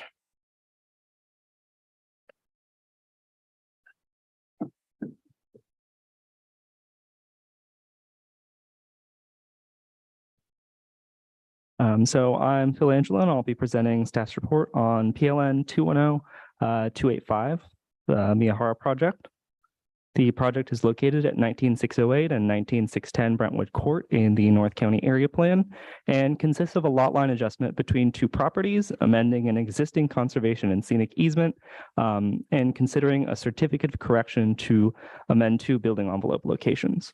The project was referred to the North County Land Use Advisory Committee, who recommended approval as proposed on November 2nd, 2022. The lot line adjustment would be an equal exchange of area, and both lots are legal lots of record and would conform to the minimum lot size of the zoning district.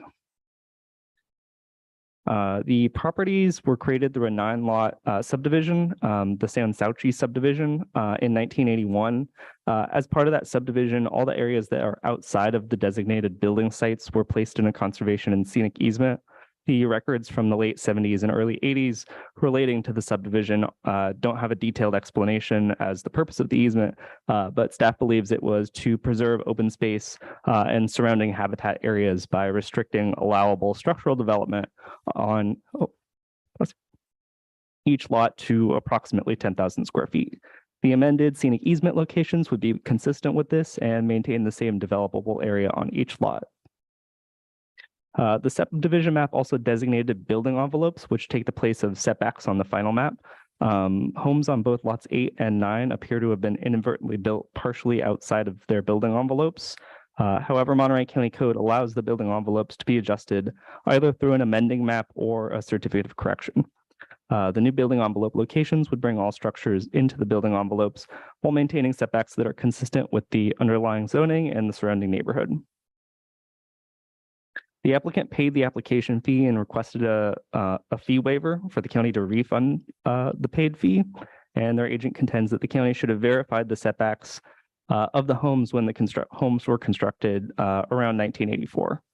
The fee waiver request doesn't fit the criteria for waivers the chief of planning can approve in the board adopted fee waiver policy. So it's being referred to the board for concurrent action with the permit.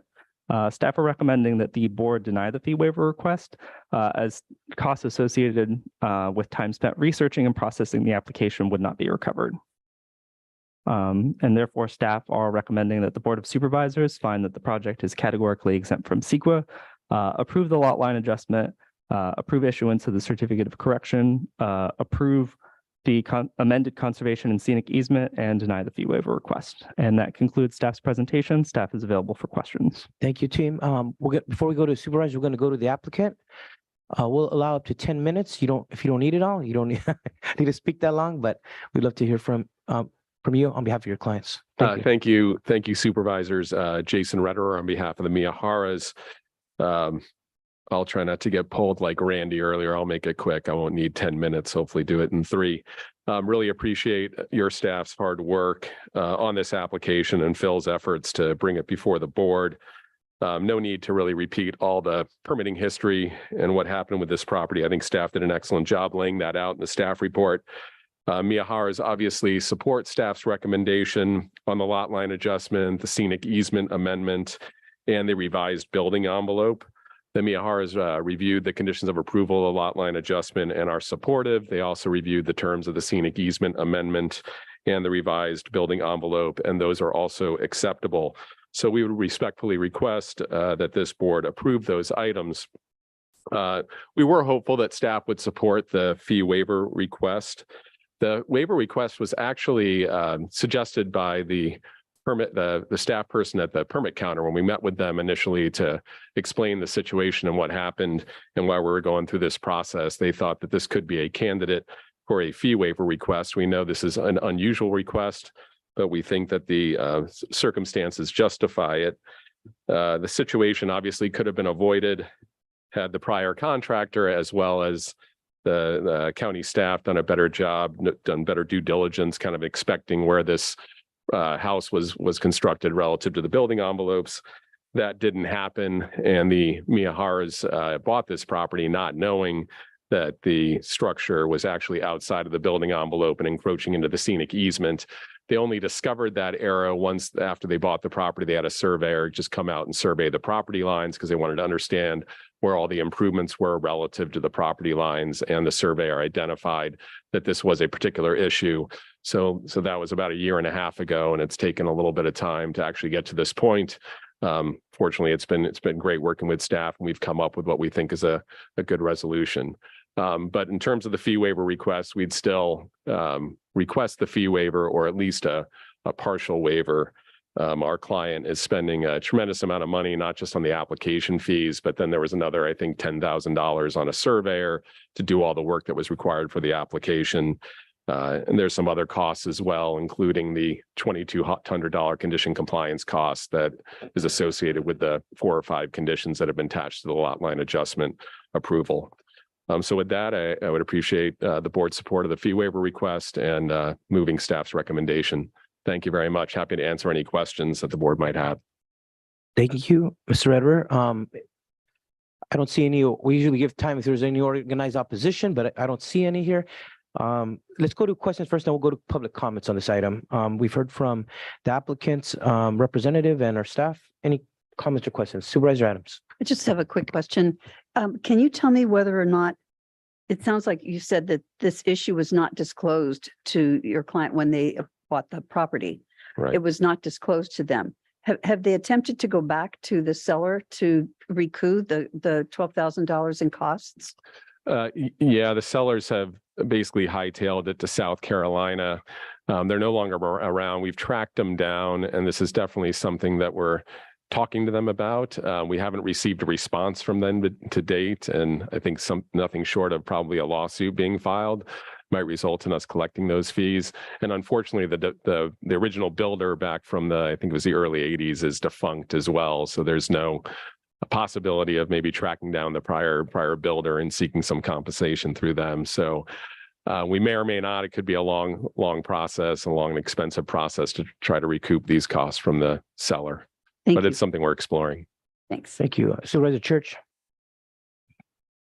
Yeah, I have a few questions here on just how the situation could have come about on this, and I don't know if it's actually to staff or who here on the question is probably more where it would be going. But my understanding is that at that time period, reading here from the report, it was generally the responsibility of the applicant to ensure that a structure is built in the correct location, that county our building inspection did not check on setbacks at that time. Is that? Eric Lundquist, Housing and Community Development Director. I can't speculate to what the inspector may have done in 1985. Although we're a reviewing agency, we would double check that typically, but we ultimately aren't responsible. The contractor and the property are ultimately responsible for adhering to the development criteria. And I know there's some concern about this setting an inappropriate precedent for future applications on this fee waiver. And if I'm reading it correct, I think I'm reading it here. It says staff believes that granting the waiver would be setting inappropriate precedent for future applications.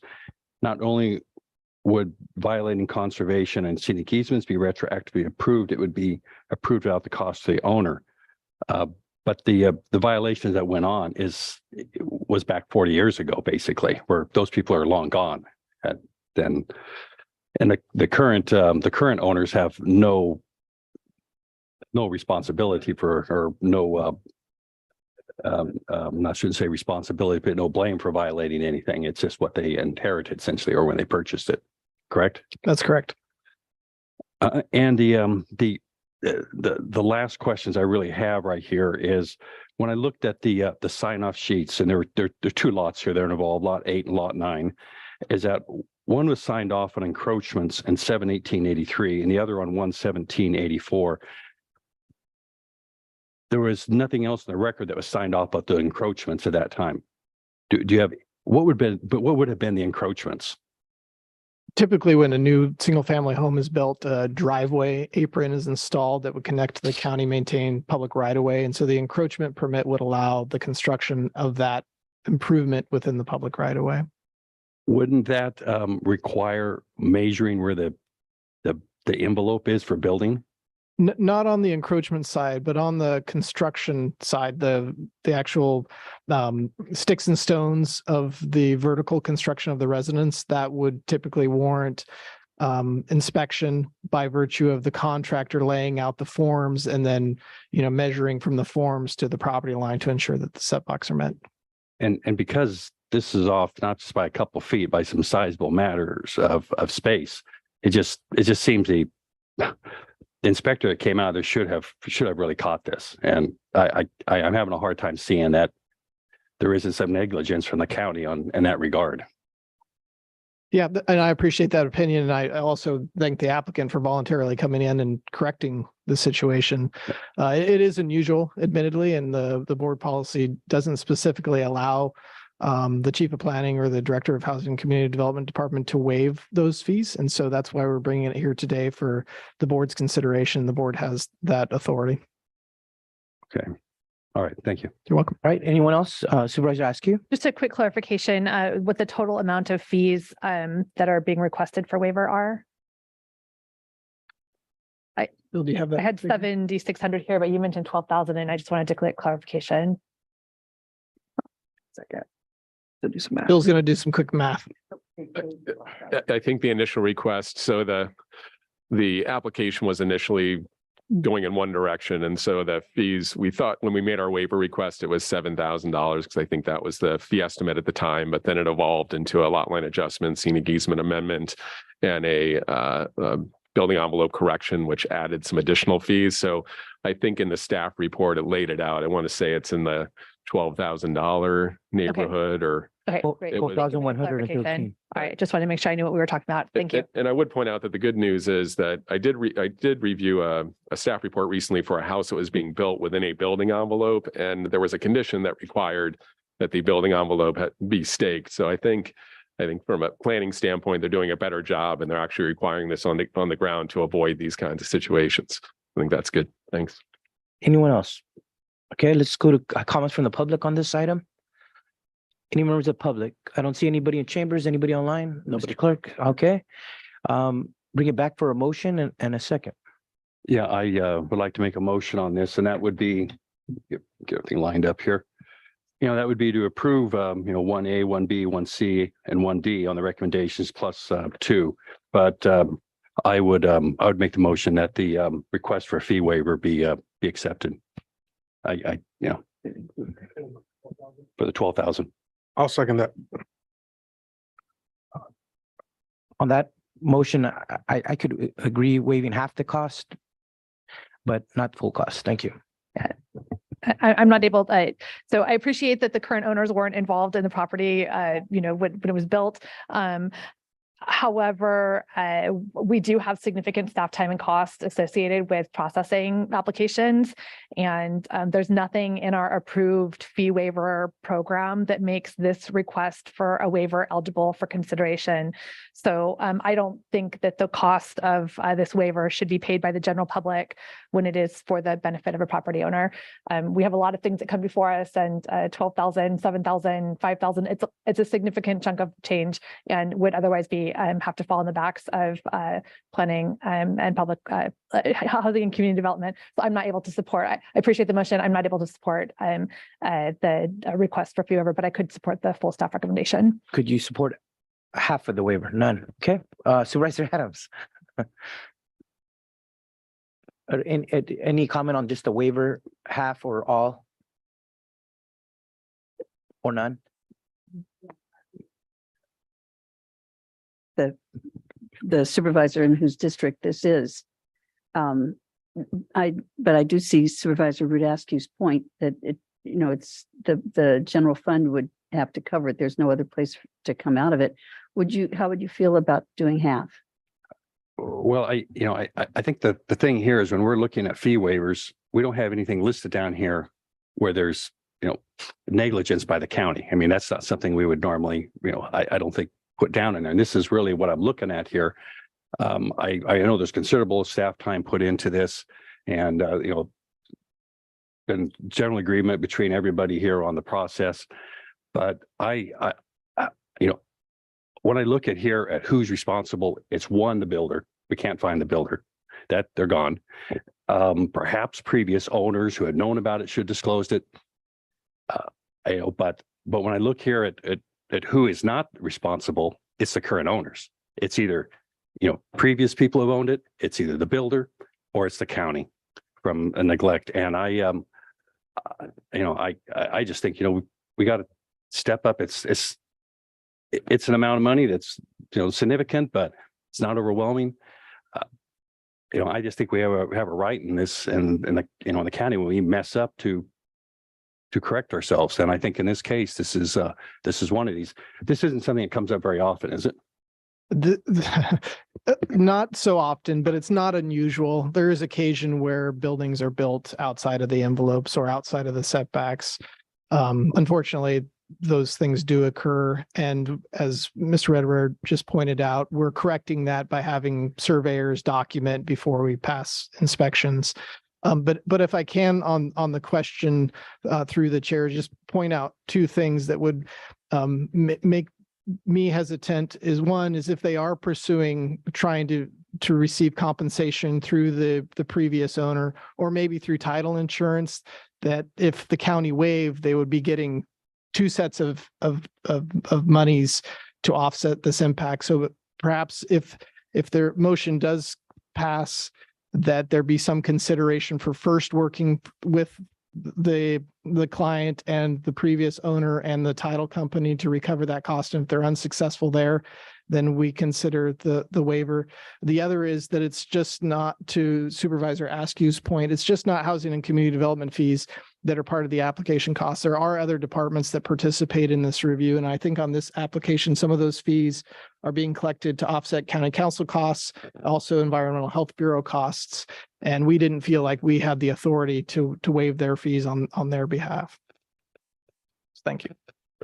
And then I would just add, though, legally though, it is a responsibility of current owners. If they buy a property that has either code violation issues, other liabilities, that responsibility is on the current owner, regardless of what happened before. There's a lot of folks who buy homes with an illegal garage conversion or some other unpermitted structure, and next thing you know, they're in code compliance, and then they're having to pay these costs out of pocket.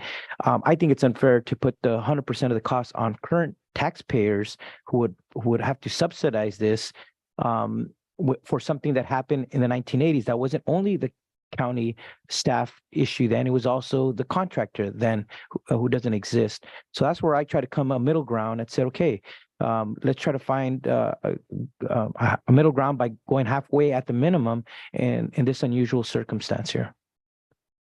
And I'll just share perspective wise, for me, it reminds me of the Spreckles issue and the fence, and we're still waiting on Spreckles Gate, for that bill to come due. And so it's going to be a very expensive gate. But big picture, when there's responsibility and an error, I think we should own that. And that's the reason I'm supportive. Okay. So I would be willing to, modify this motion in one of two ways, either if it was half or to go the longer route of trying to see what happens when we try to collect costs from the previous owner or whoever else they might be able to pursue down. But if I'll give you support at half, and I think that gets you to 3 votes. Yeah. Okay. So that includes staff's recommendation with waiving half the fees. Correct. And Chris, perhaps what we should add is just language, is that if in fact they do pursue getting the reimbursement from either the title company or the previous owners who are now in South Carolina, that funding, the half, would be returned back to the county. So there would not be two pots of. If they get more than the other half? If they get more than the other half? or initial, right? Whatever we're giving, whatever we're waiving, that's what we get back. Let's go to county council for some help in clarifying language. The record is clear. So Supervisor Church has amended his motion to recover, to waive half the fee, subject to reimbursement if there is money recovered from the previous owner. And is that okay with the second? Yes, the second holds. Perfect. We got clear language. There's been a motion second. All those in favor, please say aye. Aye. Aye. Those against? Motion carries 4-1. Thank you very much. Thank you, Mr. Redder, and thank you to staff on this presentation. We're going to go to item number 17. This is to introduce and waive reading to set March 21st, 2023 at 10:30 a.m. as a date and time to consider adoption of an ordinance to modify the Monterey County Code to make organizational changes which clarify and simplify permit procedures and requirements for processing and manufacturing activities to be consistent with the regulations of the Department of Cannabis Control, and update requirements for odor control, business owners, and employees. And we have Joanne Iwamoto, our Cannabis Program Manager, presenting on this item.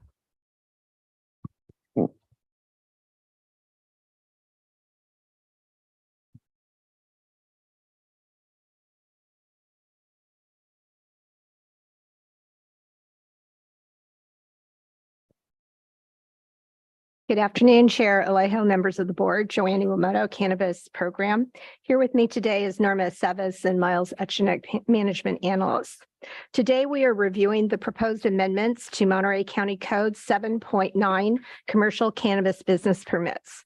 We will also briefly review the proposed amendments to Titles 20.67 and 21.67. As you are aware, the cannabis program was awarded a Department of Cannabis Control Local Jurisdiction Assistance Grant. The purpose of the grant is to assist commercial cannabis operators with the transition from the state provisional to annual licensure.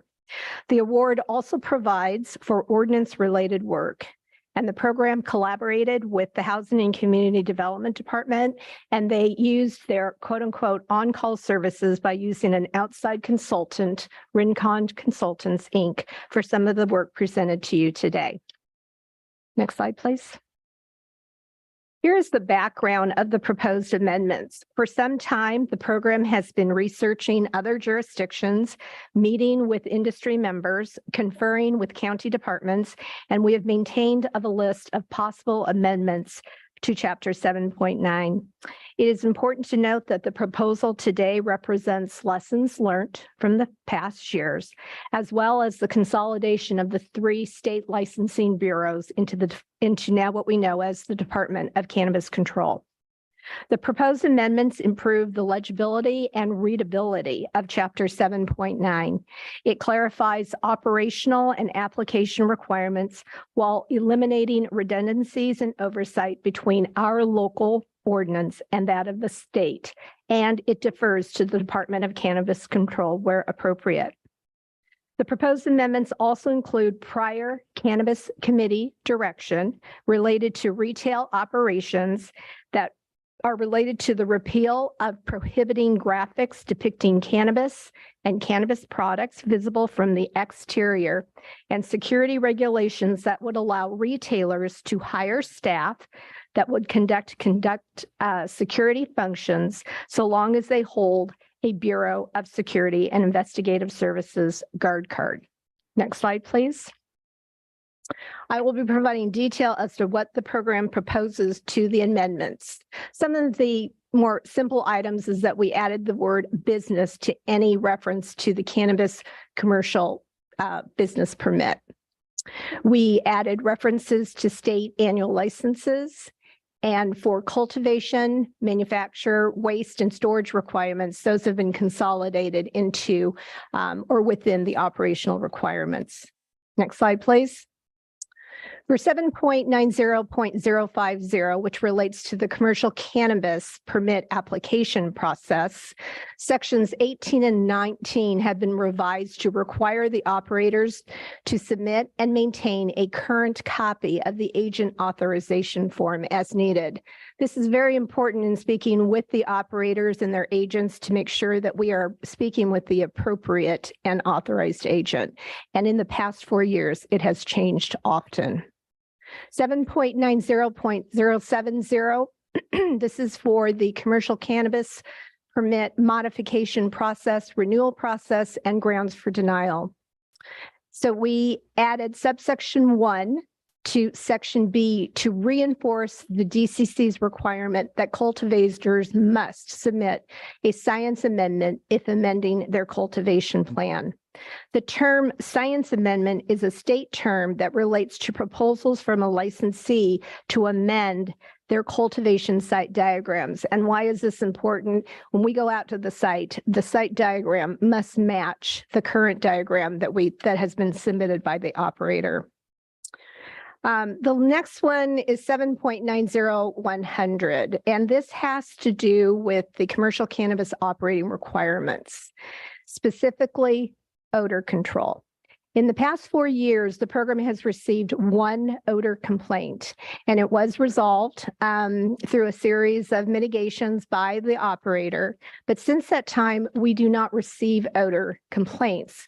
For example, not similar to Santa Barbara County, specifically the Carpinteria area. For this reason, we research, and again, we work closely with the industry. The odor control requirements currently in place are quite expensive. And so what we have done is that we wanted to revise this from preventative, mean required devices, to minimize if needed. However, for indoor cultivation, they will still be required to maintain their odor requirements. And that actually is going to be in Titles 20 and 21. Next slide, please. There was a lot of discussion about our definitions versus the definitions of the DCC. So we have provided, or we are deferring the definitions for financial interests and for premise. We're going to refer or defer back to the state. The next section is 7.90.100, which has to do with operating requirements. Section 4 would allow applicants to prepare one premise diagram. What they submit to the state, they submit to the county. Section 13 defers streamlining the security requirements. For this one in particular, right now, if you go to a cultivation site, they actually have a security guard at the front who takes in the information, but they are manning that station for the operator. This will significantly lower the operational costs, as the security requirements will only be for those business types that require it through the through DCC, one of them being a retail dispensary. And then finally, we're deferring section 26, which would ensure the packaging and label requirements back to the state. Next slide, please. I'm very quickly going to review what Housing and Community Development will be proposing to the Planning Commission in March, and then hopefully to this board in April. For 2021 for coastal, they're obviously going to be changing any references from the Resource Management Agency to the Housing and Community Development. They need to add those following licenses that are on your screen, because some of those licenses did not exist. Some of them we waited until we would have a next opportunity to make this update.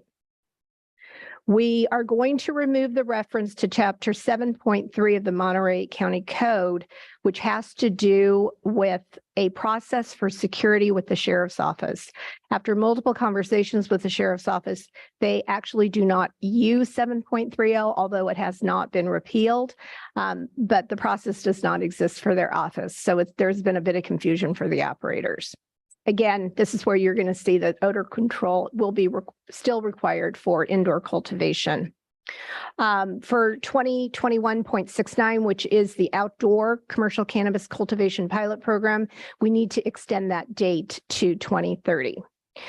And I believe Eric Lundquist, he's still in the chambers, and he could answer any questions specific to 20 and 21. So, Sorry to startle you. I just wanted to clarify for the record that those dates of March and April may slip a little bit. So by a month or so. By a month or so. Okay. So it might be April, May.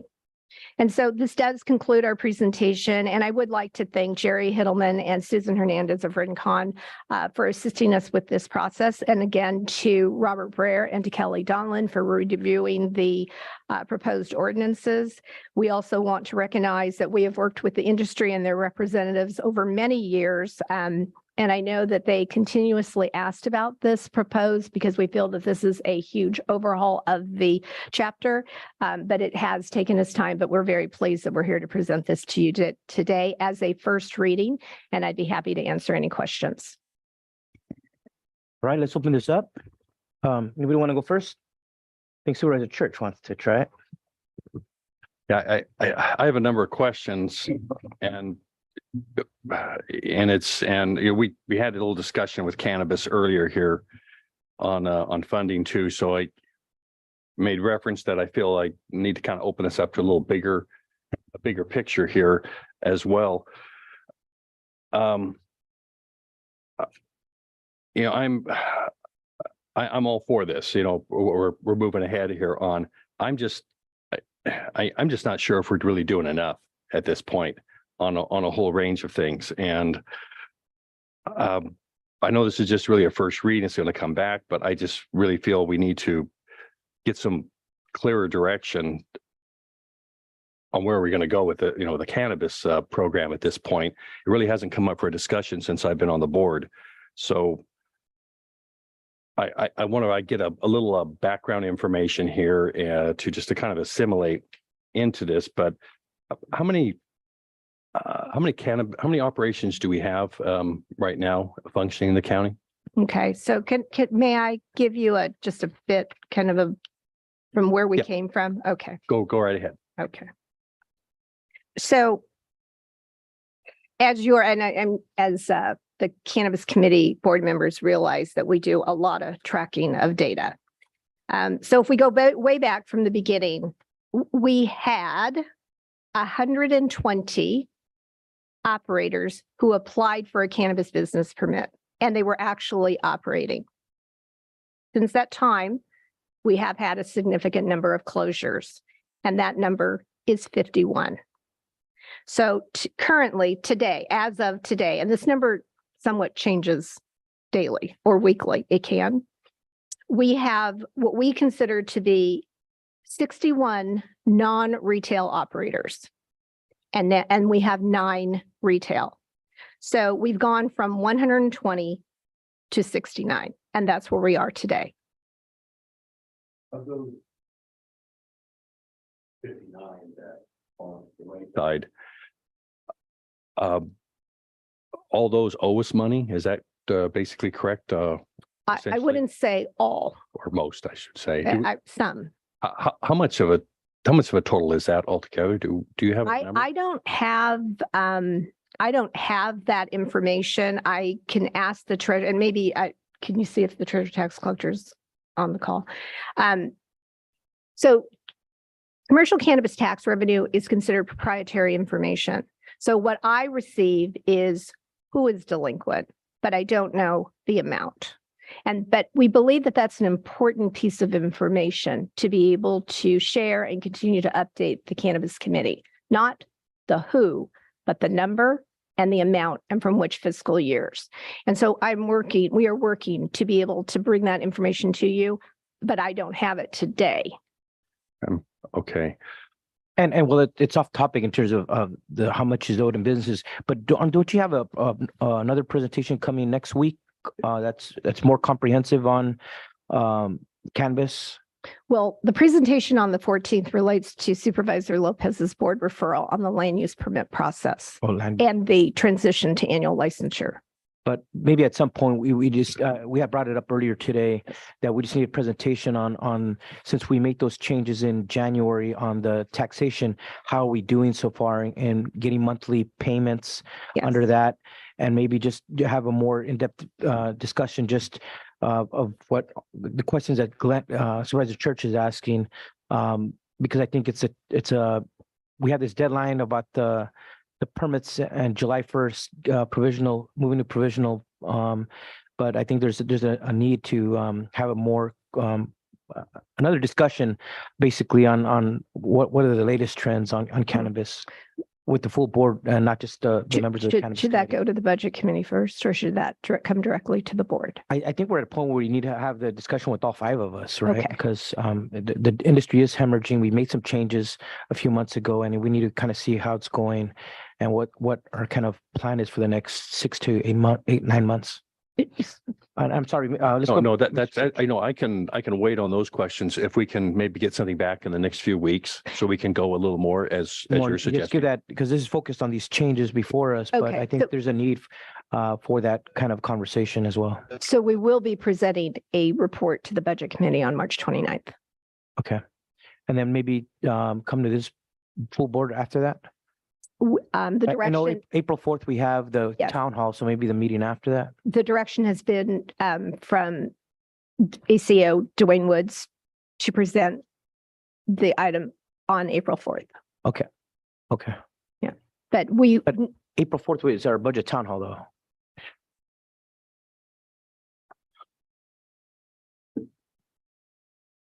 Okay, so the overview, but maybe it is appropriate during that discussion because Mr. it is Chairman, part of our budget. we thought it was appropriate to bring that information forward on April 4th because it is integral to the budget discussion. For sure. Okay. And April 4th. and we will try to, very hard to have that information about the number of business closures and what that delinquency rate, what the delinquency amount is. So we are working towards that. And whether we're seeing it, to see if our businesses are participating in making those payments of their taxes by then we should have 2 to 3 months worth of data. Yes, hopefully. and we actually have that information. Good.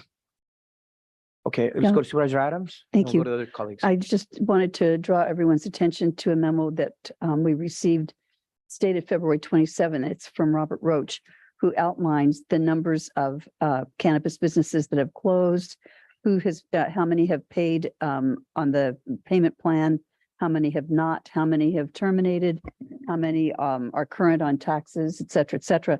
So this does give you a bit of background. And I think he took his numbers from the February 16th meeting of the Cannabis Committee. So I would expect there's some truth to this. It's in your board comments, blue folder, if you wanted to take a look at that. But going back to the item that we have today, I just want to congratulate you for being so diligent in getting this brought forward. And I'm very thankful that it is, because it cleans things up. You know, it includes several good, really clean cleanup changes and takes out a lot of the elimination of duplication regulations that we had. So I'm very thankful that we were able to look at this and get this part done, and then take a deeper dive into the other elements that we have still facing us. And just to be Lopez, clear, can I ask you? we don't have a copy of that. You don't have a No, copy? it wasn't in So our it's in blue my little, folder. in the blue folder? May I bring it to you? Mine's empty. But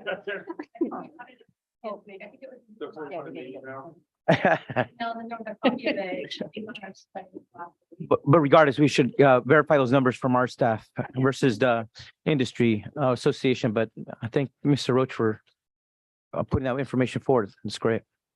So, Rajaski, you got anything on this? Mike put question, Mr. Wamoto, when this comes, it was just getting clarification on removing the restriction on signage. You know, because I think the ordinance as it is now, I've seen the dispensary as you go through Prunedale. It looks more professional. I'm just concerned that you move a restriction and then we got unintended consequences that might draw complaints later. Because I'm wondering, do you have an idea how that will work or keep the aesthetics of these dispensaries? So, you know, there's those that try to make it look nice, but if there's no restrictions, then it's hard later to put any controls on it, and then we're going to get complaints from neighbors. And I just hate to avoid a situation that we could address early on rather than dealing with it after the fact. So in the past, the operator would need to get a sign permit that was submitted to Housing and Community Development. Now, I'm not sure if HCD will be looking at the aesthetics and to make a decision on whether that was appropriate or inappropriate. What I know that the industry would like, and this is what we presented to the committee, is they don't want to use the green cross. Because as they brought forward, in Europe, the Green Cross actually just represents a pharmacy. And so they want to be able to incorporate maybe their logo. And you will obviously see probably a cannabis leaf. You'll see those types of depictions in their signage. And that's what they would like on the outside of their buildings. And will there be any type of review? Well, that's where that's what I would have to defer to. And the reason I'm asking, Eric's walking up. Oh, okay. The reason I'm asking is because it's, you know, if there's some kind of review, you have some signage that meet a certain standard, right? Versus issues that we've seen in the, with liquor stores where you see the front of the store plastered with advertisements and sales. And so there's been a lot of cities who have created restrictions to limit that because it didn't look nice. And then you could have businesses that then start posting up lawn signs, those little portable plastic lawn signs all over there to try to attract business to there. So there's a lot of different scenarios that if they're not thought out and there's not a process put in place, then we will be dealing with wasting more staff time on these types of smaller issues that could be addressed with a good process that put some checks in place. Yes. Thank you, Chair Leo. Eric Lundquist, Housing Community Development Director. There's a few things there to unpack. One is the proliferation of signage. We are a reactive code compliance department. So if we receive a complaint, then we will pursue compliance if it doesn't meet the current standards of the code. With respect to permitting, we do an over-the-counter design approval, and we receive the sign proposal and then make sure that it meets the specified criteria, either of the code and the applicable land use entitlement.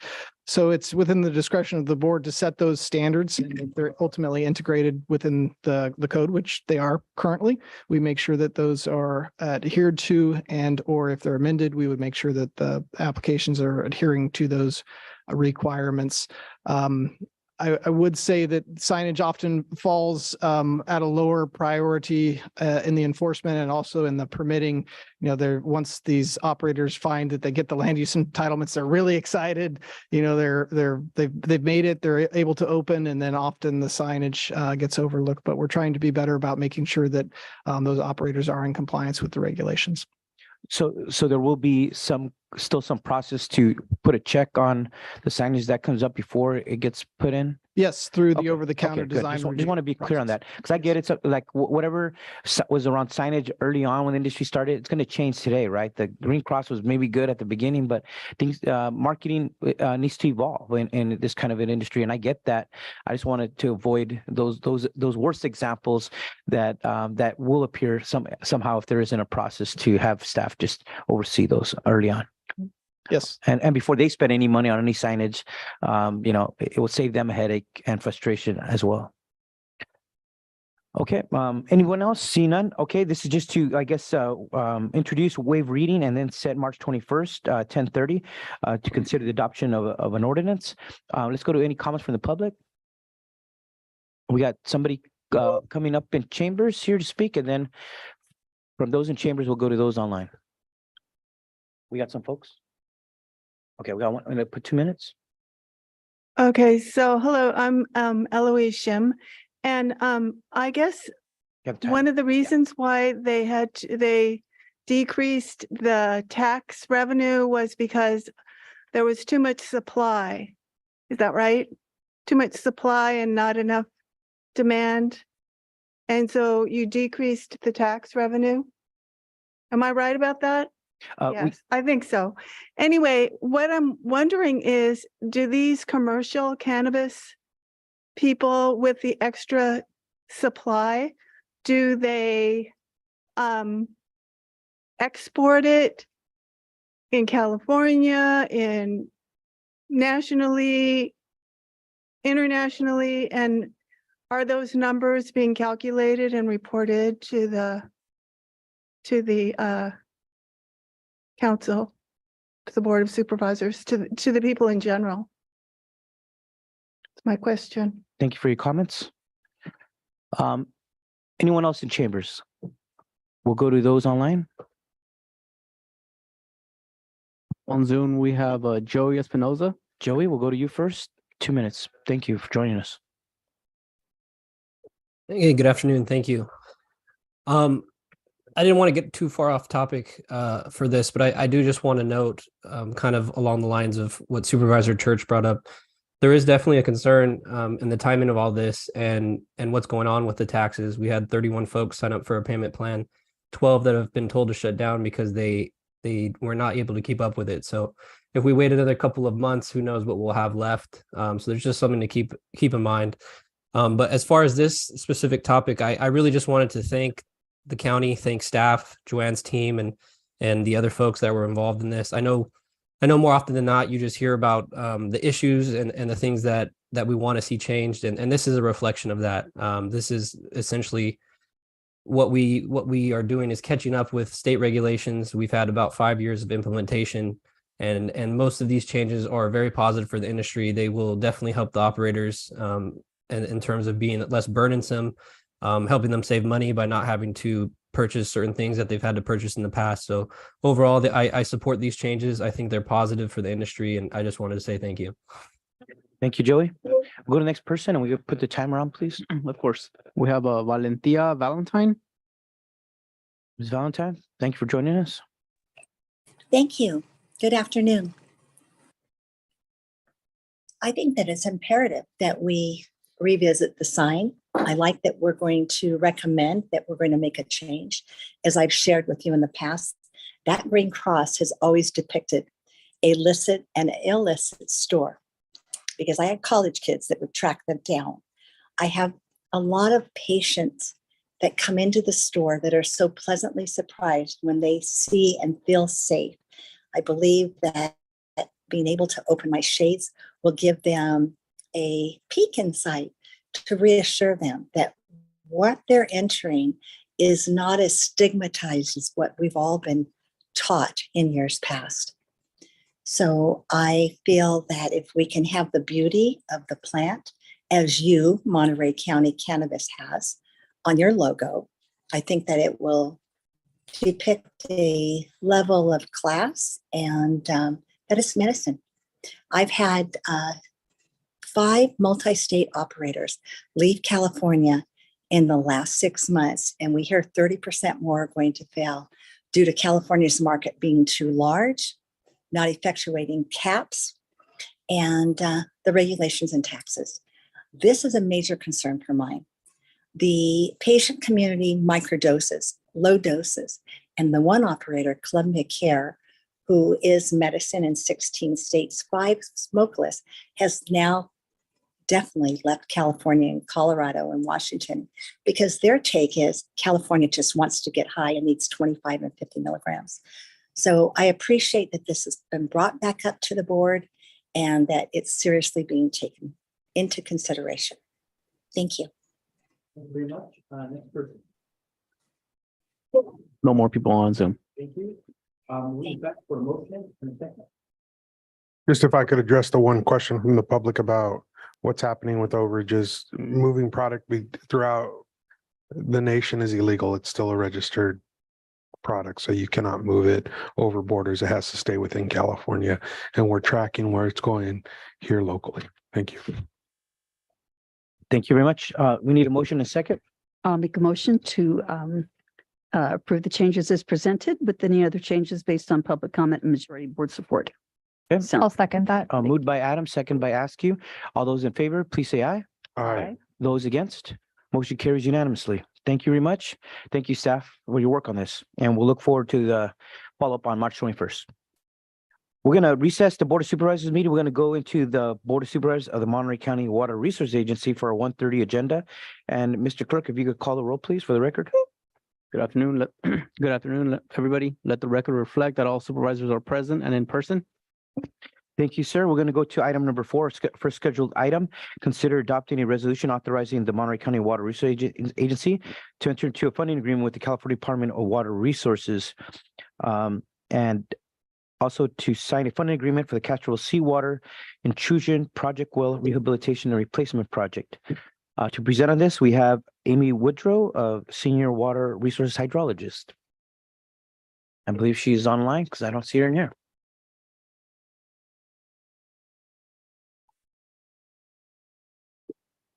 Anybody with their hand raised? Okay, perfect. She's getting ready. Yes, good afternoon, Chair Alejo and Supervisors. Amy Woodrow, a Senior Hydrologist with the Water Resources Agency. Thank you for introducing the item this morning while I bring up my slides for you. All right, as you noted, Chair Alejo, the action before you today is to consider adopting a resolution authorizing the Monterey County Water Resources Agency to enter into a funding agreement with the California Department of Water Resources and authorizing and designating the Water Resources Agency General Manager to sign a funding agreement for the Castroville Seawater Intrusion Project Well Rehabilitation and Replacement Project. This item went before the Water Resources Agency Board of Directors at their February 21st meeting. And at that time, the Board of Directors recommended moving it forward to the Board of Supervisors for your consideration, and they supported the resolution. And this action is consistent with the Water Resources Agency's strategic plan to pursue grant funding and cost-saving opportunities. So the the project, the grant proposal that was submitted that we are looking for, this approval for today, requested $4.3 million. There is a required 25% cost share on the grant, which would be approximately $1 million. However, because this project met the eligibility requirements for a cost waiver request, because it benefits areas with disadvantaged or underrepresented communities, that request was submitted as part of the proposal. So if the hope is that that cost share waiver will be granted. If not, the agency would be funding this from the Fund 131, which is our CSIP reserves.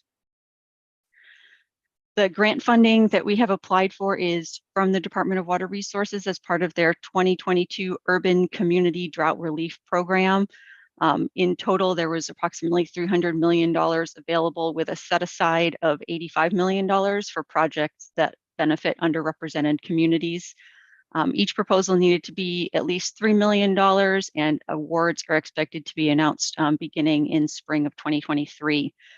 So as part of the application process, there is a requirement that a resolution be adopted, in this case by your board, that will designate a party and authorize that party, which would be the Water Resources Agency General Manager, to accept the grant funds if they are awarded. So that's why we are bringing this item for you today, so that we can submit that and complete the application process. The proposal that was submitted consists of 3 sub-projects, one of which is rehabilitation of a supplemental well that's part of the Castroville Seawater Intrusion Project, and replacement of 2 CSIP supplemental wells. All of this work would be completed by December of 2026. And just to frame, where all of this is happening, the sort of gray-blue area outlined on here is the CSIP project area. The dots that you see on the screen are the supplemental wells. When CSIP came online in 1998, we had 21 supplemental wells that are used to kind of offset when there is not sufficient either recycled or river water available. At the moment, we only have 11 of those wells online, which are the blue dots you see here. Others have been taken offline due to water quality issues or structural issues with the wells. So we're looking to kind of bring this system back into being a little bit more robust, so that it can continue to provide that third source of water for CSIP. So, being able to rehabilitate and replace these wells would contribute to maintaining infrastructure for the CSIP project. It would increase the available amount of groundwater production that can be used and incorporated and provided to CSIP during times when the recycled water and river water need to be supplemented. So, that could be during times when the recycled water plant is down, either due to maintenance or an emergency, or where in years where we don't have river water during extended dry periods. The wells, having more wells, would also contribute to minimizing localized impacts from groundwater pumping. And having a diverse water supply portfolio is consistent with the North Monterey County Drought Contingency Plan, and this item would support that measure as well. So again, the action before you today is to adopt a resolution that would authorize the Water Resources Agency to enter into this funding agreement with DWR if the grants funds are awarded, and it would authorize and designate the agency's general manager to sign that funding agreement for the project we just discussed. That concludes my presentation. I'd be happy to take questions. Thank you, Ms. Woodrow. Let's go to Supervisor Askey first. Thank you. Thank you. So my only question is in regards to, and you touched on it briefly, and the board report doesn't specifically ask for or identify where the funding, the match, the 25% cost share would come from. Can you just speak to that one more, address that question? where the funding for the 25% match would come from? Certainly. So it, if in terms of agency funding, it would come from what we call our Fund 131, which is the CSIP project fund. So if we did have to draw down that $1 million, it would, it could potentially impact our ability to do other projects in the CSIP area. We also do have the opportunity to meet that match through other non-state funds. So if we were able to obtain, say, federal funding that we could use as the match, that would also be an option. Okay, and there's sufficient funds in the CSIP account that you mentioned to use for match if necessary? Yes, there are. Okay, thank you. Okay, others, Supervisor Lopez. Amy, quick question. Given recent concern, would there be technology or flow meters somehow put on these that we would have direct access to in terms of getting that information back at the agency? So all of these would be metered. That information, we'd have to get access to it through collaboration with Monterey One Water. So the agency does not kind of have direct constant access to that data, but we are able to work with the staff at Monterey One Water that has the system that monitors that. Thank you. Okay, anyone else? See none, I'll go to the public. Any public comments on this item? Item number 4. Anybody online? Nope. Nobody on Zoom. Okay, we'll bring this back for a motion. I'll move approval. Is there a second? Moved by Second. Askew, second by Church. All those in favor, please say aye. Aye. All those against, motion carries 5-0. Let's go to item number 5. To consider adopting a resolution authorizing the Water Resources Agency to enter into a funding agreement with the Department of Water Resources and to execute an agreement on the weather modification pilot program from Nacimiento and San Antonio watersheds. We have Peter Vanaris, the Water Resources Agency, ready to go. If you could pull the microphone just to be clear, yeah. Yeah, sorry. There you go. Is that better? Yes, sir. Okay, perfect. Let me get this going.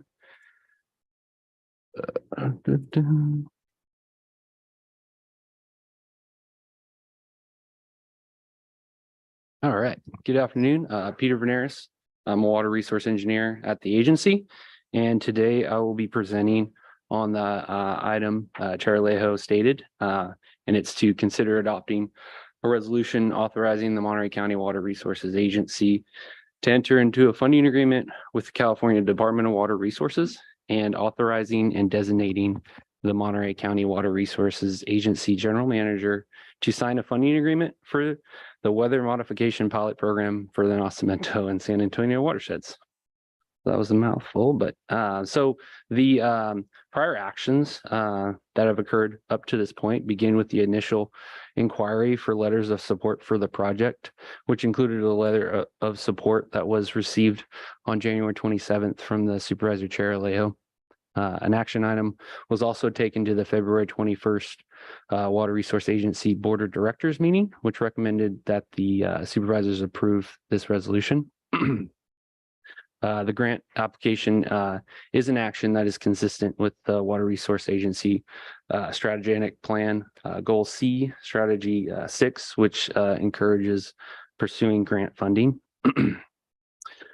So the financial impact to the agency, if awarded, the proposal of approximately $4.3 million would be the required 25% cost share of approximately $1.1 million.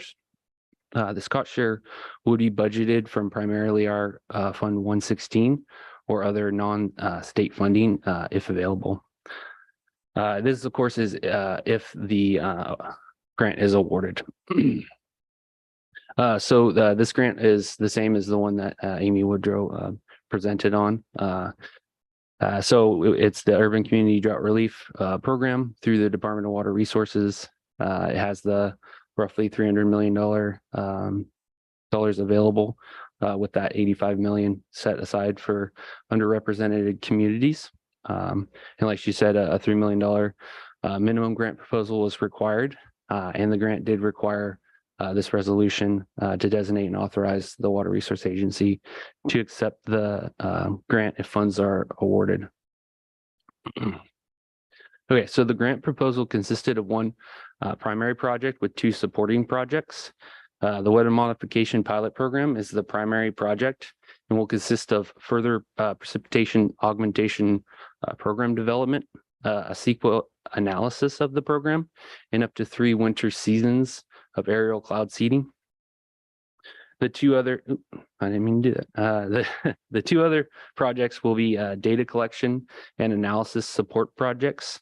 One will focus on upgrading and improving agency weather stations in the target watersheds, allowing more accurate data during program operations. And the second will upgrade and improve wells in the agency's monitoring well network, specifically in the upper Salinas Valley, assisting in the monitoring of the groundwater recharge related to the weather modification pilot program. So the primary project area covers the 2 watersheds of San Antonio and Nacimiento. They're in the lower south part of the map, and that's where the weather modification will occur. The project benefits, though, will be seen throughout the Salinas Valley, impacting many disadvantaged communities. Castroville will see the most immediate impact, with additional water resources from the program being utilized through the Salinas River Diversion Facility for CSIP.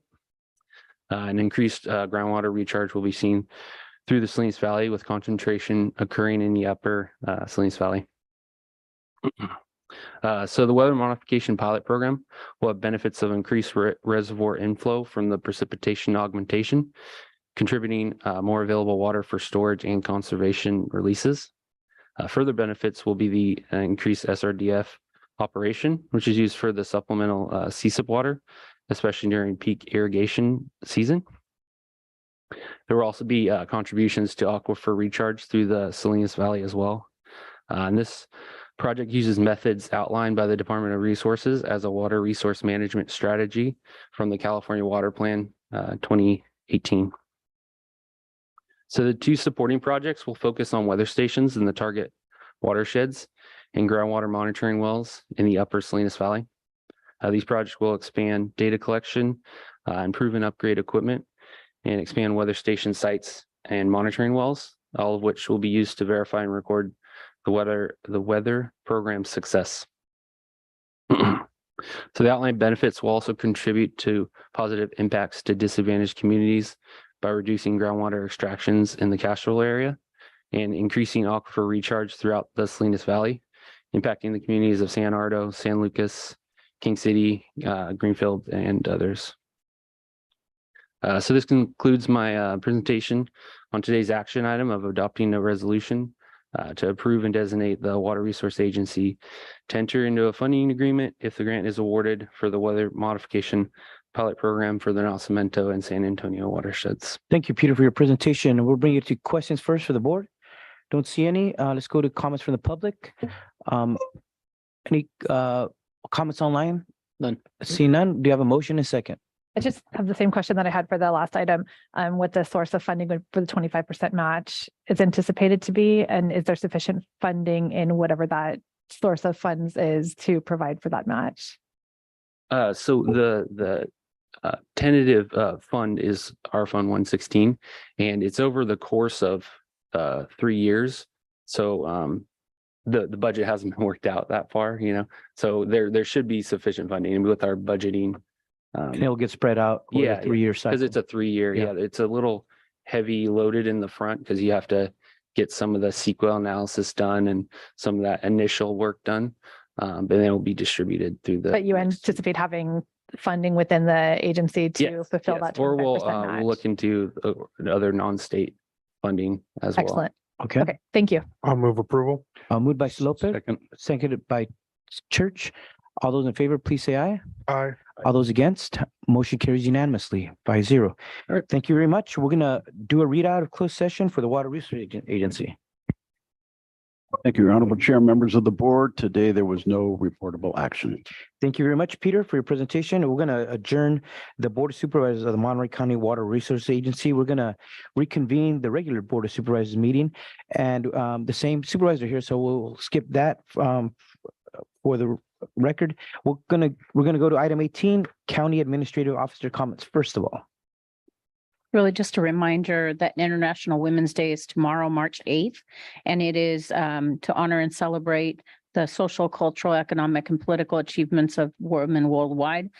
So take the time to reflect on women who have and continue to support and inspire you, your life, your work, and your community. Great, thank you. Any other comments? That's it. All right. And there's a great article in the Monterey Herald about these all-women construction crew here in Monterey County from Salinas. I mean, that's a really great story. Everyone should read it.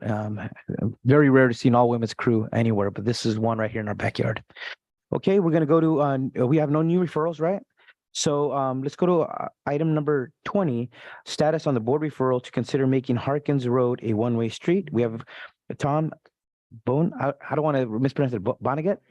Okay, Assistant Public Works Director. Thank you, sir, for being here. Thank you for the introduction, Chair Alejo and members of the board. Tom Vonnegut. I am going to share my screen just to show you a map. I only have a brief verbal presentation, however, so let's just do this to get it up for everyone's benefit. There we go. Great. So I'm here to give the board an update and seek direction on this referral 2022.14. This was assigned to the Public Works Facilities and Parks Department in April of 2022 to investigate the possibility of converting a portion of Harkins Road into a one-way street with the goal of helping to reduce truck traffic that travels through the community of Spreckles. So currently, vehicles over 7 tons are prohibited from several streets in the Spreckles community, including Hatton Avenue, which connects Harkins Road to Spreckles Boulevard. And so Hatton travels through the community. And the idea was that converting a section of Harkins Road to restrict truck traffic would help reduce the amount of large trucks traveling through the community. And so just by way of orientation, you have a map. This was provided as attachment C to the report today. You see the city of Salinas at the top, at the north, the community of Spreckles, and highlighted our Hunter Lane, which I'll come back to. That's important. Harkins Road. And the red section is where a one-way restriction could be implemented.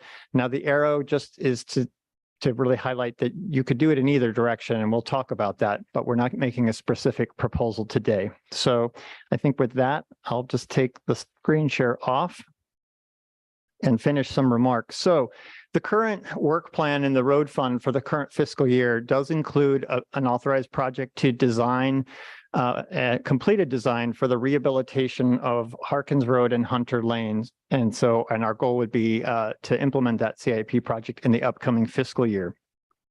As part of the design effort, we slightly expanded the scope, since we were planning on embarking on that, to do a very preliminary analysis of what a one-way concept might look like on a portion of Harkins Road. So that work was done in fall and found that about 7 to 8% of vehicles over a 24-hour counting period were vehicles that did exceed the 7-ton weight restriction that's currently in place.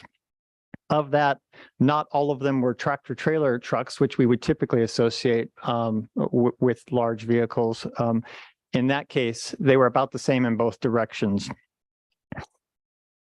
The preliminary analysis also looked at, if we were to implement a one-way, what would that mean? And that would increase vehicle miles traveled for the vehicles that we would be diverting to an alternate route. That makes sense.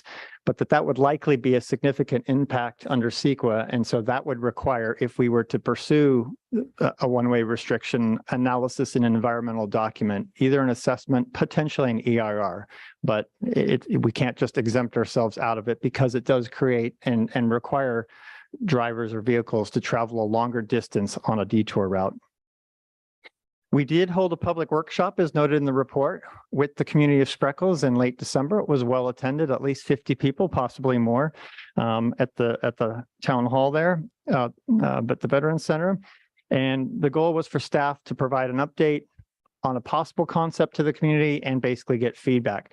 Now, that feedback is summarized in more detail as attachment D to your report. But the bottom line was there wasn't significant support, at least at this time, for doing a one-way concept. We heard a lot of concerns, in fact, to the contrary, about what that would mean and would it really work, et cetera. That said, the community was very excited to hear about the planned rehabilitation of Harkins Road and Hunter Lane. And the feeling and the theme that came out of that community workshop was, let's put a pause on a potential one-way discussion at this time. Let's have the county go ahead and proceed and implement the planned rehabilitation of Harkins Road and Hunter Lane and incorporate features that would help facilitate truck movements, particularly large vehicles heading from Salinas towards Spreckles to make the right turn onto Hunter Lane and proceed to State Route Highway 68, which they're supposed to do now. But it's a difficult intersection for large trucks to actually navigate.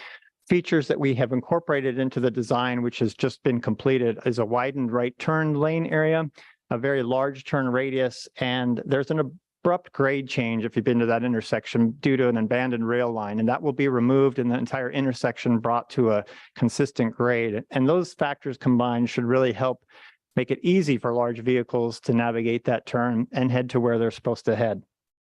In addition, all new signage to advise of the weight restriction and additional signage to advise large vehicle drivers well in advance of that restriction would be included with the project. And I think the community felt that let's try that and see what happens after the county finishes that project. That project is planned to be constructed later this summer. So it's imminent, and your board will very soon see the request to authorize the plans and specifications so we can go out to public bid on those two roads.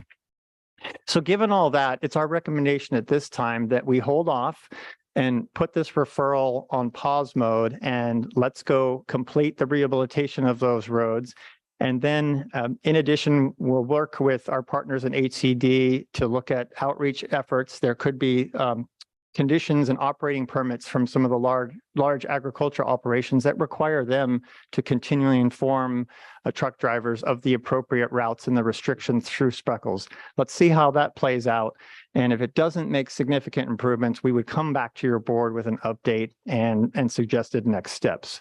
So at this time, staff recommends that your concurrence with the recommendations offered in the staff report, and I am happy to answer any questions you may have.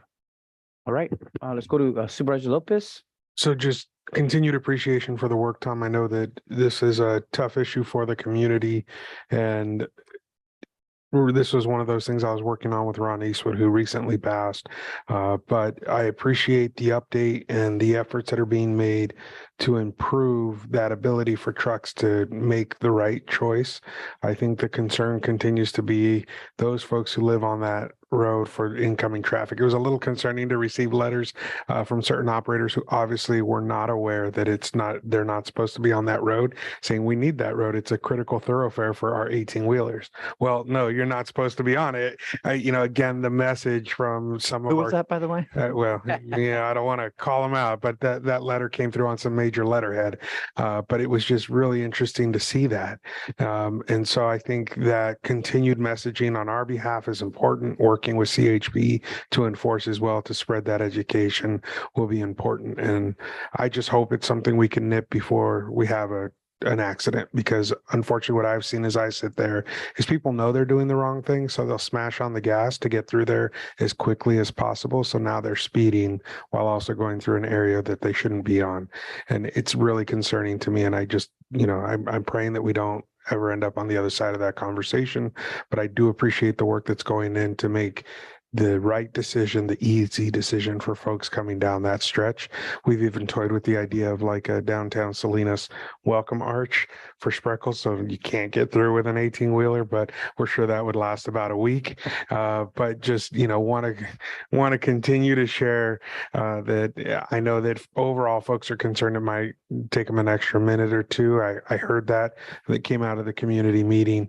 But as we move forward, appreciate anything we can do to encourage folks to make the right decision there, and quite literally the right decision at Hunter, making it right rather than going straight. Thank you. Right. So you're good with putting this on the back burner, letting that other work with happen staff first? direction Yeah. and closing the referral, and look forward to the work that's going to come forward with the RFQ. Okay, cool. Anyone else? Seeing none, I think no action is needed on this item so far. So we'll go to the public. Any public comments on this presentation? Anybody online? Nobody on Zoom? None. We're good then for now. Thank you, sir. Really appreciate it. Thank you. Appreciate it.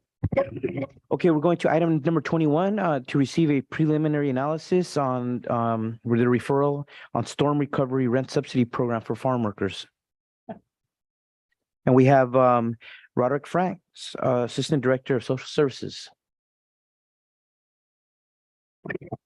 Roderick, is this your first presentation before us? It is. All right. Congratulations. It is. Good to have you. Part of our team. And it's very good to be here. Trying to get my screen to share. All right. And oops, we'll start it from the beginning. How about, huh? There we go.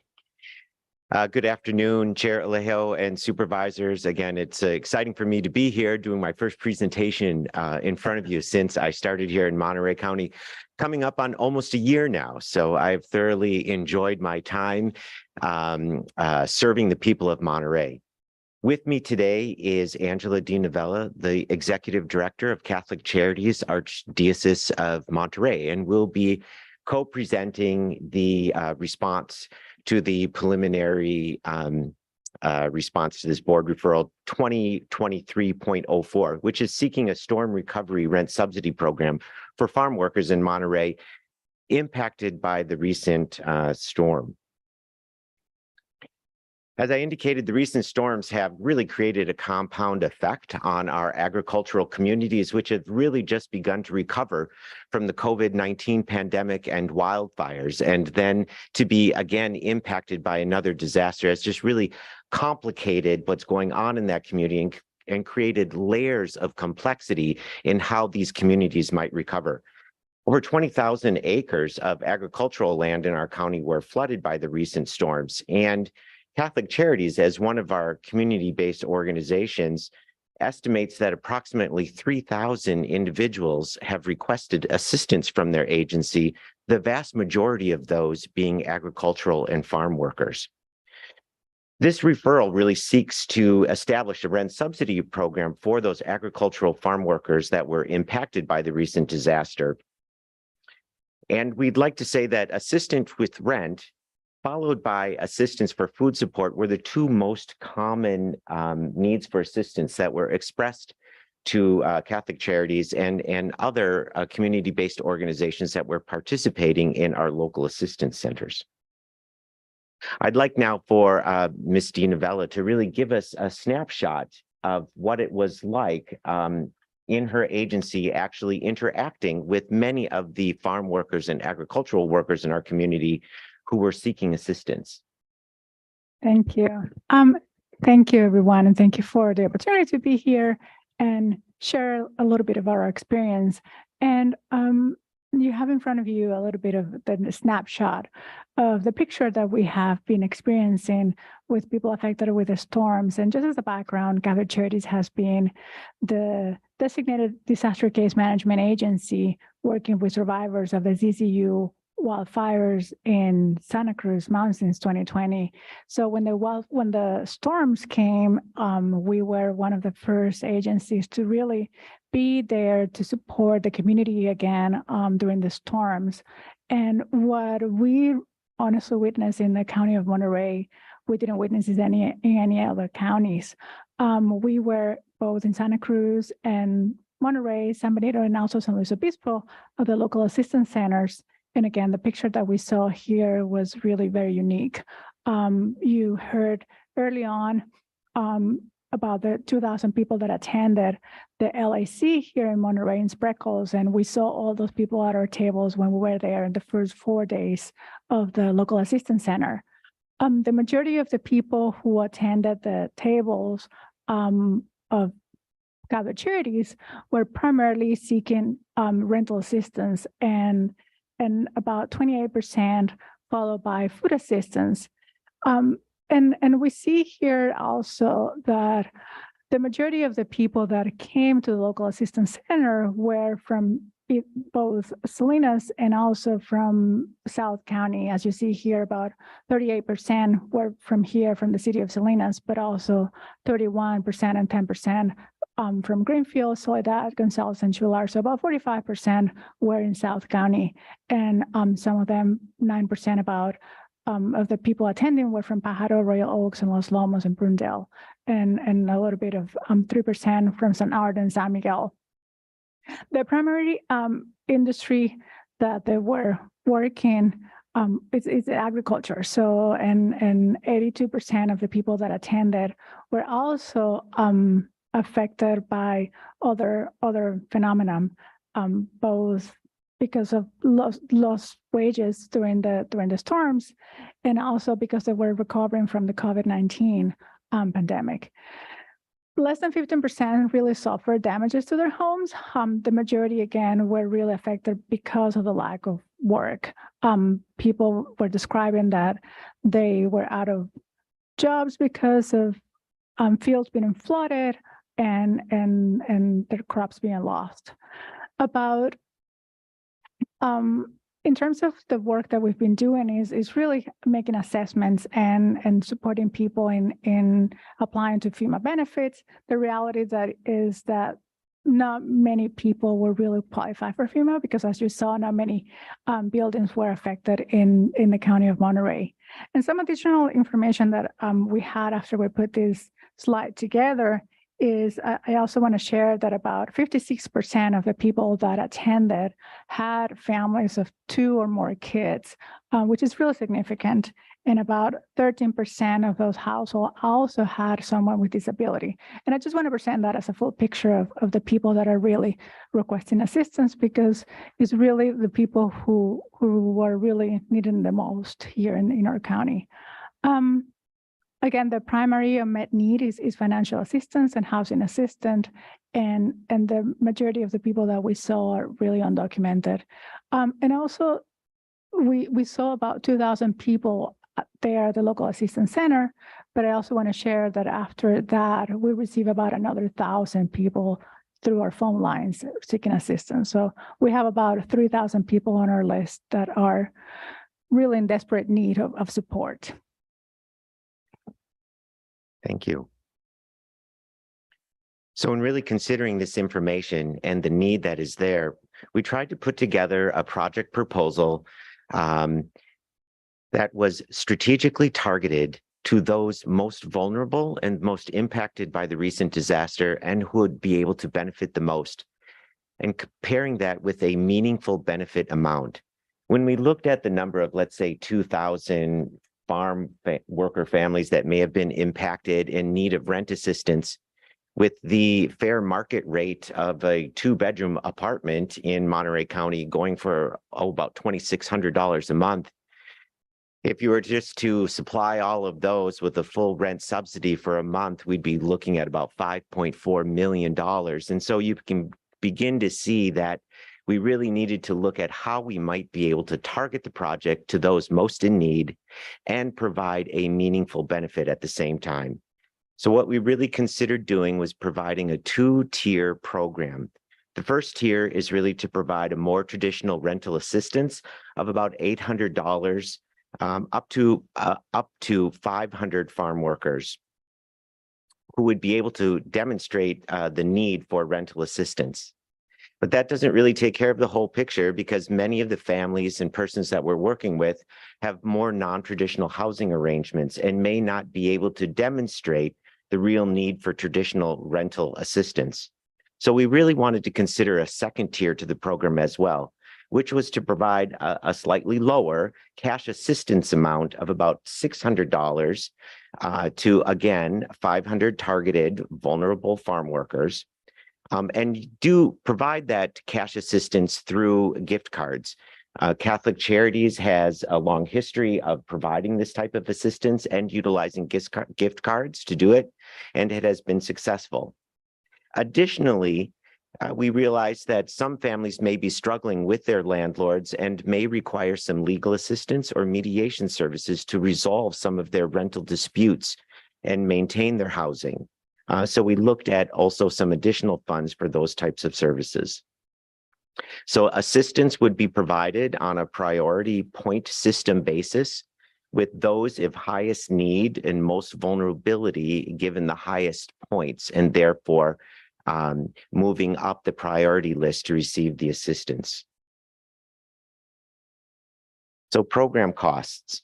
So if we just look at serving 500 farm workers for $800 rental assistance, you can see the amounts: $400,000 Again, for the second tier cash benefit via gift cards of $600, another $300,000. Legal and mediation services, we estimated around $20,000. And then about administrative expenses for community-based organization to actually take applications, work with farm workers, and administer the funds of about $80,000, with a total of about $800,000. Now, this is just a concept program, one that we believe could be administered and would have a meaningful benefit. But I would like to point out that this is really set up to be taken as a menu option as well.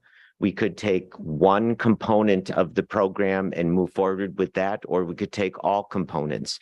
Another method that we could use to employ would be to more strategically define the target population that we would serve, therefore reduce the number of persons that we would serve. We could also look at amending the benefit amount that we're talking. And so going along those lines, Catholic Charities has really looked at putting a project proposal together that really takes those considerations into account. Angela, would you like to just talk about the proposal? Sure.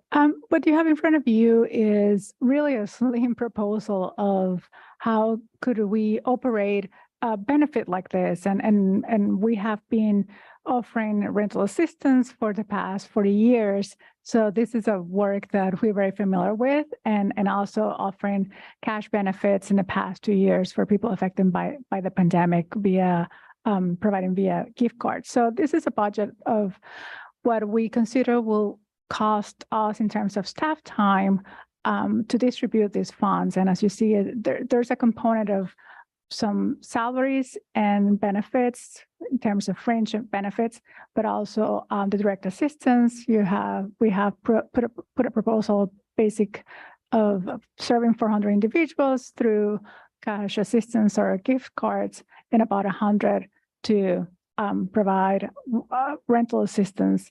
And as we were sharing, this can be taken as an opportunity to mix and match different resources and different perspective on how to administer these funds.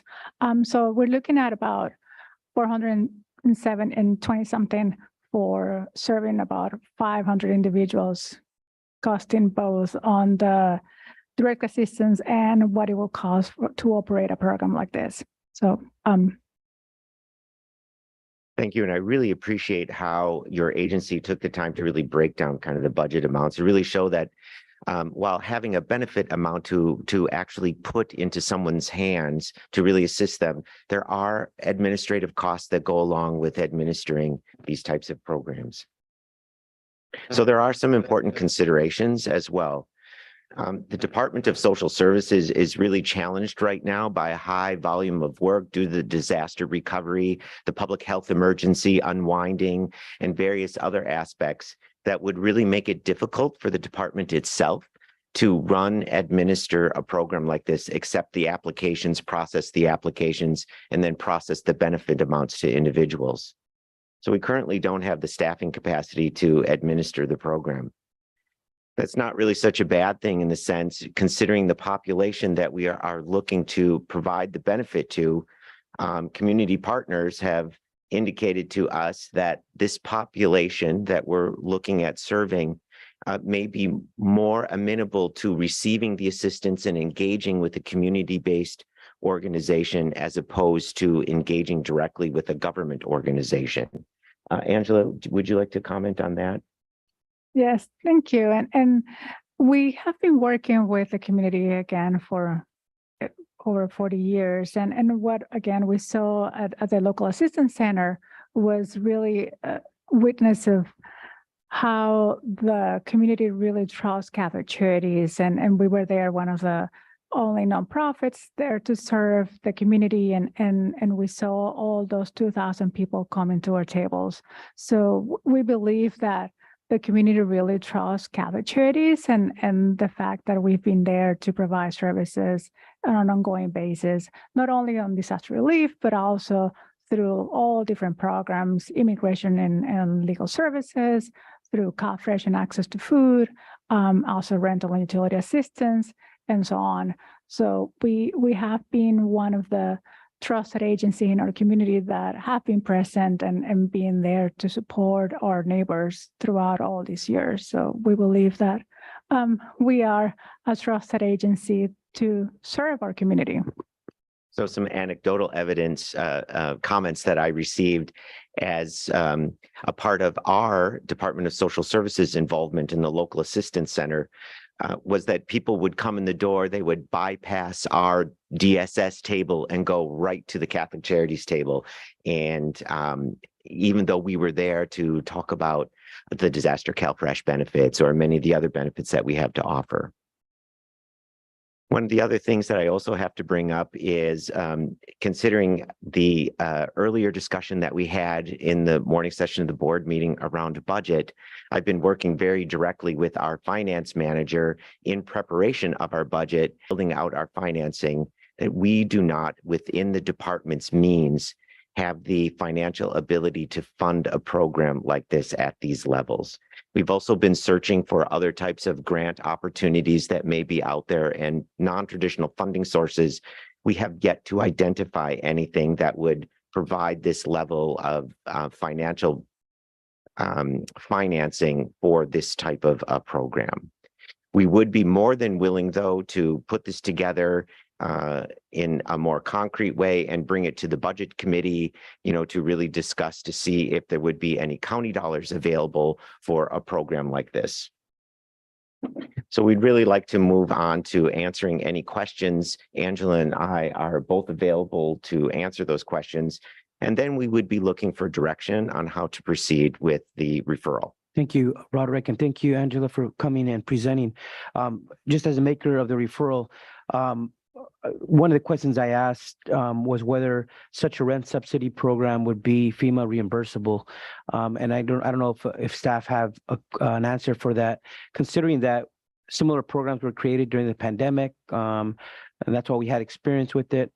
But that was a key question, because if we could front money and then get that reimbursed as part of FEMA, considering that we've had in the damage in the agriculture industry of $336 million and 20,000 acres of farmland that was damaged, it seemed like this would be something that might be or should be, at least in my view, FEMA reimbursable as part of disaster relief to local communities. Thank you, Chair Alejo. It's a very good question. I have been sitting on the individual assistance meetings. We have those weekly to talk about what FEMA has available for people. There are a number of programs, they were brought up today regarding rental assistance. Those are available for those with legal status, citizens, and non-nationals. But there really isn't anything available as far as a rent or subsidy assistance for those that don't fit into those categories. Even though, as members of our community, they have also been impacted significantly by this recent disaster. Thank you. And this concern came up, with seeing the need. I visited the Spreckle Center when it was there, and Maya Carroll would send us the updates of what are the most popular tables, and the fact that we had so many residents going to Catholic Charities.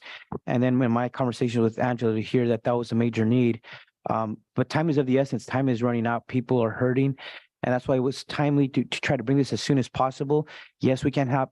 It's with our budget constraints, we can't help everyone, but to be able to show a commitment to help some of those where Catholic Charities could screen people where they see there's families with the greatest need, and provide some of these resources to at least alleviate. I know it's not going to pay for all their suffering and need, but to have some money to help them, I think was important to bring here. We've given money for recovery rates for a lot of other things, but when it comes to our most vulnerable, our poorest residents, our largest workforce in Monterey County, it merited for us to see at least could we create a small program to help those who are suffering the most as a result of the aftermath of these storms. And that's where I brought this forward. I hope we could at least fund this program. What I think Catholic Charities presented, it's a small program. that's ready to go with their team, right? So it doesn't put the constraints on other staff, but that hopefully could be deployed quickly. I want to express my support of it. I think we need to have put some assistance out there for our families that we know are in desperate need at this moment in time. I'll go to other colleagues. Supervisor Lopez.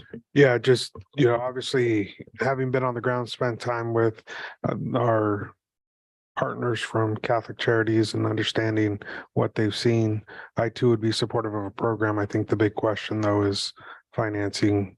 What can we identify? But wholeheartedly support the effort and want to see us do what we can to assist.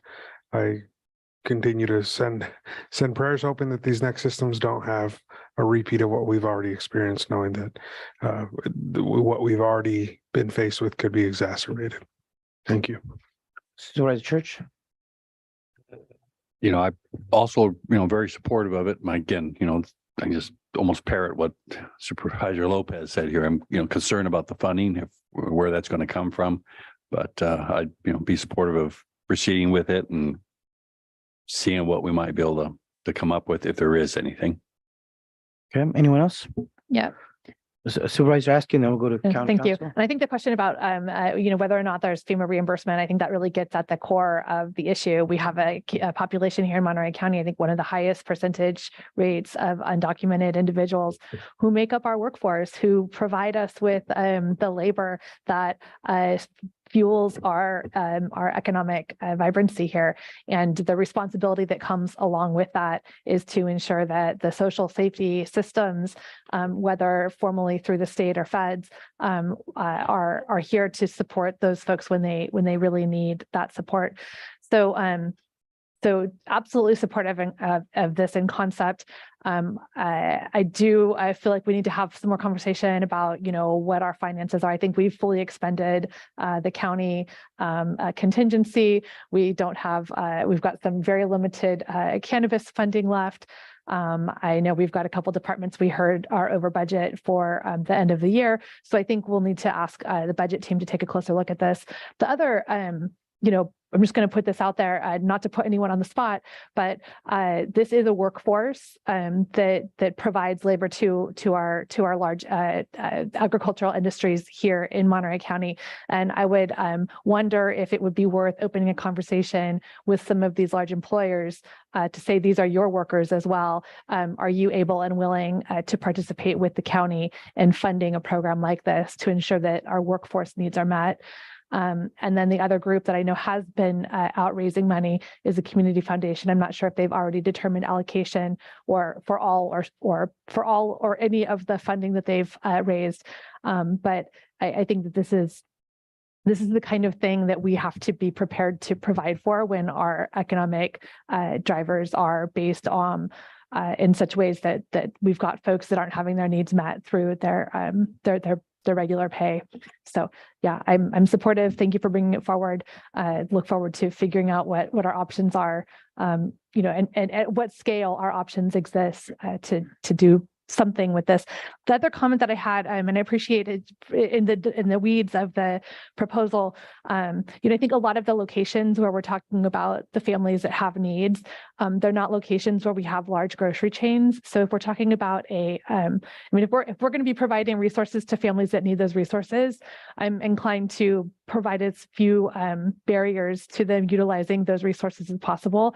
So, if we have to use a gift card for purposes of tracking gift cards, I know a lot of gift cards end up sitting with excess funding on them or gets tucked away somewhere. If people have needs and we're going to put the money forward, I'd be inclined to do that in such a way that it has the least barrier possible. Yeah. Supervisor Adams, and then County Council. Thank you.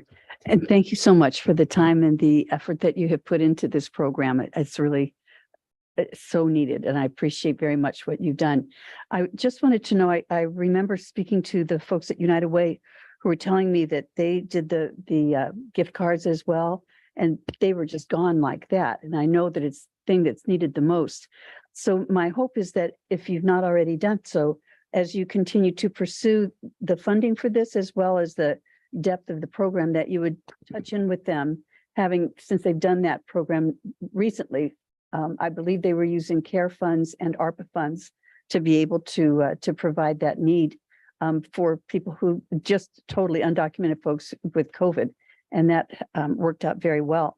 So I do worry about the funding for it, but more importantly, the ongoing funding, because the worst situation is when you can provide something to someone and they are doing well, and then it's gone. And that I would want to make sure that as you look for funding, that you do see if there is any sort of an ongoing stream that would allow this program to continue. It is, it is dire at this point. One of the things that struck me when Supervisor Rudasky was mentioning getting the like Tanamura and Antelope as an example on board with this. Do we know whether or not the housing is filled now? The worker housing at places like Tanamura and Antelope or some of the other places? Because I know sometimes the workers leave and aren't here.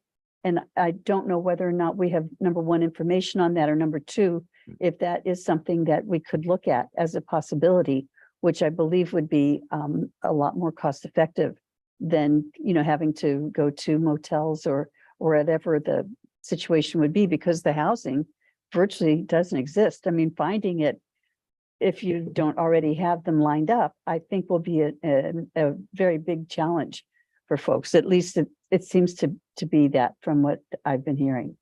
So I applaud you so much for your efforts here, and really hope that we can do something to help something that we can do to help.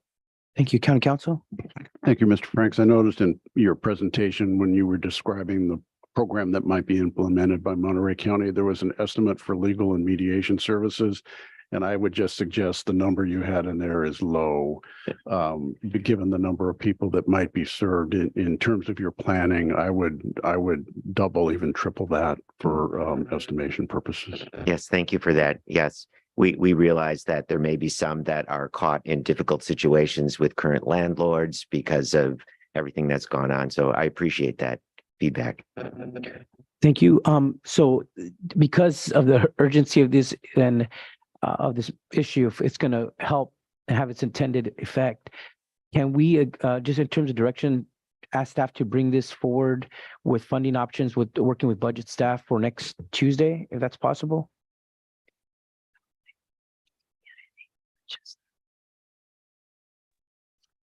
So this is Lori Medina. I think if we're talking about next Tuesday, we've already passed the point in which we can get a board report together. I understand the urgency.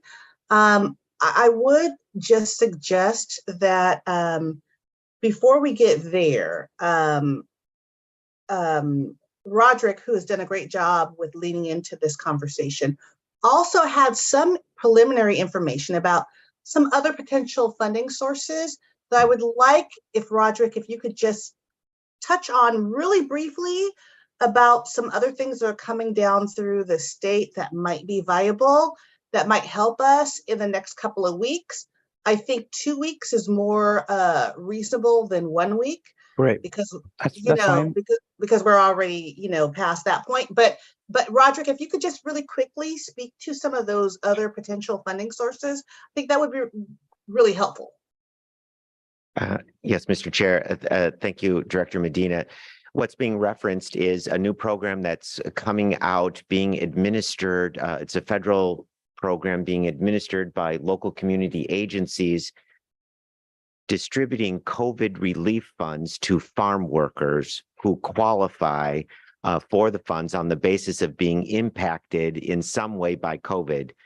And I've looked at some of the criteria, and it would appear that anyone who would ask for these funds would potentially be entitled to them. And that benefit amount is $600 per impacted farm worker.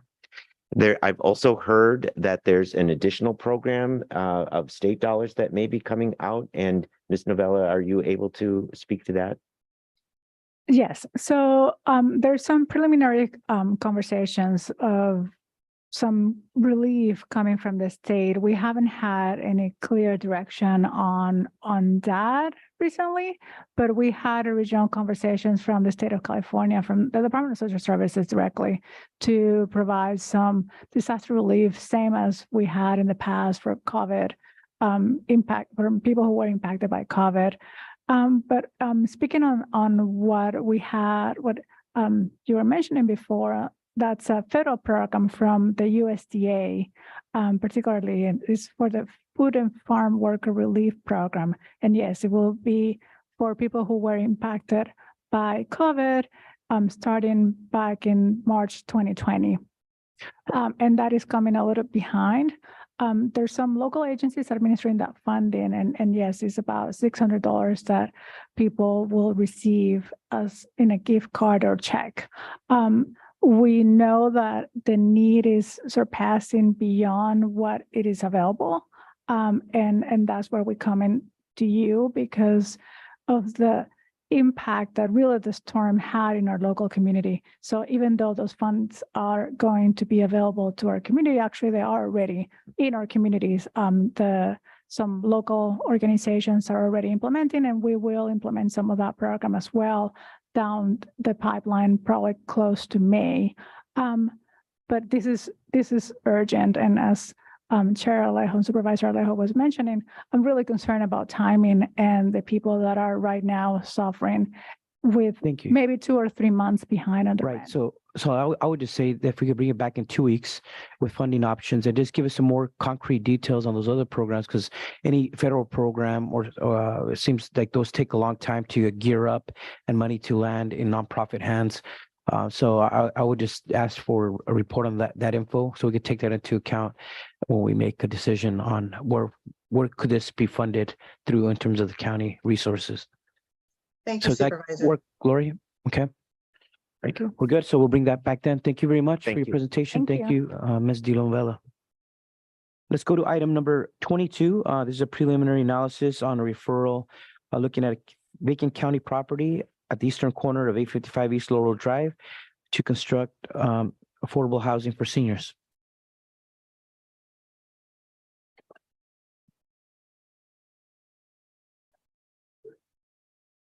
Thank you, Chair Alejo, members of the board, staff. Eric Lundquist, Housing and Community Development Director.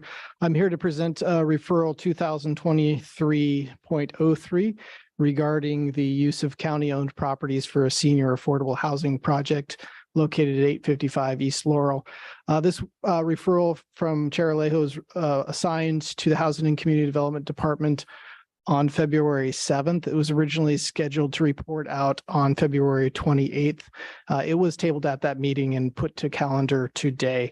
So I'm here to provide that preliminary response for you all to consider to either proceed with completion of the referral based on modifications by the board or return to the board with a more comprehensive analysis of the referral and anticipated effort for completion or rescind the referral. And staff's, excuse me, recommendation that we actually return with a comprehensive response to this referral, as we have not had time to discuss this project with key stakeholders and partners. And I just want to give a little context for the board as well as the public that may be listening in. The county owns property at 855 East Laurel, which is in the incorporated area of the city of Salinas. So you're seeing the city of Salinas on the screen here. You have Car Lake to the bottom left-hand corner, and then you have an 86-acre property that is currently owned by the county that has different facilities on it, primarily the county's corporation yard. It has also the Share Center or Navigation Center that was recently developed and is now being occupied. There are some vacant lands just to the southwest of that are currently contemplated to be 100% affordable family housing project. The county is in contract with Eden Housing for that development. We're proceeding nicely. The board recently directed the Housing and Community Development Department to enter into an exclusive negotiating rights agreement that directs us to be in negotiations of a development agreement, ultimately bringing that project back for board's consideration. So I'm just going to switch screens. So now that you have the vicinity in mind, and then zoom in on the project area. If you give me 1 second here.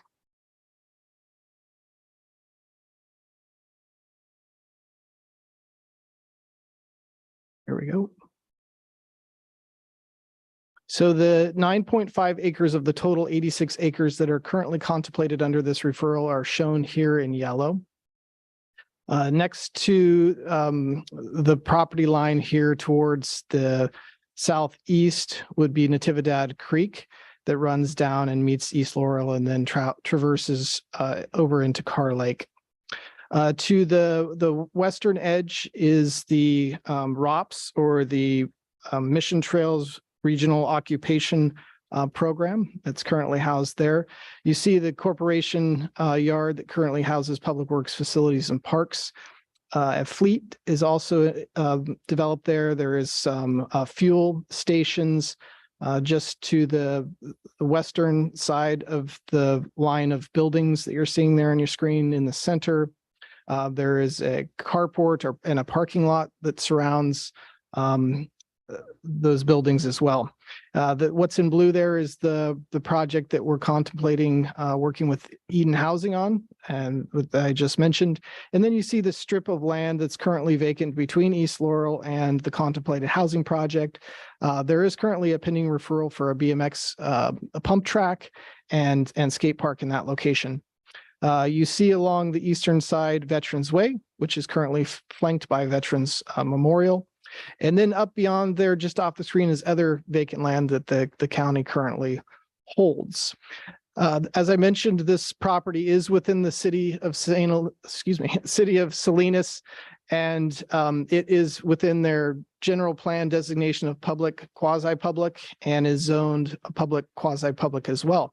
Although the county believes that we do not have to seek entitlement from the city, we do need to be mindful of their land use designations and zoning districts, and those would provide housing opportunities. City of Salinas is a key partner in working with the county, and we have not had an opportunity to approach them on this project, and would like that opportunity to approach them. We have also not approached our county internal agencies, primarily Public Works Facilities and Parks, and we'd like that opportunity to meet with them, to also pull a preliminary title report on this land to see if there's currently any encumbrances. We know that there is high voltage PG&E power lines that exist between the ROPS facility and this 9.5 acres. And so we'd like to get a little more details on those existing easements and any other constraints that may exist on the property that would show up in a preliminary title report. We're looking at a density range of about 30 to 40 units per acre. Senior affordable housing tends to be a little smaller, so you can get a little higher density, and there's a limited number of parking spaces typically associated with senior facilities, depending on the age criteria. With that said, we could potentially get about 150 to 200 units on this property. Ultimately, we would need to consider what environmental review would be necessary here, and I'm getting a little ahead of us, but we would need to find a partner in this housing development, and similarly to how we engaged Eden Housing as we went out with the cooperation of the City of Salinas with an RFQ, ultimately selecting Eden Housing, and they are off and running with that. So I foresee that this would be a similar process to that, but would really need to vet all of the opportunities and constraints here and come back with a comprehensive analysis. Typically, I would add that when we're encumbering county-owned properties, we would go to the Capital Improvement Committee and seek their recommendation. I have not had an opportunity to do that. There was a meeting just yesterday, I believe, and so I didn't meet that timeline, but I'd like to get on the next CIC meeting and present this to them and get their input. And I'm not certain which supervisors are on that now. Askew, great. Looking forward to getting input from you, Supervisor Askew, if that is the direction of the board. With that said, we don't have an estimated project cost at this time, although we can assume the staff time within the department to work on this comprehensive analysis should the board direct us to do so. It will involve other departments, as I mentioned, and then hope that they would be partner in those conversations leading up to further direction of the board, which may also involve county council as we proceed forward with reviewing our Surplus Lands Act. Some of the department challenges, we do have other priority projects of the board, but housing is as one of our priorities. And so we could accommodate this within the priority projects within the department. And I'm very transparent about my advocacy for housing and will continue to do so. With that said, we believe that this project also meets the strategic incentives of the board and would continue to support it, seeking your direction to move forward with this comprehensive analysis and report back in June, which would be enough time to meet with stakeholders and proceed with the preparation of the report to report back then in June. That's my presentation. If the board should have any questions, I'm here to answer those now. Thank you very much for the presentation, Eric, and look forward to this coming back after it's gone through the other committees as well and input from other staff. If you could leave that graphic up, because I think we all know that some of these projects, especially when we're trying to partner with nonprofit organization, take some time because they have to look for the financing for it. Sometimes it takes tax credits that require multiple years to kind of get the financing off the ground, and having our housing community development, it's nice to have some projects that we could tell the community they're coming, they're real. We have places for them. Our staff are working on them, but knowing that they do take time to kind of put together, and for us, this is one of those examples of an unused vacant county property that can be put to good community use that could help us meet our priorities for housing and also meet the tripled numbers that the state has placed on counties to meet over the next 8 years. I think with this, we have a real story to tell the state that we are advancing some projects that are real. And in this particular area, the blue area, that's going to be the Eden Housing Project. That's affordable housing for families. But we also know in Monterey County, there's an growing aging population in our county. And it's nice that in our portfolio of projects that we also put some resources aside to also plan for housing for our aging residents. And so for me, this is one of those exciting opportunities to do this in this area, to not to have a mix of housing in this particular area of Salinas on our county property. So I look forward to hearing more about this, but I think this is a real opportunity for us that I think we could be really proud of. And I'm glad that on the joint effort with the city of Salinas on the Eden Housing Project, your office wanted to be the lead on this. You said we can do this. We have the staff and the expertise to be able to do this and do it right in partnership with Eden Housing and the city of Salinas. I think the same is true for this particular project. I know you have there's other priorities, but this is just to get it in the pipeline, get things rolling, and certainly as state housing dollars become available, this is one of those projects in the pipeline that we could plan for in the future to hopefully package to make the financing work with our partners. Other residents, Supervisor Adams. Thank you very much, Eric. It was a really good presentation. I have a couple of questions that I simply don't know the answer to and wanted to ask you. First, the housing units here would qualify for RENA credits? Yes, the RENA credits are given upon issuance of the building permits. So the county upon issuance would get we have to share those with the city of Salinas? Like in the example of Eden Housing, we've been transparent with the city about sharing those credits, provided we can make it work. There are, again, complications with issuing of building permits because this is on county property, and how does that occur with issuing a building permit on the city's behalf? But we are definitely in close communication with the city and hopeful in sharing those credits as they have promised funds for the Eden Housing development, and potentially they would have funds for this that we would like to partner, and I think they would benefit from the benefit of receiving those housing allocation credits. So could you take off your Monterey County hat for just a minute? Thank you. And give me a frank response here. If we were to follow the city's, permitting process versus following the county's, which way would we be likely to get the project done more quickly? that's a good question because we haven't been through such a circumstance. This may be one of the first. We often, the County of Monterey partners with funding through our CDBG, various other state sources. So we're often the participating in the funding, but not participating in the development. So I think with these two projects, we'll kind of begin to understand which might work better. But we are in close communication with the city, and in fact, they're giving, I believe, $500,000 in pre-development funds to help support this project. The new one or Eden? The Eden Housing. Okay. But I don't know. I don't know what, to be honest with you, which would be better until we go through the exercise. Got it. But in comparison, we would be processing a development agreement. They would be processing all of the necessary entitlements. So use permit, design review. So they're a little bit different functions. Already it's, dovetailing. Right. And I think what often holds projects up is the environmental review. But in this particular case, if we can, for the Eden Housing example, if we can keep that under 5 acres, there's an exemption because it is within the city limits. And again, provided that we could show that it's not an impact to traffic, biological resources, archaeological resources. So they'll be preparing the necessary technical reports to indicate that there would be no impact. So that's going to save us a lot of time on the CEQA review.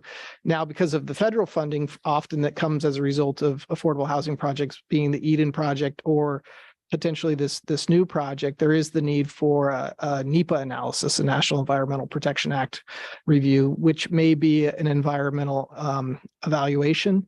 And so those are, have their time that it takes to process as well. And in both shops, whether it be the city or the county, we have very qualified individuals. So we're both wanting to see housing projects be developed. Good. Thank you for that. And then lastly, I guess I cannot think of anything more necessary than low-income senior housing. Just looking at the aging out now of a lot of the farm worker population, we have to ensure that we have a place for people to go, people who have no pensions. Even on the hospitality side, there are so many people who have, women primarily, who have been working in the hospitality industry with no benefits, no kind of insurance or anything, or pensions. So thinking of all those people who've been standing on their feet and bending their backs for so many years are getting worn out, and it's time for us to be able to ensure they've got a place to stay that is affordable and nice. Wanted to know as well if any of those other properties around that area have ever been discussed for things that amenities that would be helpful, like a grocery or, that sort of thing. So people don't have to walk long distances, but would be able to access the kinds of services that would be needed. I know it's Natividad is very close by, which is terrific.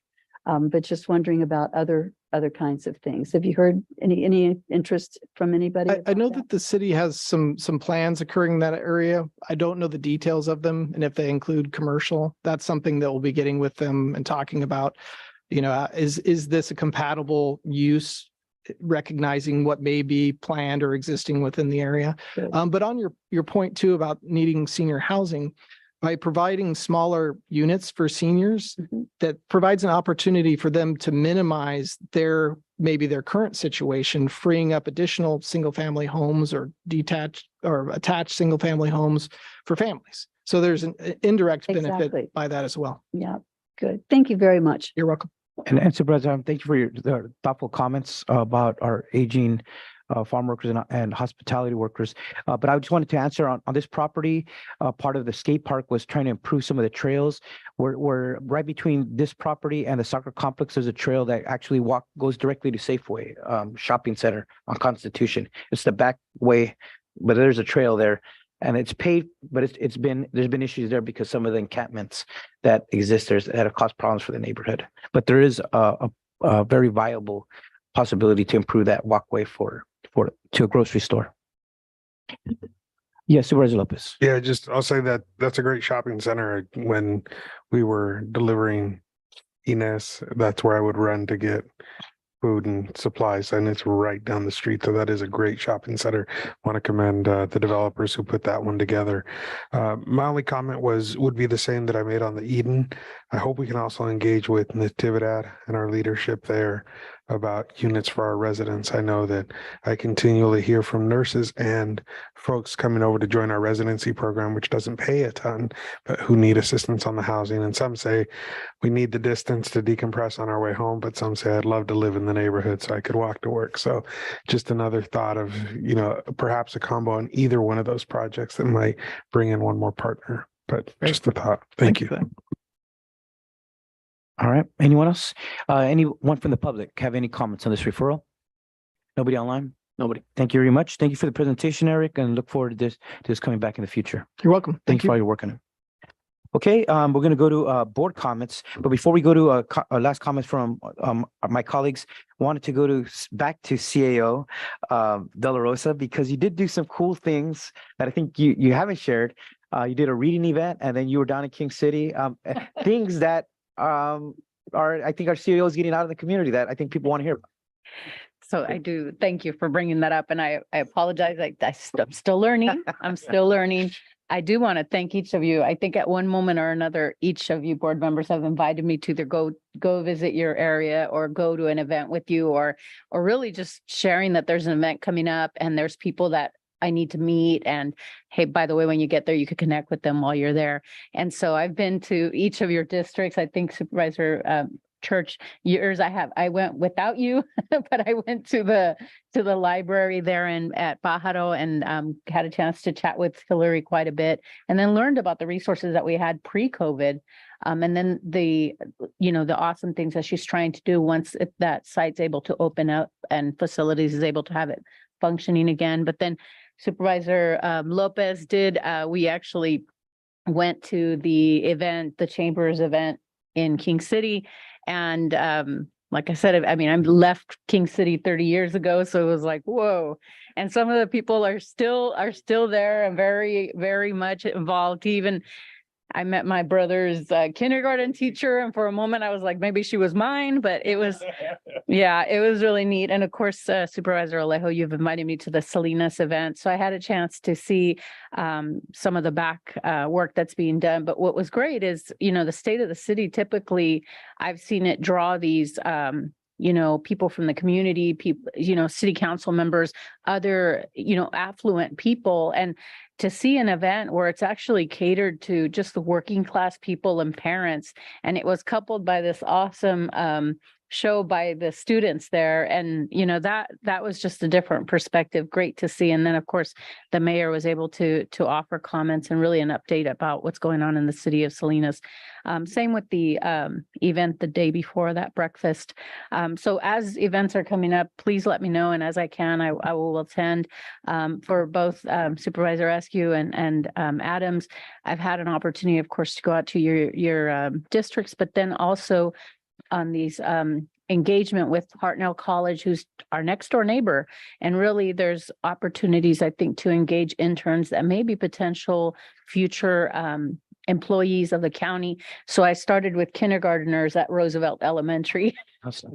And I did mention that Supervisor Alejo, and I think next year we have to have you go and wear your hat, because I think, for kids to see that, what they could potentially be. And we ran into probation officers while I was there, and it was county probation officers, and that was really neat. And of course, they had all their gear.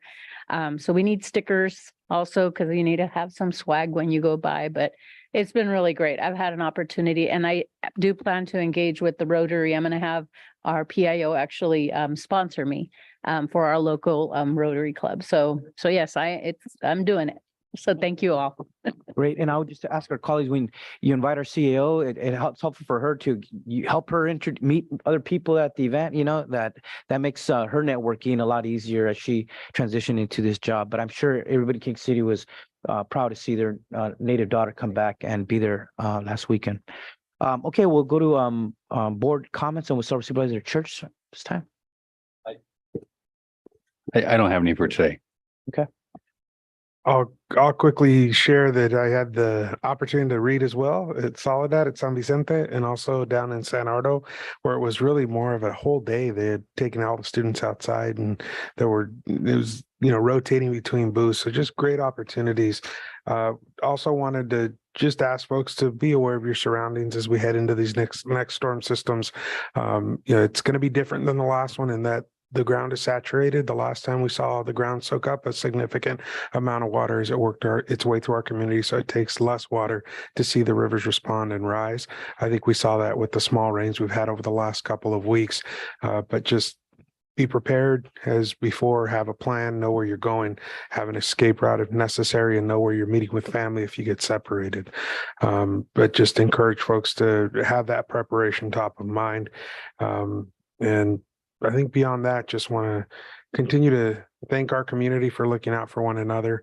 I know I've seen some amazing stories in the last couple of weeks about some of the snow incidences that happened up in Priest Valley, trees going down and community stepping up, neighbors coming home worried because they've been told a tree went down in their driveway only to arrive and the tree's already been cut up and stacked on the side of the road. So those are the things that make I don't know what you're talking about. It was not a Monterey pine. It was a pine, and it was not an oak. But just want to continue to encourage folks to practice those good things that take us from being a place to a community. But thank you. Thank you. We'll go to Supervisor Adams. Thank you very much. We had an event Sunday evening that took it from a place to being a community. And I want to thank Supervisor Glenn Church because he participated with me in an open mic with the Carmel Valley Association, just talking about issues that are similar between our two districts and having the organization get to know Glenn a little bit more.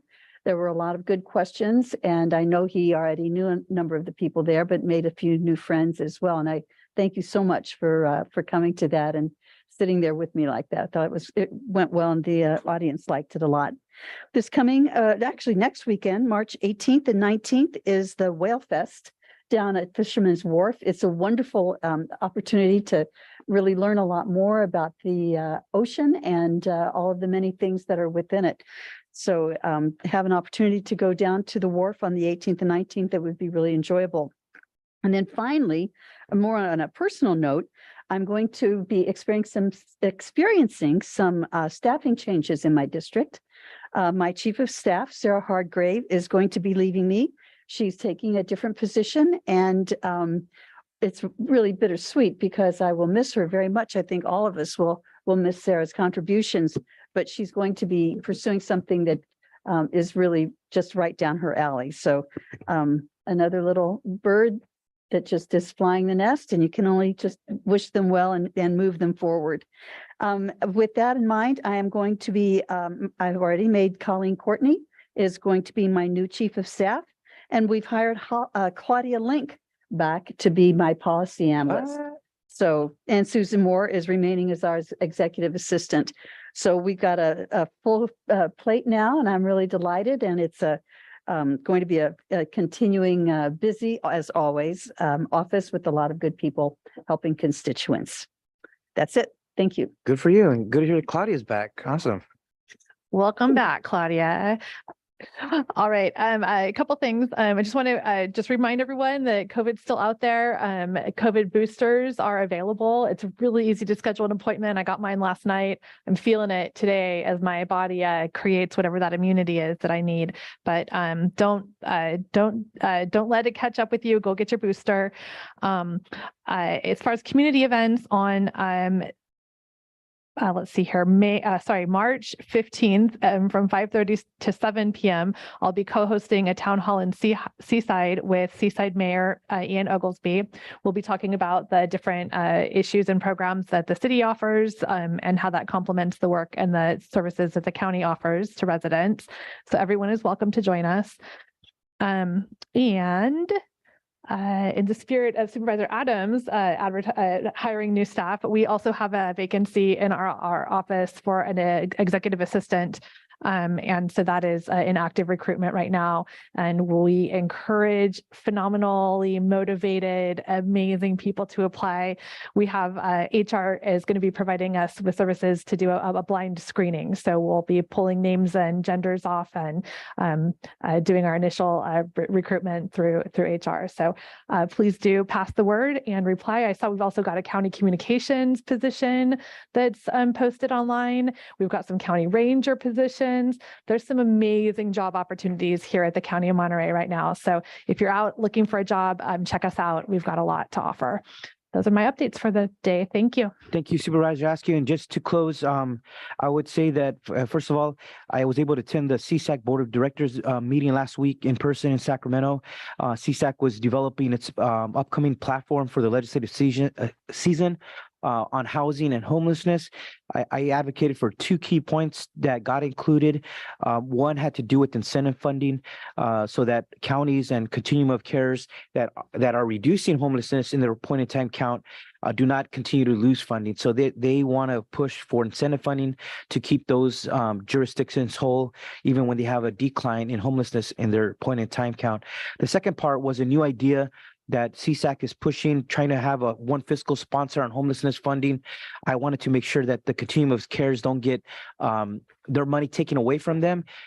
Even if the money were to come to the Board of Supervisors, we would still have the ability to allow that funding to continue to the continuum of care if they are doing a good job and they are being the place where a lot of collaboration with the cities is taking place. So it was just trying to get the CSAC to change its original position to let good continuum of cares continue to doing the good work that they are. But I understand that not all of them are doing as good as ours is. We also had a visit yesterday by Brigadier General Antoinette Gant from the U.S. Army Corps of Engineers, who visited both sides of the Pajaro River. We were honored to have her and her team come visit us. She's going to be key in helping advance a lot of the work and a lot of the funding that is going on the river there. And we made sure she did a personal visit to the community of Pajaro. Last two things I wanted just to add was today, as we were at this meeting, we had the family of Areli Garcia, who had a march held here in Salinas. They're trying to draw attention to their sister, their daughter, who has been missing since September 27th. Her car and her personal belongings were found in a vehicle in Big Sur. The whole family is hopeful that they could still get an answers and hopefully have her return home safely. We're always keeping hope alive, but I wanted to express my support for the family and their effort to keep attention on the case of their missing loved one. Yesterday and then a few days ago, last weekend, I also had an op-ed that I wrote in the San Jose Mercury News yesterday in the Monterey Herald on the good work that is happening here by our local agricultural employers in providing some of the most beautiful and dignified housing for our agricultural workforce. And I hope that continues here throughout the county, as there will be additional projects coming to help alleviate that need for our farm workers in the Salinas Valley. Last thing I would say, this Sunday is daylight savings time, so make sure we change our clocks 2 o'clock in the morning, so we will lose an hour on spring forward come Sunday. So with that, we will adjourn today's meeting. There's one last item. One last item I forgot to share. Last week, I had the opportunity to go up to San Francisco and welcome 100 mayors from Mexico to California as they did some information sharing, looking to improve technology and access to information for their residents. And so as part of that, I got to meet Mayor London Breed, who mentioned how much she loved visiting Monterey. And we talked about the fact that she didn't understand why the Weather Service was based out of Monterey. It's like, because it's the best place to be. Duh. So it was a great conversation. And we want to continue to encourage those relationships to flourish. Thank you. All right. Read out by County Council. Thank you, Honorable Chair, members of the board. There was no reportable action in closed session today. Okay, if there's no other comments, we'll adjourn today's meeting. Thank you very much. It's before 5 o'clock. Good luck and good night.